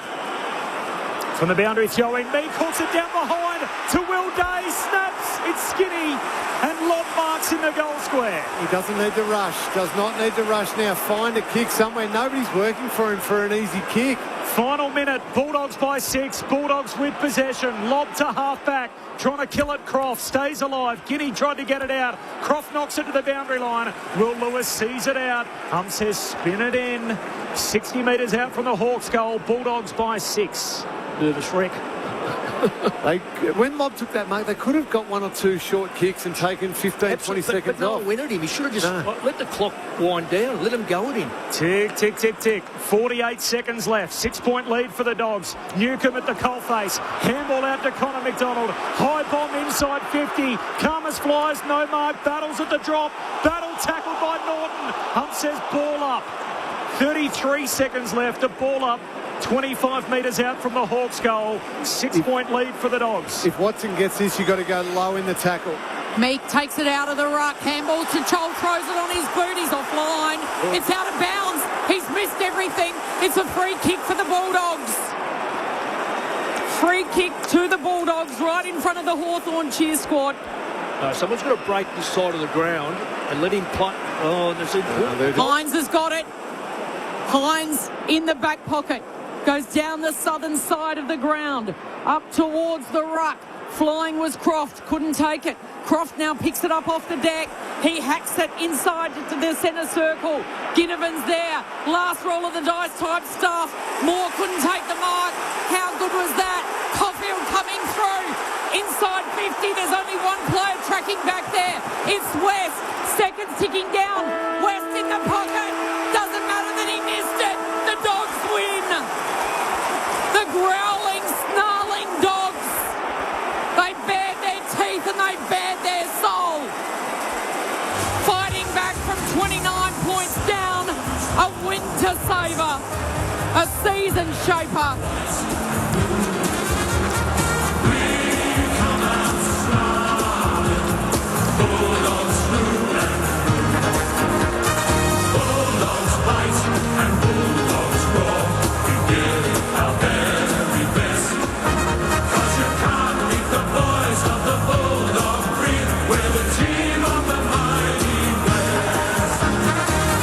And perhaps a springboard to more success in the second half of the season. In front of 59,556, the Doggies prevail by 6 points, fighting back from 29 points down in the third term. 12-5-77, the Western Bulldogs. Hawthorn, 9-17-71.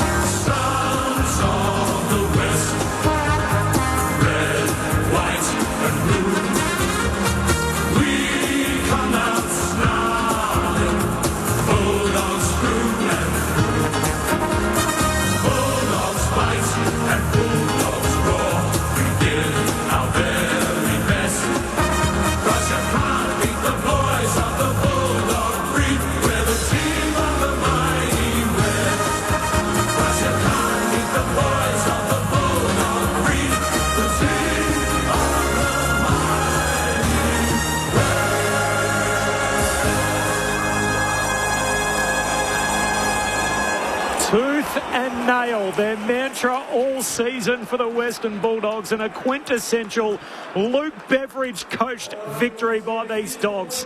There's no Darcy, no Liberatore, no Williams, and all they got is all they need. They are now just half a game behind Hawthorn on the premiership table.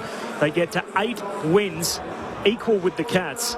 The Bulldogs by 6, having trailed by 29. What a night for the blue-collar Bulldogs. Mick Moldhouse, Cameron Ling here at the G. Oh, it's fantastic. You were singing the song. You were tapping your foot. I was singing the song. I'm nervous, Rick. 46-63 inside 50. So it just shows you, even that last quarter, which we've seen the Dogs kick 3 goals, they only had it in there in that last quarter. I think it was 7 times to 13.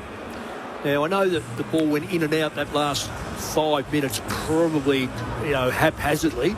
But I tell you right now, Bingy, the Hawks have only got themselves to blame because they kicked the ball to the Dogs, loose play behind the ball 3 times. Yep. when they had opportunities perhaps to carry it further or use the ball through the corridor, their percentage of execution of the kicking went downhill after half-time, and I still say I reckon the Dogs got under their skin, which made them focus on something that wasn't there, and then the Dogs were able just to pin that one goal, and just get back and then start to have that belief. Yeah, it was the third quarter, wasn't it, where the Hawks had total control of the game at half-time, and it was looking like how much are they going to win by.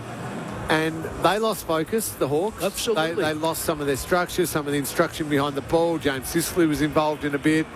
And the Dogs just kept coming and got close enough by three-quarter time to be going, hey, we're going to grab this game and we're going to take it off you. And obviously the last few minutes there, they were just holding on for absolute dear life. And was that Nick Caulfield at the end? Yeah, right at the end with the intercept. He had earlier on in the game, we said he should have spoiled, and it opened up, I think, a Nick Watson goal. On that occasion, then he left his opponent to come hard and make that spoil. The last chance for the Hawks to possibly either pinch the game or draw the game, and booted it up the other end. A nice moment for Nick and the Western Bulldogs there. When they knew they had it, I reckon the supporters were cheering. They didn't care what Riley West was doing. No.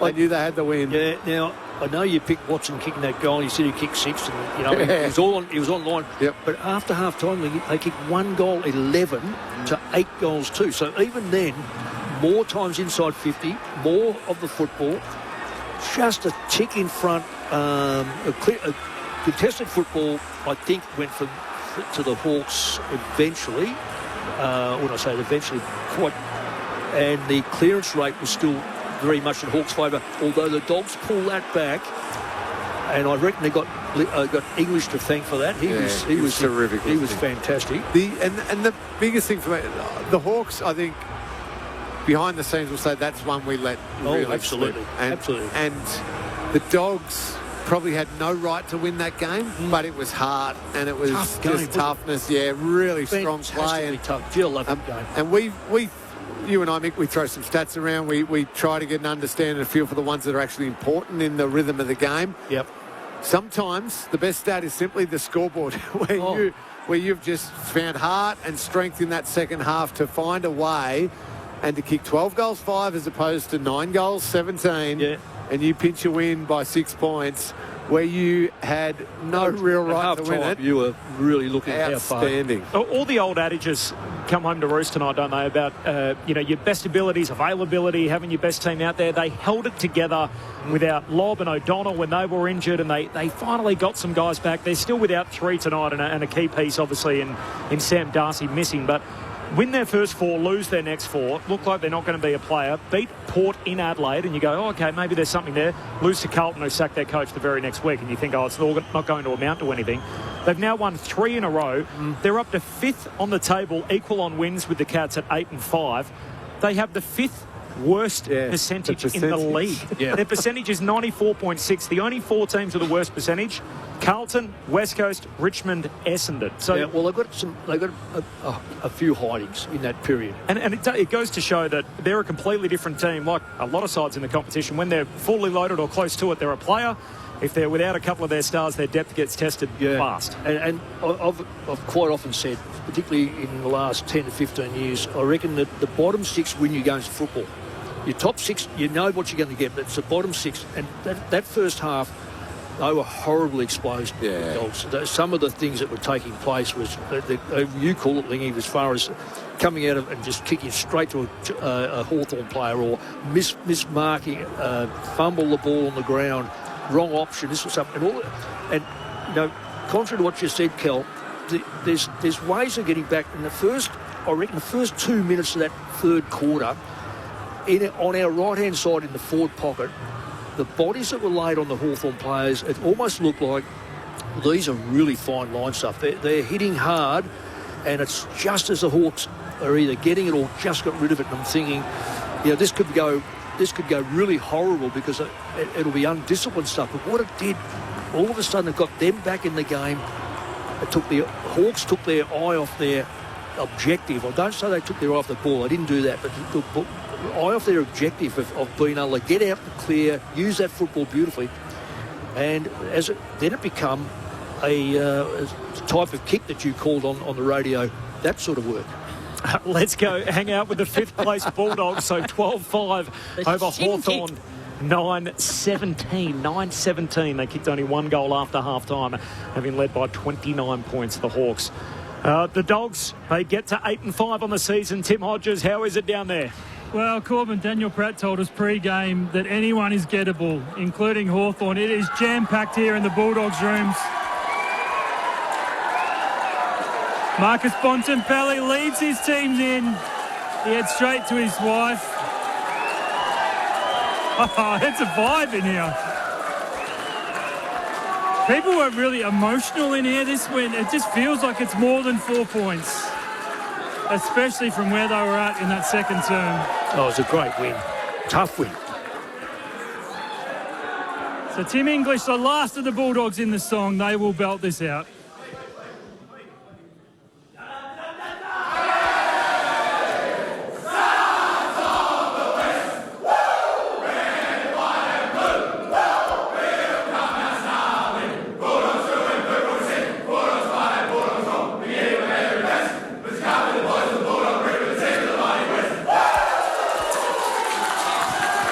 Unbelievable scenes here in the Bulldogs rooms, the happiest rooms I've seen all year. We will be joined by Ed Richards, who was mercurial for the Bulldogs tonight. We'll bring you Ed as soon as he comes over towards us, guys. Thanks heaps, Hodgie. What a night for the Dogs. So 29 points down, didn't look like it at half-time. They conceded the last 5 goals of the term, and it felt like the Hawks were going to go to work after the break. They got out by 29, a game high, and from that point on, it was all Footscray. They kicked 8 of the next 9 goals, 8 of the last 9 goals. It was just a 1-goal second half from the Hawks, and that came at the 18-minute mark of the third term. So from that point on, when Joel goaled, they were 9-10. They ended up 9-17. So their last 7 scoring shots were all behinds. An incredible comeback from 29 points down for the Western Bulldogs to win by 6. Did you think Lewis marked that ball? Absolutely. Yeah. The Mitch Lewis one was just, he had full grasp, had hands around it, then it was punched out of his hands. 10 metres or 12 metres out? 12 metres out. 1,000% that was a mark.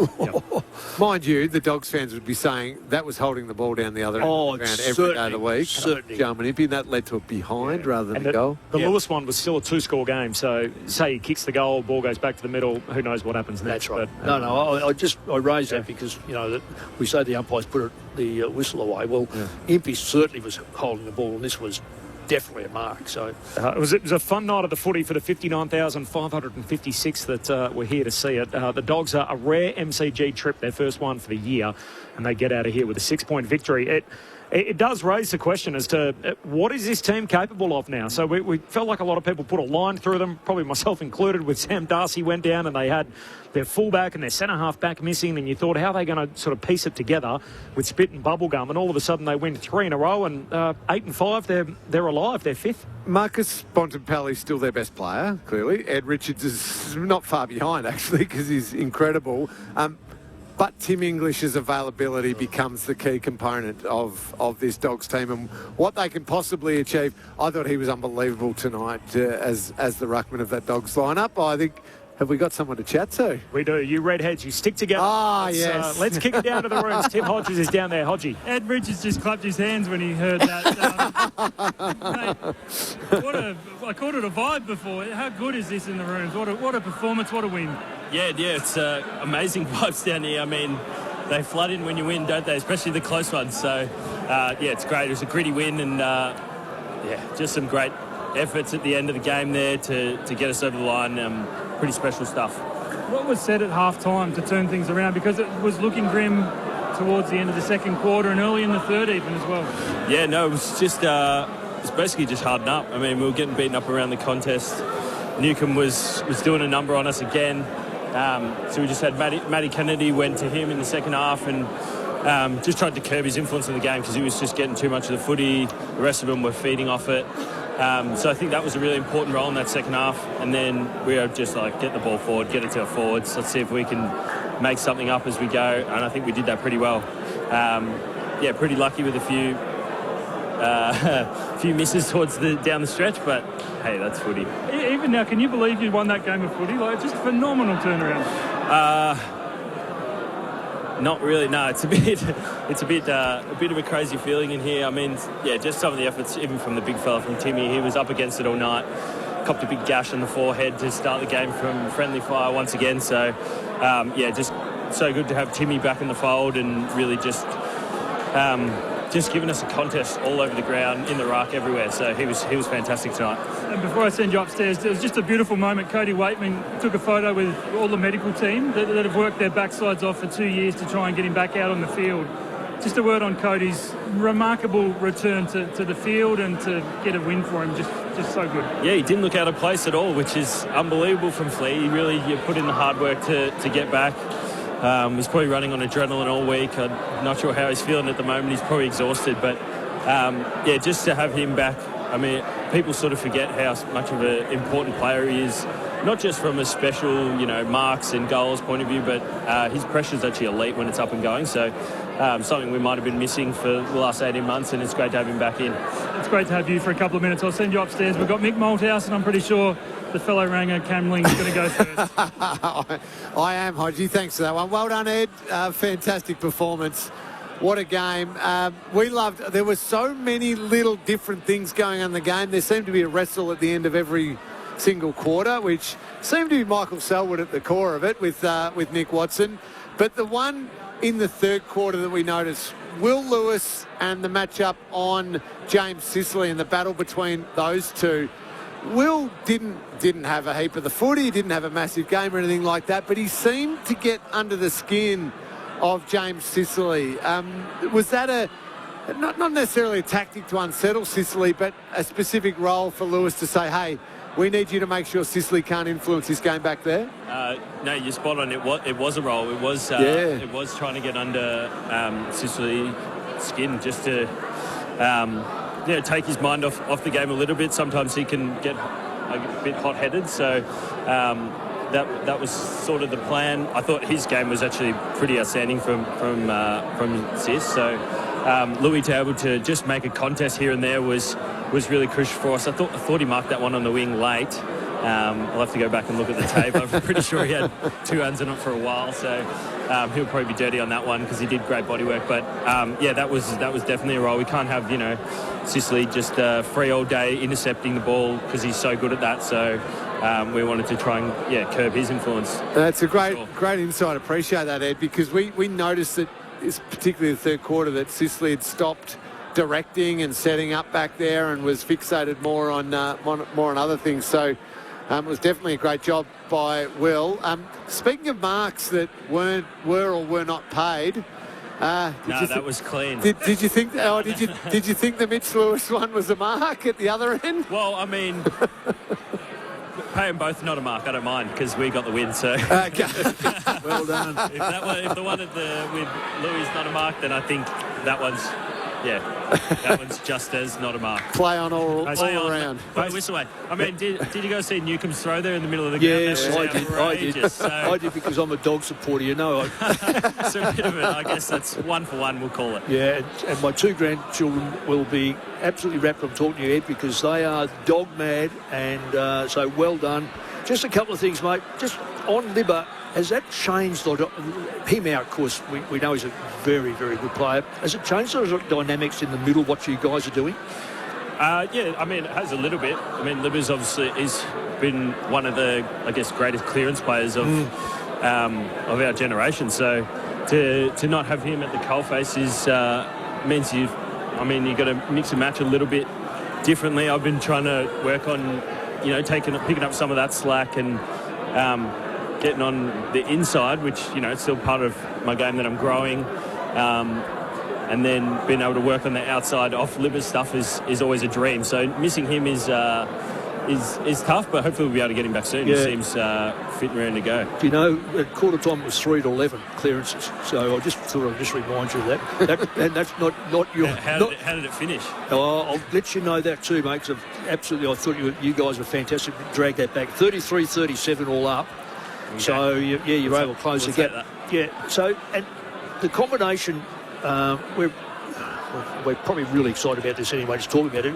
Artie Jones and Cordy Waitman playing together. So what does that bring to the team itself? Yeah, it's a whole bunch of energy, not just on the field, but off the field. They live together, so they're best mates, bouncing around off each other constantly, all the time. Sometimes it's annoying, especially, doing the day-to-days. You hope at least one of them would shut up at one stage. But no, they're great. I mean, Artie's pressure, Cody's pressure, energy, bit of magic here and there as well. It's going to be great to see when Cody gets a few more games back in the legs, just what they can sort of do together. And, I'm really looking forward to it. There should be some sort of rule about that two small forwards should not be allowed to live together. The universe doesn't need that. I'm being harsh on them. I reckon it's great. I reckon it's unreal. Hey, Ed, Kelly Underwood upstairs as well. Just a quick one. I love the insight that Will Lewis did go to Sicily. He's been described to me, Will Lewis, as the angriest man alive on the footy field. Can you give us some insight as to what sort of character he is? And is that anywhere near the truth? He's definitely got the white line fever. I remember I played against Louis in school footy, and he was an absolute pest then. So he's done it his whole career, I reckon. And we're just happy that he was able to play a role that ended up being significant, just in, I guess, creating contest. And I don't know about angriest man on the field. I haven't really seen him lose his temper too much, but it's nice to have a bit of grunt down there. It's really great. Anyway, fantastic. That is one of the best games we've seen as far as effort goes. And I don't know if you're aware that I had Luke as an assistant coach some years and years ago, and it was all fingerprints all over it after half time. I just thought you guys closed the game down. You got them to take their mind off what they were good at. This is the Hawks. You guys capitalised and created one of the best games, I reckon, for the year. So certainly well done. And Kel's got a question. I've got line last one because the Crows in a cliffhanger, you guys in a cliffhanger, and guess what happens Thursday night at Docklands? What can you expect with that matchup against the Crows? Because it's a tough turnaround for you guys, but it's going to be mouth-watering for fans. Yeah, no, it should be another big hit out against the Crows. They're obviously coming off, as you said, a nail-biter. Same with us. So we're looking forward to that one. It seems crazy. We played the Hawks and then we're going to be playing the Crows before we've even played, multiple other teams with this fixture. So we know what to expect for them. We've already played them this year, so we'll be looking to get after them on Thursday night. Enjoy it, Ed. Appreciate your time. Good on you, mate. Awesome. Thanks, well guys. done, mate. Ed Richards, the All-Australian, with us from the Western Bulldogs rooms on what feels like a season-shaping night for the Dogs, absolutely. From being 4-0 to then 4-4. They got themselves level at 5-5 after splitting a pair of games in the middle there, and on a 3-game winning streak at the moment, they make it 8-5, equal with Geelong as a record at this stage of the season. Yeah, it won't be recorded as the biggest turnaround because it was significant, but the way the game was played, as Lingy was saying, it was just a matter of the game going to open up and we're going to find ourselves looking at a one-way contest. And the first few contests on our right-hand side, it just looks so different. They were on the border of free kicks going to Hawthorn, maybe being just a little bit over the top. But what it did, it dragged them back in the game. And the great lesson there, you can hang in there and you can change the course by changing the opposition. We talked about the Dogs being in a bunch of one-score games across the course of the season. About the Crows being in a bunch of close games, so 7 games decided by single digits. How about this as a stat? So the Western Bulldogs have now won 8 games, 6 of them by a goal or less. 6 out of their 8 wins by a goal or less. Wow. It's the first time a Western Bulldogs team have done that since 1971. Wow. Had 6 wins by 6 points or less. So that's an incredible stat. And what a year for the Dogs back in 71, and here they are all these years on with a number of close finishes going their way, 8-5 on the year. And sometimes when you under the pump and you're losing players and key players have been out at different times, you just have to find a way. You hold on for dear life, almost just by your fingernails, and you give yourself a chance in the second half of the year. Yeah, and not only that, Bradley, just even the last 5 minutes of this game, it was the scores hardly. The goal umpires weren't bothered because nothing happened. It was just contest after contest. From an open game, we've seen only 21 goals scored. It was really played from it became a trench game, and it suited the Dogs so dramatically. Yes. So I don't know if they can bring that every game. And I looked at Adelaide last night, and you think, well, again, it's a different sort of game. They play they've got bigger forwards, which will worry the Dogs.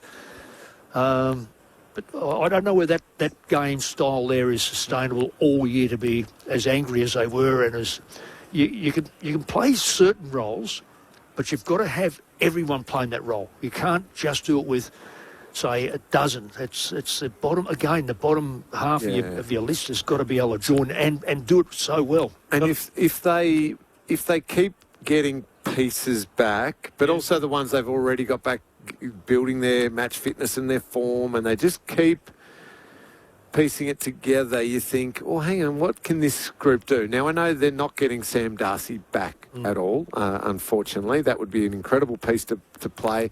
But you can build the form, you can build the match fitness and the touch and all the important little things just over time, provided you're giving yourself a chance by having won enough games to the midpoint of the season. So that's been the challenge for them, and they've incredibly done it. We talked about the Adelaide Crows before the game, Mick. Yeah. They are the other team that has been able to do that, given their horror run in the pre-season with injuries, that they held on, and last night's win becomes so important. They just keep scrambling and finding a way. And they're both a shot. Who knows what sort of run you can get on late in the year? Oh, exactly. I know it's difficult and all that, and you want to be top 2, you want to be top 4, but you can just hit form at the right time. There's a real party in the Dogs' rooms. A 6-point victory over the Hawks. An incredible comeback from 29 points down. They kicked 8 out of the 9 goals in the, or 8 of the last 9 goals of the match. So an incredible turnaround. The Dogs get themselves to 8-5. In fact, they're just half a game behind Hawthorn. They're 5th on the table as it sits at the moment. Really, the 3 guys out of their team. Bailey Williams, 5-7 away with a hamstring. Liberatore, speaking to Ed Richards moments ago, feels like he's very close to returning. He had the concussion and then a knee issue, and Sam Darcy, obviously they won't get back. I mentioned fun and games in the Dogs' rooms. Sourdough Sam is down there. He's the San Francisco 49ers mascot. So he's a very tall figure, as mascots tend to be. He's just hovering around in the rooms, getting ready to hype that game between the 49ers and the Rams, which, Mick, you tell me there's people just checking out the facility this week. Well, I think some of these people are, they're here watching to see the dynamics of the ground under what we say 60,000 people today, just see how it was, what it's like. So take that back, because this ground is going to be the biggest gridiron crowd ever. Wow. So it doesn't matter where you are in America, no stands are as big as this. For an NFL game. The NFL game, yes, rather than different to a college game. It's not like going to the shoe on a Saturday afternoon down in downtown Columbus to watch the Buckeyes. Yes, the professional game. Sorry, Lee. No. Some of those college games, they've got stadiums that are 120,000, and they're booked out every time. But I'm going to throw this one. They've lost Darcy, absolutely. I just reckon the more they play Croft, the more they're going to be less likely at the end of the year to go, oh, we haven't got Sean Darcy. But they've got a player who can take a mark, can kick a goal, can play multiple positions, can't go in the ruck second, but if Lob goes in the ruck, he could go back.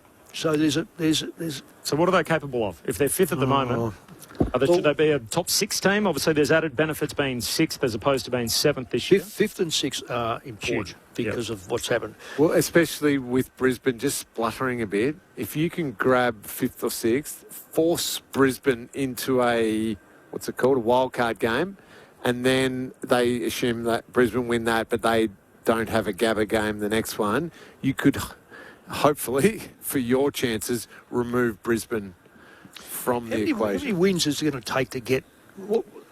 Let's say 12. 6. They reckon 12 will get you there. 12 will get you to where? In the 10? The 10. Okay, what'll get you to 6, though? It's a great question. 14? Probably.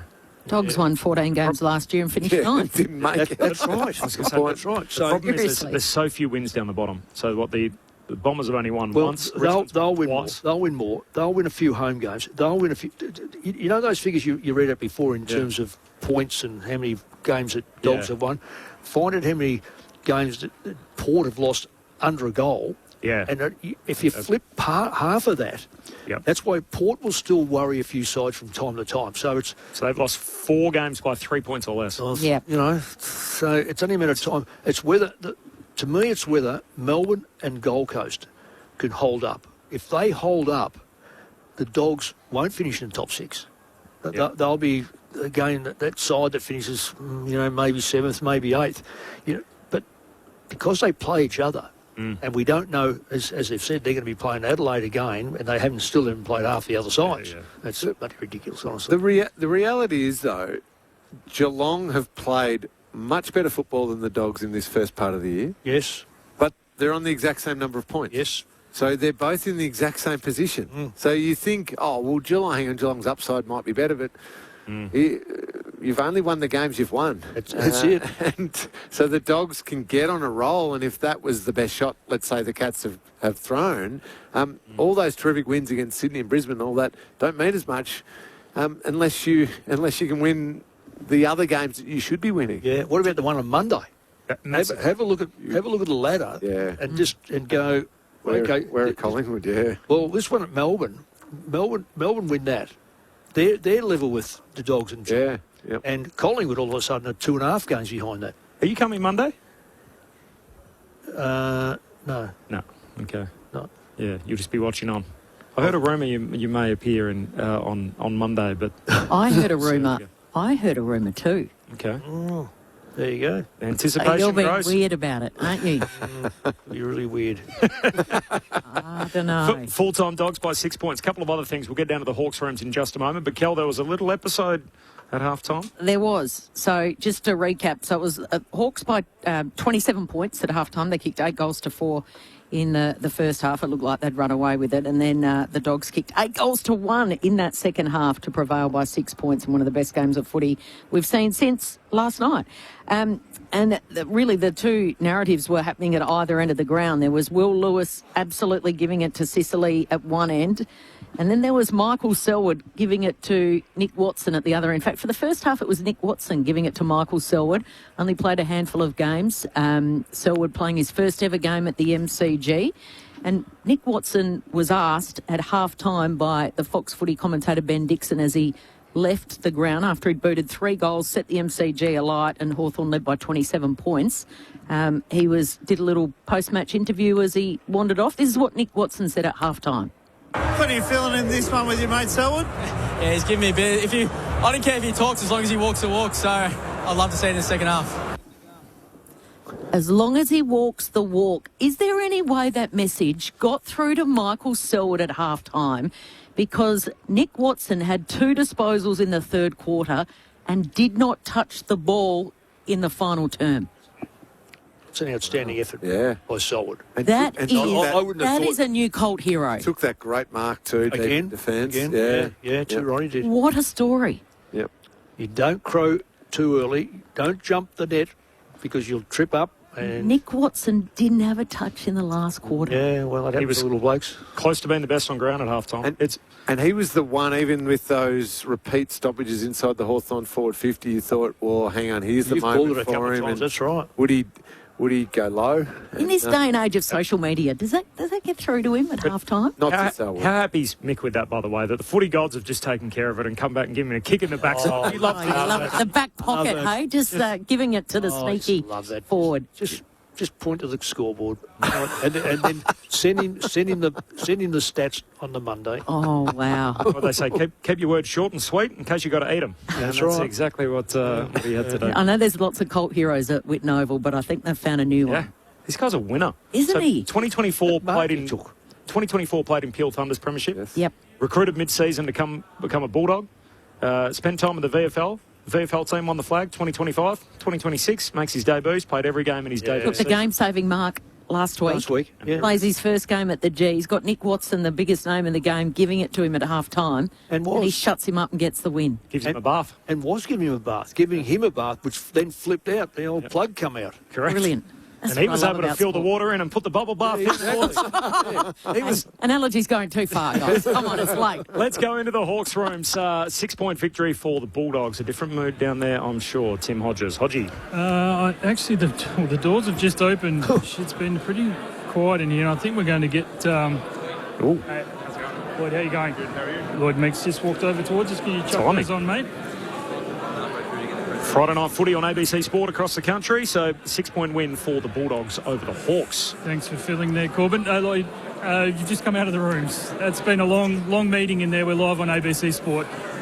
Can we pry what was said and what were the anger levels from the coach? Yeah, everyone's pretty frustrated, obviously. We felt like we controlled a lot of the game and did a lot of stuff right, and credit to Doggies, they took their opportunities and we didn't. And then, just a little bit of step back. We've got the bye next week, so we've got a few days off now. So in a good position. Obviously, would have loved to get over the line, but, a bit of a zoom out and, have a reset, get away from footy and come back really ready to attack the second half of the season. You had so much control of that game for so long.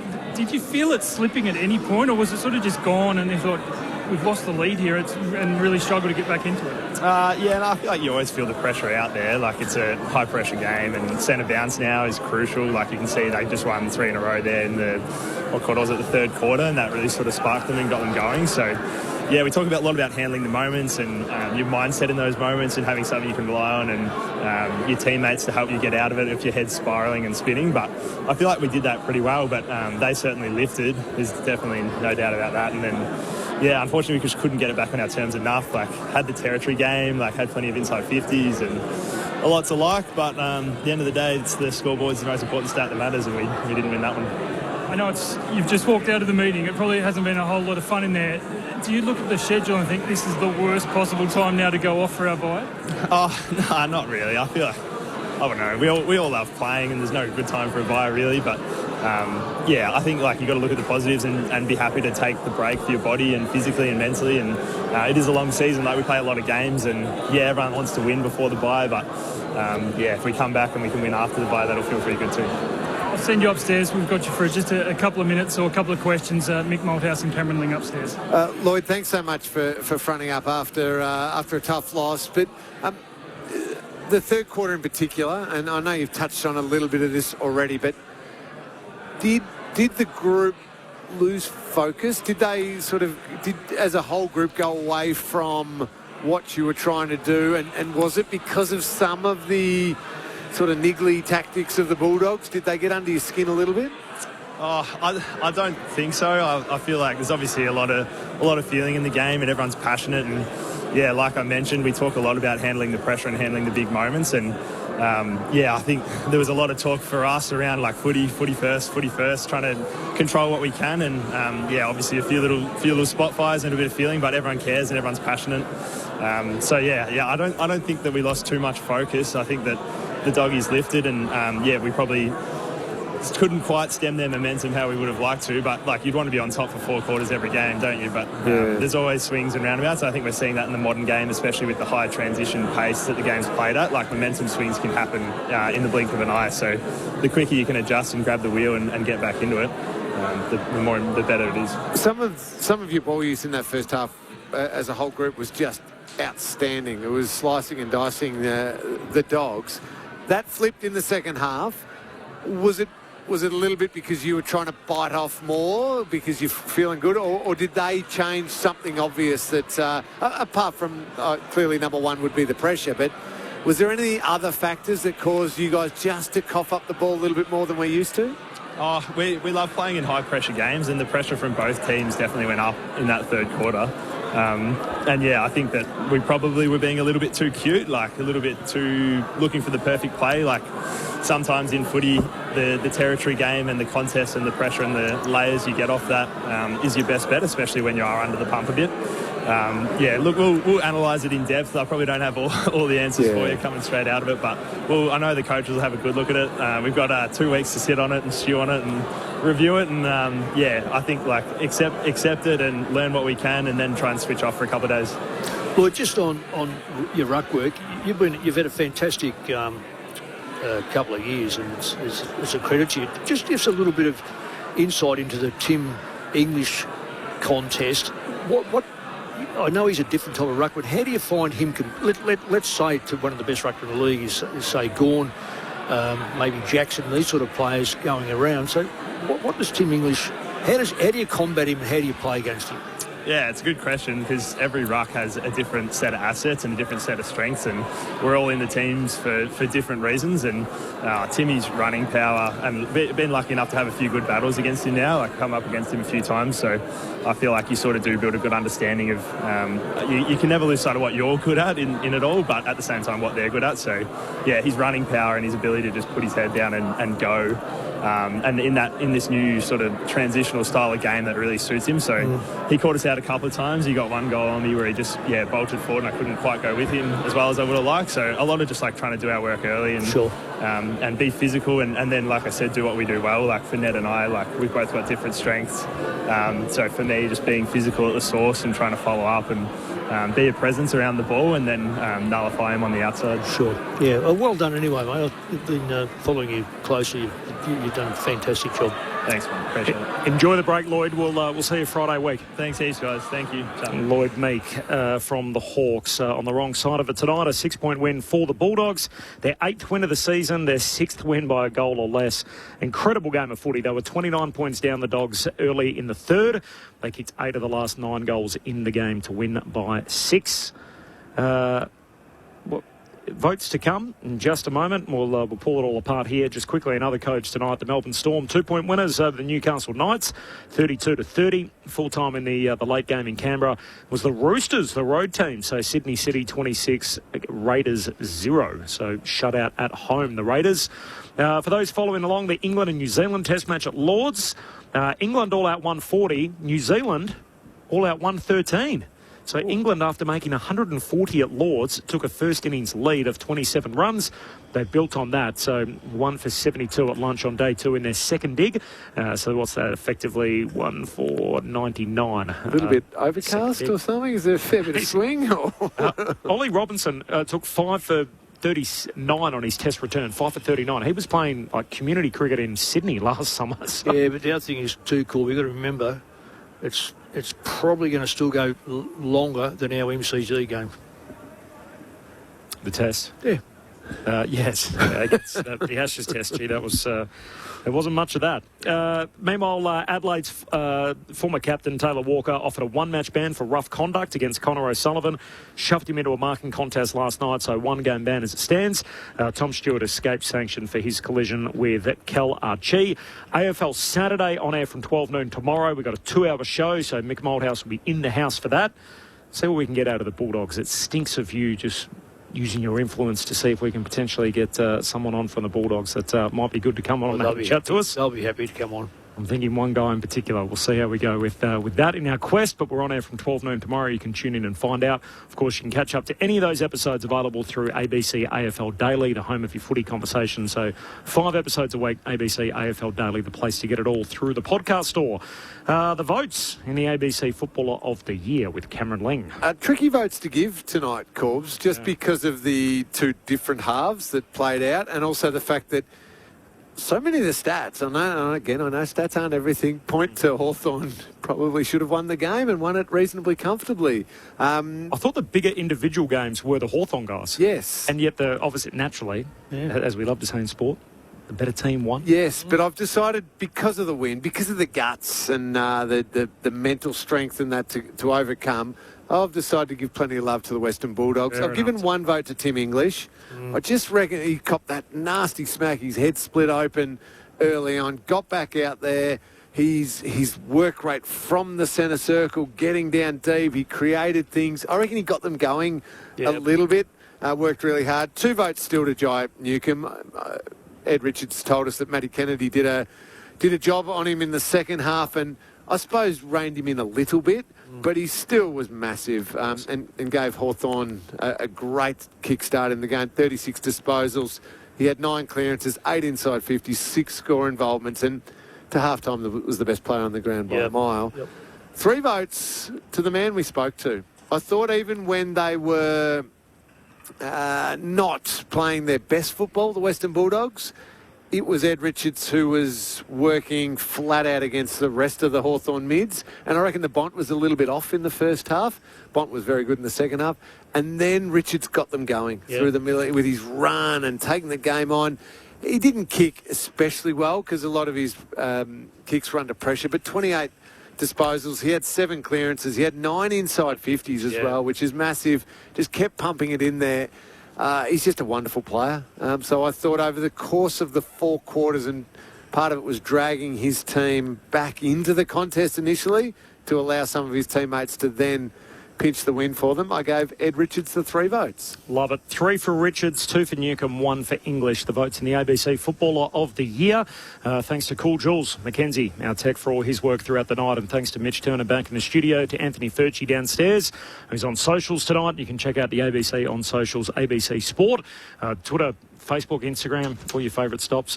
And, of course, the crew up here, Corbin Middlemass, myself, alongside Kelly Underwood, Cameron Ling and Mick Moldhouse. One other thing before we go. So we've been looking at the vision of Michael Selwood, who was in the high-five line, running in front of the front row at the city end of the ground at the end of the game, getting a bunch of high-fives.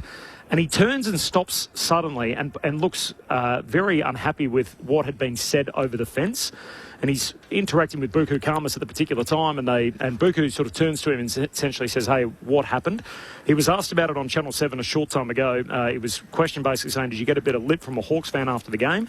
He said, "Yeah, I wasn't happy with it," but he cowered pretty quickly afterwards. So whatever was said, I think it was directed at Selwood. Okay. He walked back over and essentially, but the vision certainly looks like he's unhappy with whatever was said over the fence. So it's our second episode of the weekend. We've had 2 thrilling games, but between Chris Scott last night getting chirped by a fan in the Adelaide game, and then tonight post-game as they're celebrating their victory, someone yells out something silly seemingly over the fence at Michael Selwood and leaves him clearly a bit disappointed in the Wayne Monks. The way he stopped, went back and pointed out at the fan, wasn't it? It was like he was sort of signalling him out. So whatever was said was enough that Selwood felt like, hey, I shouldn't be copying this at this stage of the night. Yeah. So. It's hard to comment without knowing what was said. Exactly. You certainly have no right to just say whatever you want as a fan. You can cheer and you can boo if you want. I've always said that, but as long as you're appropriate with what you say. Exactly. What a great night at the footy. How good was that? Ripping game. Well, what a contest. You're going to skip home tonight, Nick. I think Nick's a bit exhausted. I think he's spent. He was on edge. Nick exhausted. Yeah. He's the fittest man I know. One son and 2 grandsons who are mad dogs. So that was tonight. What happened last night? No, we have no one supporting me last night. So. Excuse me. It's a hot start to the weekend. Crows by 1 last night over the Cats, and the Dogs by 6 tonight over the Hawks. All right, we're out of here. North kick us off tomorrow in Bunbury up against the Dockers, and then it's the Suns and the Lions in the Q Clash, and the Eagles and the Power to take us home. 10 o'clock in WA for Sports Talk, 10:30 in SA for SA Grandstand, and for everyone else, we're on from 12 noon Eastern. You can find it through ABC Listen if you're out of market.